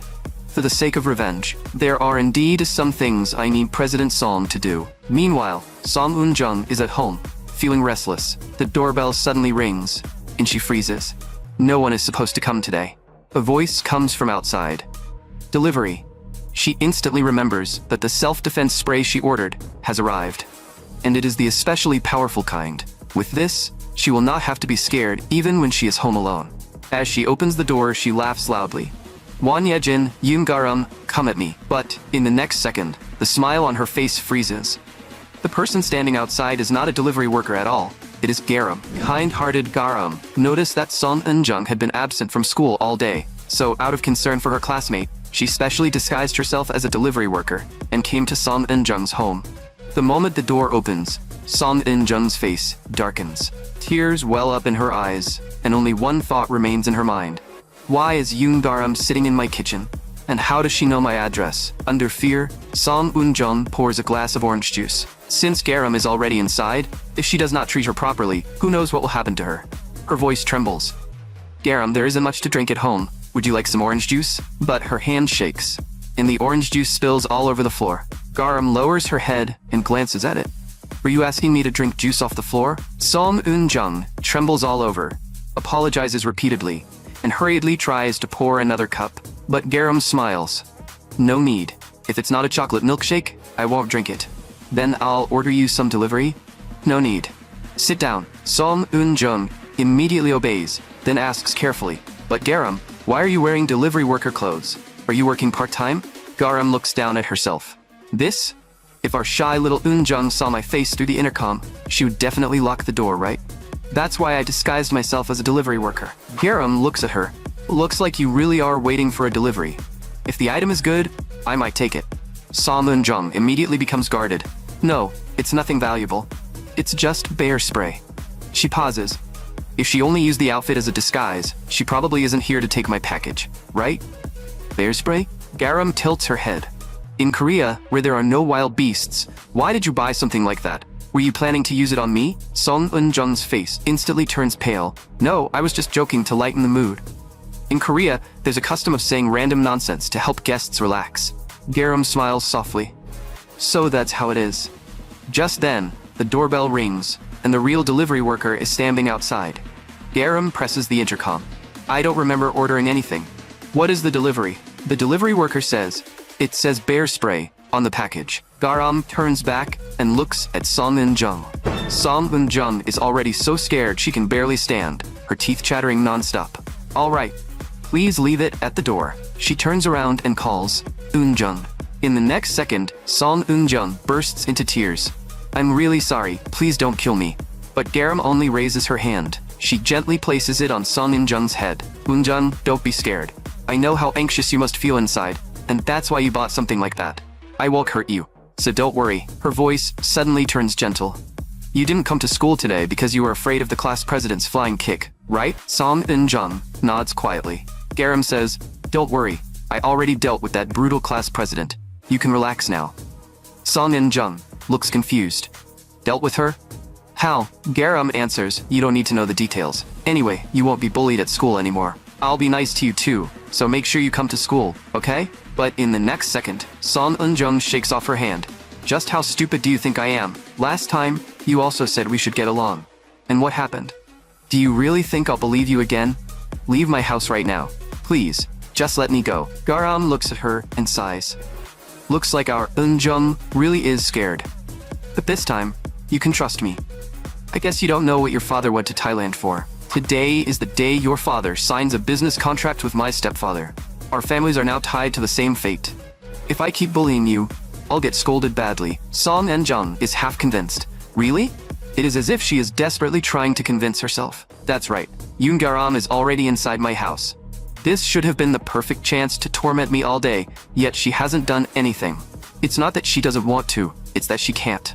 As expected of my father, he must have negotiated with Lee Myung-jin. Garam smiles and asks, so Eun-jung will start coming to school tomorrow, right? Song Eun-jung immediately puts on a smile. Of course. Then we really can get along, right? Of course. I already told my followers not to bother you anymore. See you tomorrow. Garam puts on her hat and prepares to leave. Song Eun-jung is overjoyed inside.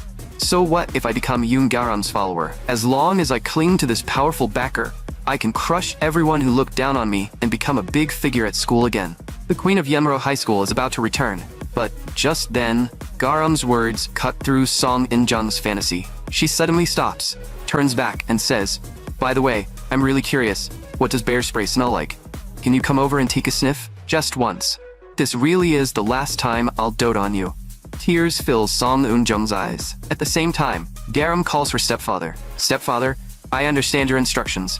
I soothed her. She'll obediently come to school from now on. The other end of the phone stays silent for a second, then tries to persuade her as gently as possible. Garam pauses.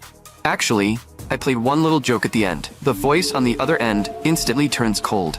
Garam, why couldn't you hold back? Garam immediately apologizes, because she knows better than anyone why this revenge must take place at school. It turns out that Song Jin-woo once publicly displayed Haena's photos. He even charged 70,000 won per viewing. Some people even wanted to see Haena in person. Song Eun-jung, standing beside him, urged her brother on. She even said they should display anyone who spoke badly about her. Song Jin-woo stared at Haena. Look how outstanding our Haena is. Haena frowning like that will only make you more tired. Another group from the industrial high school next door is coming later, so save some strength. After saying that, he looked at Song Eun-jung. Song Eun-jung, you should let Haena enjoy it properly. If someone pretty gets talked about a little, what's the big deal? Your spending money gets bigger too, doesn't it? Song Eun-jung answers impatiently. Fine, I get it. But thanks to you, I did buy a new bag, so thanks. You're the best cash cow ever, so keep working hard from now on. It turns out the Song siblings had bribed the school guards and held vile exhibitions in the school gym every night. From nearby Seoul to farther places like Bucheon and Incheon, delinquents came and paid money. They treated 5 children, including Hina, like products for sale.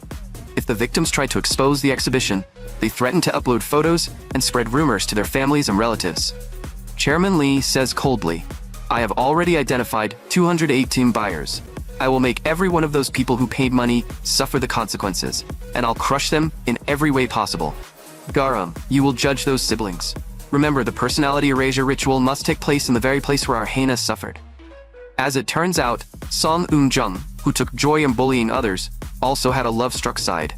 From far away, she watches the person she has a crush on, her little heart pounding non-stop. Just then, Garam appears. Eun-jung, the look on your face right now really makes you seem like a girl in love. Song Eun-jung is startled by Garam's sudden appearance and instinctively asks, "When did you start standing there?" Garam smiles faintly. "Since the Jurassic period. Our Eun-jung only missed 1 day of school, but it feels like you still can't adjust to school life. So I've been keeping an eye on you. And then I just happened to see Eun-jung in love." Song Eun-jung immediately turns her face away and denies it fast. "It's not like that." But Garam naturally wraps an arm around her and gently coaxes her. "Song Eun-jung, don't be shy. Liking someone isn't embarrassing. And even without looking, I know who you were watching just now. You like Sihu Oppa, right?" Song Eun-jung freezes completely. "How do you know?" Garam tilts her head. "Is that what you're curious about?" I casually asked those 2 Garam followers of yours, and they confessed everything. Song Eun-jung grits her teeth inwardly. "Those 2 have such loose mouths." Garam continues, "I heard you've liked him since the start of school. That's so innocent and cute. Don't worry, I sincerely support your love." She sits down beside Song Eun-jung, and her tone suddenly turns serious. "Do you want me to help set you up with Sihu Appa?" Song Eun-jung looks completely unconvinced. Garam seems to get more excited the more she talks. "I can build a bridge between you 2. Don't underestimate me. Back in North Korea, I never failed once." In reality, that was because Garam had never tried matchmaking before. "Leave it to me. I'll definitely shoot Cupid's arrow." Song Eun-jung is speechless. "Cupid's arrow? Please. As long as Garam doesn't shoot an actual arrow at someone, I'll thank the heavens." After being forced to smell bear spray yesterday, Song Eun-jung had already confirmed that this woman absolutely could not be trusted. She did not even want to come to school today, but Garam had sent her a strange message, so she had no choice but to force herself to come. And now, Garam is saying she wants to help her with romance. Seeing Song Eun-jung stay silent for so long, Garam's expression turns cold in an instant. "Hey Eun-jung, why aren't you answering? I already said I'll help you and give you a good result." Meanwhile, the boys who had just finished playing soccer are resting in the classroom. As it turns out, Lee Si-hoo is not some innocent senior at all. He only worked especially hard in this soccer match because students from a girls' high school would be coming to watch. A friend beside him teases him. "Didn't you say last time that you already had someone you were flirting with?" The little player does not care at all. "You can never have too many girls you're talking to."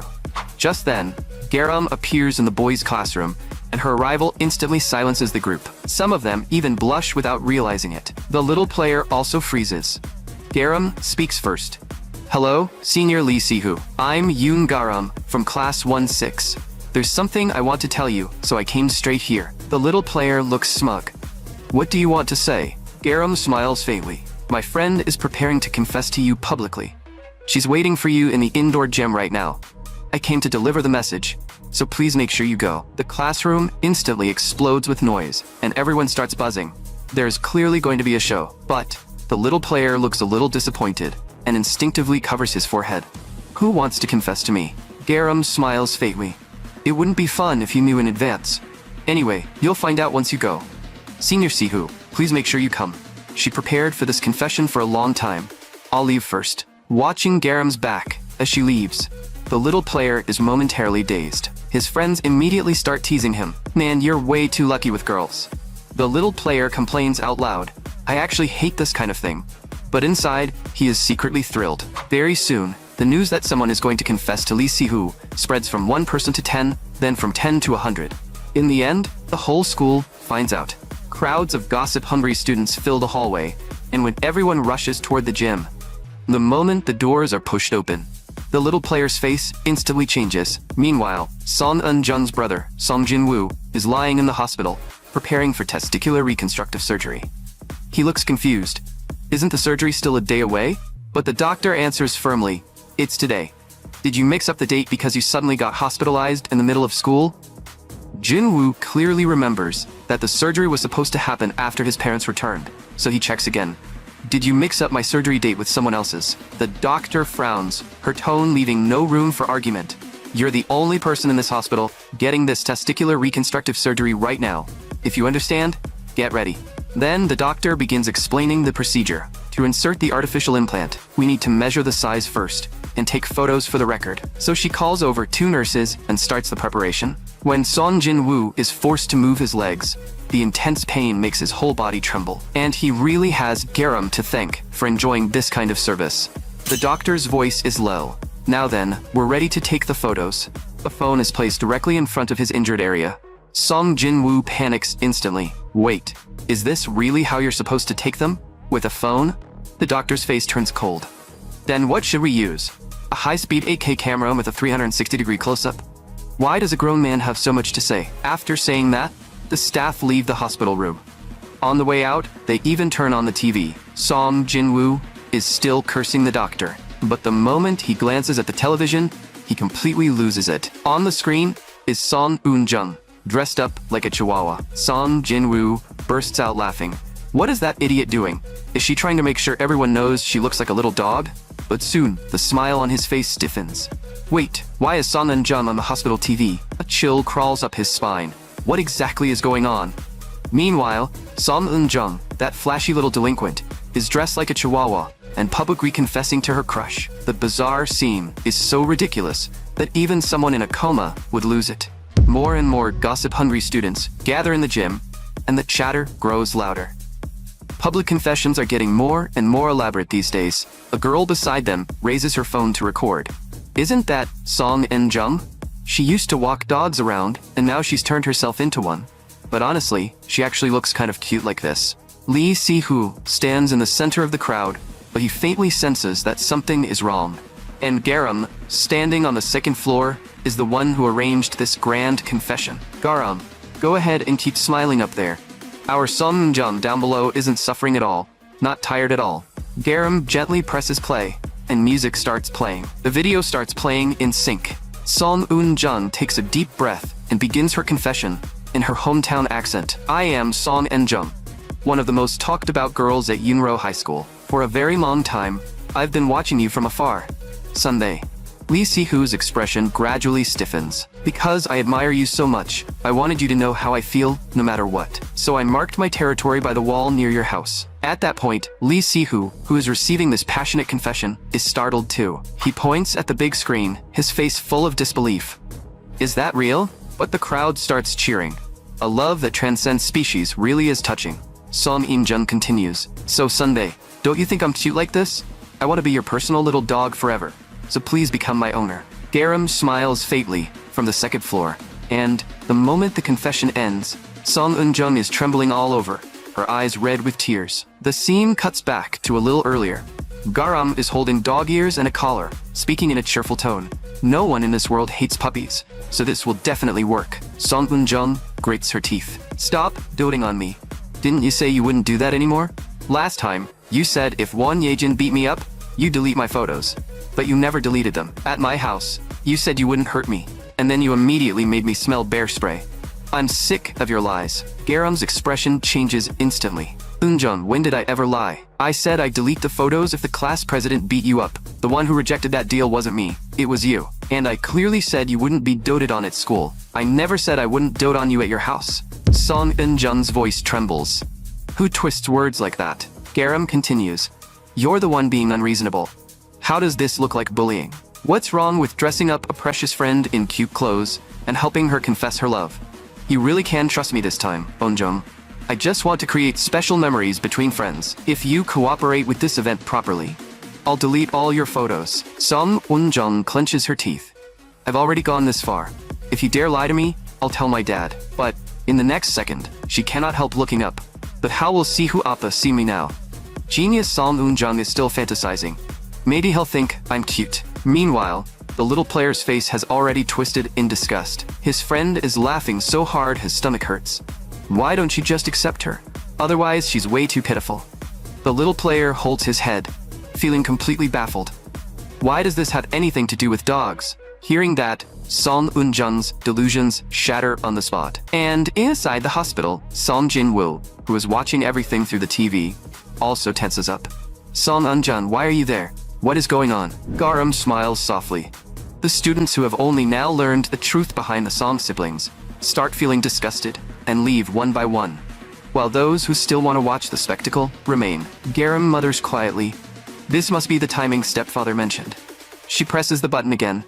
The moment the next scene appears, the entire gym falls dead silent. Song Eun-jung suddenly turns around, her whole body frozen in place. Is that real? Are those siblings seriously that twisted? The crowd starts whispering as the footage on the screen keeps playing. From this moment on, the personality execution ritual of the Song siblings begins. In the hospital, Song Jin-woo's face instantly tightens. As he looks at the phone, filming right in front of him, he finally realizes what is happening. In the next second, Song Eun-jung's past humiliation photos and Song Jin-woo's private medical footage are projected onto the big screen at the same time. The world of the city Chihuahua completely loses its color. Song Jin-woo's eyes widen, and he nearly loses control on the spot. When everyone in the gym sees it, they burst into uncontrollable laughter. So, the rumors about Song Jin-woo's injury were true? He really became the hospital's biggest joke. Everyone starts pulling out their phones to record. Who said being big means being impressive? This contrast is way too ridiculous. Song Jin-woo sheds tears of rage. I'm going to kill every last one of you. Then, Garam appears on the screen. Quiet. You should stay silent in a hospital. Song Jin-woo roars. You think you can do this to me and walk away safely? Garam continues. Oppa, why are you so angry? How scary. This is just the media art you like so much. I tried using media art to express karma. What do you think? Tell me your thoughts as an artist. Song Jin-woo keeps cursing non-stop. Meanwhile, Song Eun-jung desperately blocks the screen and screams in collapse, Yoon Garam, you lied to me. Lee Shi-hoo does not want to get dragged into this, so he quickly leaves with his friends. Garam also starts wrapping things up. Before the teachers show up, I should leave too. She pulls out the USB drive. The screen instantly cuts off. In the hospital, Song Jin-woo roars for the doctor to get in there. In the next second, the hospital room door opens. Two nurses walk in at lightning speed, and behind them comes the doctor, rushing in like a 100-meter sprinter. The doctor is holding an injection and gives it to Song Jin-woo right away. The little tyrant who used to run wild at school has now become a broken joke. And when he is pushed into the operating room for reconstructive surgery, he finally realizes the entire hospital is filled with insiders. The doctor makes a phone call. Then she reports in a low voice, "The surgery is ready." On the other end, Chairman Lee speaks calmly. "Proceed according to plan." The doctor's eyes instantly turn red. Vice Chairman Lee Myung-jun, how can I ever repay this kindness? Chairman Lee replies faintly, "What kindness? Jill's mother, don't say that. We're simply standing together because we share the same grief. The pain of losing a child does not lessen no matter how much you share it. But the pleasure of revenge only grows stronger when it is shared." The doctor nods. Chairman Lee continues, "I'll handle what comes afterward. You don't need to worry about anything. Just enjoy this surgery." The doctor smiles. "Vice Chairman, leave it to me. I'll slowly make him suffer and let him taste hell." It turns out her child was also a victim whose life was destroyed by Song Jin-woo. To wait for this day, she left her original hospital and entered the medical system under Hando Group. Now, this surgeon with 15 years of experience stands before the operating table, looking down at Song Jin-woo. "Jin-woo, we're about to begin." Nervous? Song Jin-woo's mind is hazy as he struggles incoherently. He vaguely realizes something horrifying. I haven't been fully anesthetized. What entered my body wasn't anesthesia at all, but a muscle relaxant. His mind is clear, but he has no power to resist. The doctor calmly checks the instruments and slowly says, "Don't worry, you won't suffocate from the muscle relaxant, because Jill's older sister and aunt will put you on a ventilator. And don't worry about going into shock from the pain either, because I'll be monitoring your vitals." Jill's mother widens her eyes. "For as long as my abilities allow, I will let you experience the most real pain possible. Now then, let's begin. A reconstructive surgery with no anesthesia." No, actually, a removal surgery with no anesthesia. Meanwhile, Song Eun-jung's parents, who have just finished a luxury spa massage, return home in a cheerful mood. Song Eun-jung's father sighs in admiration. Vice Chairman Lee Myung-jun is truly generous. The moment the contract was signed, 10 billion won went straight into the account. From today on, we are truly tied to the same fate. We no longer have to worry about being purged. But Song In-jun's greedy mother immediately asks if she can use around 10 million won to buy a handbag. Song In-jun's father refuses helplessly at once. Honey, if this were normal times, I would absolutely buy it for you, but not this time. The contract clearly states in black and white that no matter how much of the investment funds are misused, we must repay double the principal. Forget 10 million won. Even if just 1,000 won is accidentally moved, our family will be completely ruined. Song In-jun's mother immediately frowns, looking unconvinced. No way, he spends money that generously, but he controls it that tightly. She snorts and continues. Didn't you say that money is supposed to be used for equipment and construction anyway? Over the next few months, there will definitely be multiple withdrawals, and each one will start at 1 billion won. If we take 10 million in the middle, who would notice? Song In-jun's father finally raises his voice. I said no, and that means no. Song In-jun's mother sulks. My old friends whose husbands are company presidents all do it this way. Song In-jun's father feels a headache coming on. But to soothe his wife, he forces a smile again. What I mean is, we shouldn't ruin this huge opportunity for nothing. If this business with the vice chairman succeeds, what do you think will happen? When that time comes, forget 10 million won handbag. You can ask for anything you want. Song In-jun's mother immediately beams with joy. The two of them talk about Song Jin-woo's reconstructive surgery. Then they push open the front door. In the next second, a sharp, peppery smell hits them in the face. The two cannot stop coughing. Song In-jun's mother looks confused. Did In-jun cook something? She isn't the kind of kid who cooks.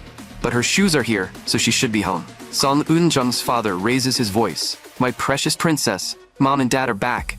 Shouldn't you come out and say hello? In-jun, what are you doing in there? Are you angry because Mom and Dad went overseas to have fun? But there is no movement from inside the room. Song In-jun's father immediately tries to coax her. Daddy even bought you a souvenir. But after bending down and listening for sounds inside the room, he instantly senses that something is wrong. His voice suddenly changes. Where's the key? Song In-jun's mother looks puzzled. The key? What do you need that for? Song In-jun's father's face turns terrifyingly dark as he roars. I asked where the room key is.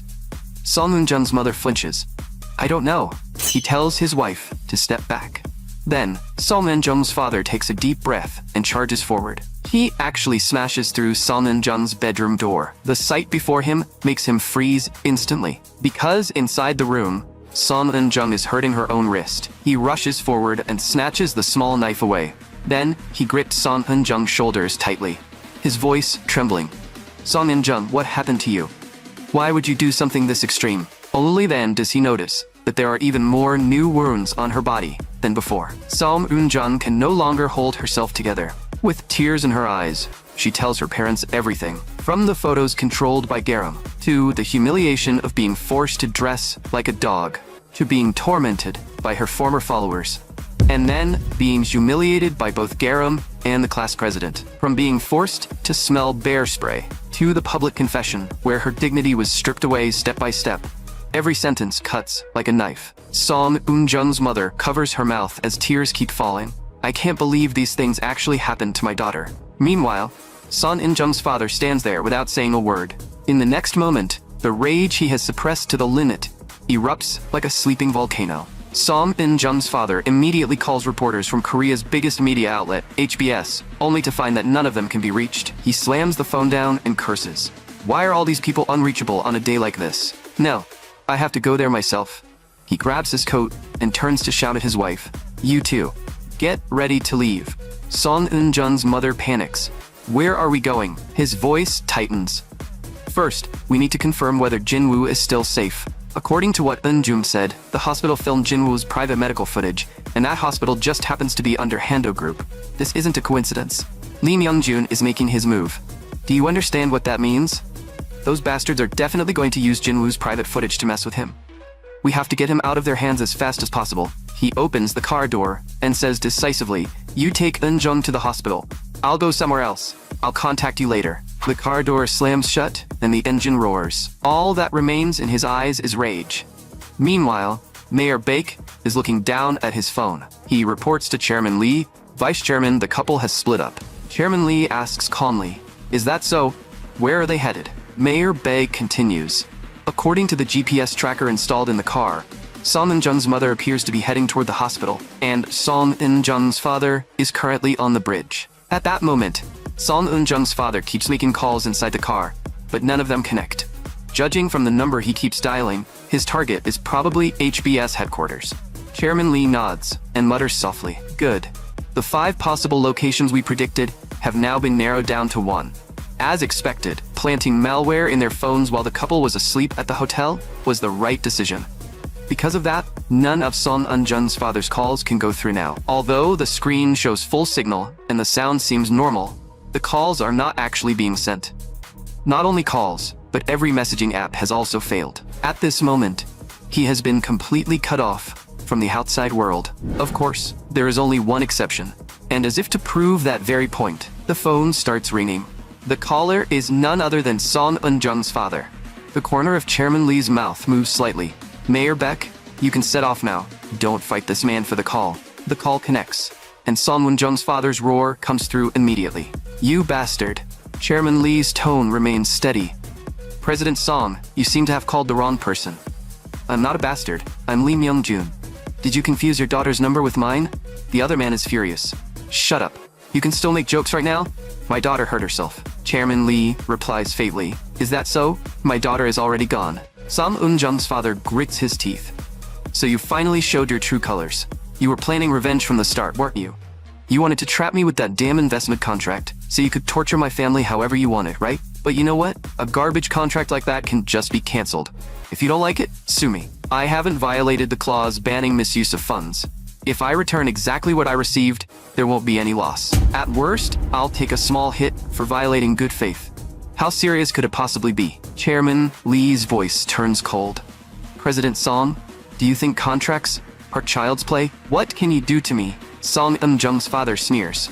"I'm on my way to the HBS headquarters building right now, so you should understand what's going to happen next, right? For years, every time people turned on the news, they saw Handler Group getting attacked and criticized. Now, it's finally your turn. This time, you'll be singled out and made the target of everyone's rage. The material is already more than enough. Once HBS gets it, turning you into a complete villain will be effortless." Chairman Lee answers softly, his tone cold. "Only turning me into a villain? It seems you still have at least a little self-awareness left. You know your daughter is also a villain." Those words completely ignite Song Eun-jung's father's fury. He roars like a madman. "You bastard. You already went after my daughter, and you made my son end up like that. What more do you want? You're the one who raised your daughter not to know her place. Why are you taking your madness out on us? You'd better prepare yourself. I'll show you exactly who you pick to fight with. I am Song Jin-tak of Minwon Trading Company." The instant he shouts those words, a large truck charges straight toward him. In the next second, a violent crash explodes through the air. His car rolls over countless times, accompanied by the sharp screech of metal scraping against the road. Finally, the car stops at a twisted angle. White smoke keeps rising from beneath the crumpled hood. But strangely enough, an ambulance arrives right behind it. The people who step out are Mayor Beck and an unfamiliar man. Mayor Beck straightens his tie and says coldly, "He's not dead, right? My boss said to bring him back alive. He still has another use." The man beside him smiles faintly.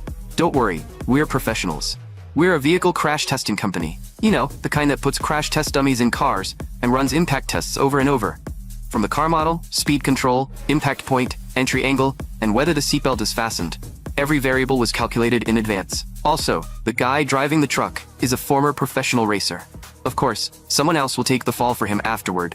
You know, a racer's reaction speed is on a completely different level from an ordinary person's, right? He was watching a real-time feed from our insider in the traffic department, then made his move at the exact right moment. All he needed was a slight hit to the middle of the rear section, and the car would flip. Right now, he should be in a perfectly half-dead state, just alive enough to be dragged away. As soon as he says that, the car door opens. Song Eun-jung's father staggers out of the vehicle.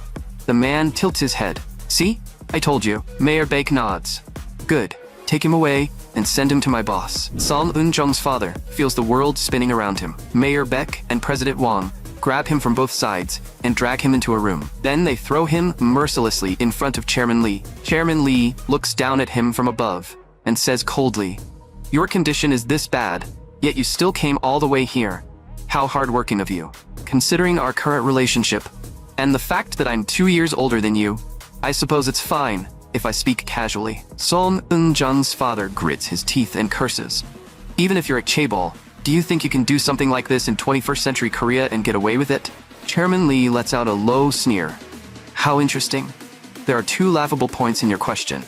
Do you know what they are? First, some people treat doing things far worse than this as part of everyday life, yet they still walk proudly down the main road. We both know that perfectly well, and yet you're asking whether I can get away with this. Isn't that ridiculous? Second, why would a father who has lost his daughter ever care about staying safe and sound for the rest of his life? He turns to Mayor Baek. You brought the phone, right? Show that to President Song. The screen is placed in front of Son Eun-jun's father. What you're looking at now is your company account balance. Open your eyes and look carefully. The pupils of the Chihuahua's father shrink sharply because the balance in his company account is showing 0. His voice trembles. What is this? How did this happen? Chairman Lee's voice is ice cold. At 1:49 this afternoon, you transferred all the money in the account and invested it all in cryptocurrency. Song In-jun's father jerks his head up. What cryptocurrency? What nonsense are you talking about? What cryptocurrency? I never invested in anything. Holding a hammer, Chairman Lee slowly says, that's right. You personally never invested in it. But on paper, it looks exactly like you did it yourself. President Song seems confused. Explain it to him. Mayor Baek takes one step forward and says calmly, I'll explain. At around 2:11 a.m. Thailand time, my bodyguard Junior and I entered the hotel room where Song Eun-jun's parents were staying. Then we secretly installed malware on your phones. That gave us access to your online banking login. And we transferred all the money out of the account, since President Song had already submitted documents to the bank earlier, raising the company account's single transfer limit to 10 billion won. Moving out that 10 billion won investment fund was not difficult. Chairman Lee picks up from there. The 10 billion won in your company account has already been transferred to a cryptocurrency exchange run by an illegal organization. And the moment the funds arrived, that exchange shut down immediately. The website disappeared completely. A chill runs through President Song's entire body. Could it be that the owner of that exchange and the whereabouts of that 10 billion won? As if answering his confusion, Chairman Lee speaks calmly. Yes, that money will of course go through an extremely complicated laundering process. Then return to me, and you will be seen by everyone as an idiot who embezzled investment funds and handed them to cryptocurrency scammers. Article 4, Clause 2 of the contract states that if Party B uses the investment funds for any purpose outside the stated use of the contract, double the principal must be repaid. In other words, you don't just have to repay the 10 billion won. You also owe me another 20 billion. Song Eun-jun's father freezes completely. Then he loses control and roars. This is fraud. This is financial crime. My phone was hacked. How can that count? Would that contract even have legal force? Chairman Lee's gaze is icy. If you can prove your phone was hacked, then of course it would not be valid. The problem is, Mayor Baek will erase every trace of that malware from your phone today. And I will erase you just as cleanly right here. Afterward, the public will learn that you lost an investor's 10 billion won through illegal cryptocurrency trading, then died tragically after crashing into a truck while fleeing late at night. President Song, congratulations. You've left your children an inheritance worth tens of billions. That is, if debt counts as an inheritance. Song Eun-jun's father, tears in his eyes, grabs Chairman Lee's pant leg and begs, wait, Vice Chairman, please listen to me. If they renounce the inheritance, they won't have to take on the debt, right? Then do you really need to go this far? And my wife is still outside. If I die, won't she get suspicious? Chairman Lee answers faintly, don't worry. Your wife went to heaven ahead of you. Song Eun-jun's father completely breaks down. Chairman Lee continues, did you know? During the inheritance renunciation period, even responding to a debt collector once can be treated as acknowledging the debt. Now think carefully. Besides me, who else did you borrow money from? Those loan sharks I introduced to you are experts at collecting debts while dancing between legal and illegal methods. Do you really think your inexperienced children can withstand pressure from seasoned professionals like that? Even if they do, the ending will not change. They will still become orphans and penniless. Song Eun-jun's father keeps begging, please spare my life. Vice Chairman, please don't do this. This is too cruel. There's still Assemblyman Cha. And Director Han too. Why are you being this ruthless only to me? Chairman Lee finally lowers his voice. You called my daughter a prostitute. Did you think I didn't know? Why was your scum of a son able to keep going to school without a scratch? Your son was very clever. He forced female victims into that exhibition and made money from it. Then you used that fact to demean Hana in public. calling her a prostitute, and claiming everything happened by mutual consent. You even used Assemblyman Cha's connections to pressure the judge. In the end, the court handed down the absurd result of giving your son a suspended sentence, while my daughter became recognized in judicial records as a prostitute. You insulted my dead daughter, and you still dare call me cruel? At that moment, President Wang claps his hands and smiles. All right, guest. Now I'll give everyone a simple explanation of how to make a murder look like the aftermath of a car accident. If the injuries don't match the accident scene, the medical examiner may become suspicious during the autopsy. He steps down hard on Song In-jung's father's leg.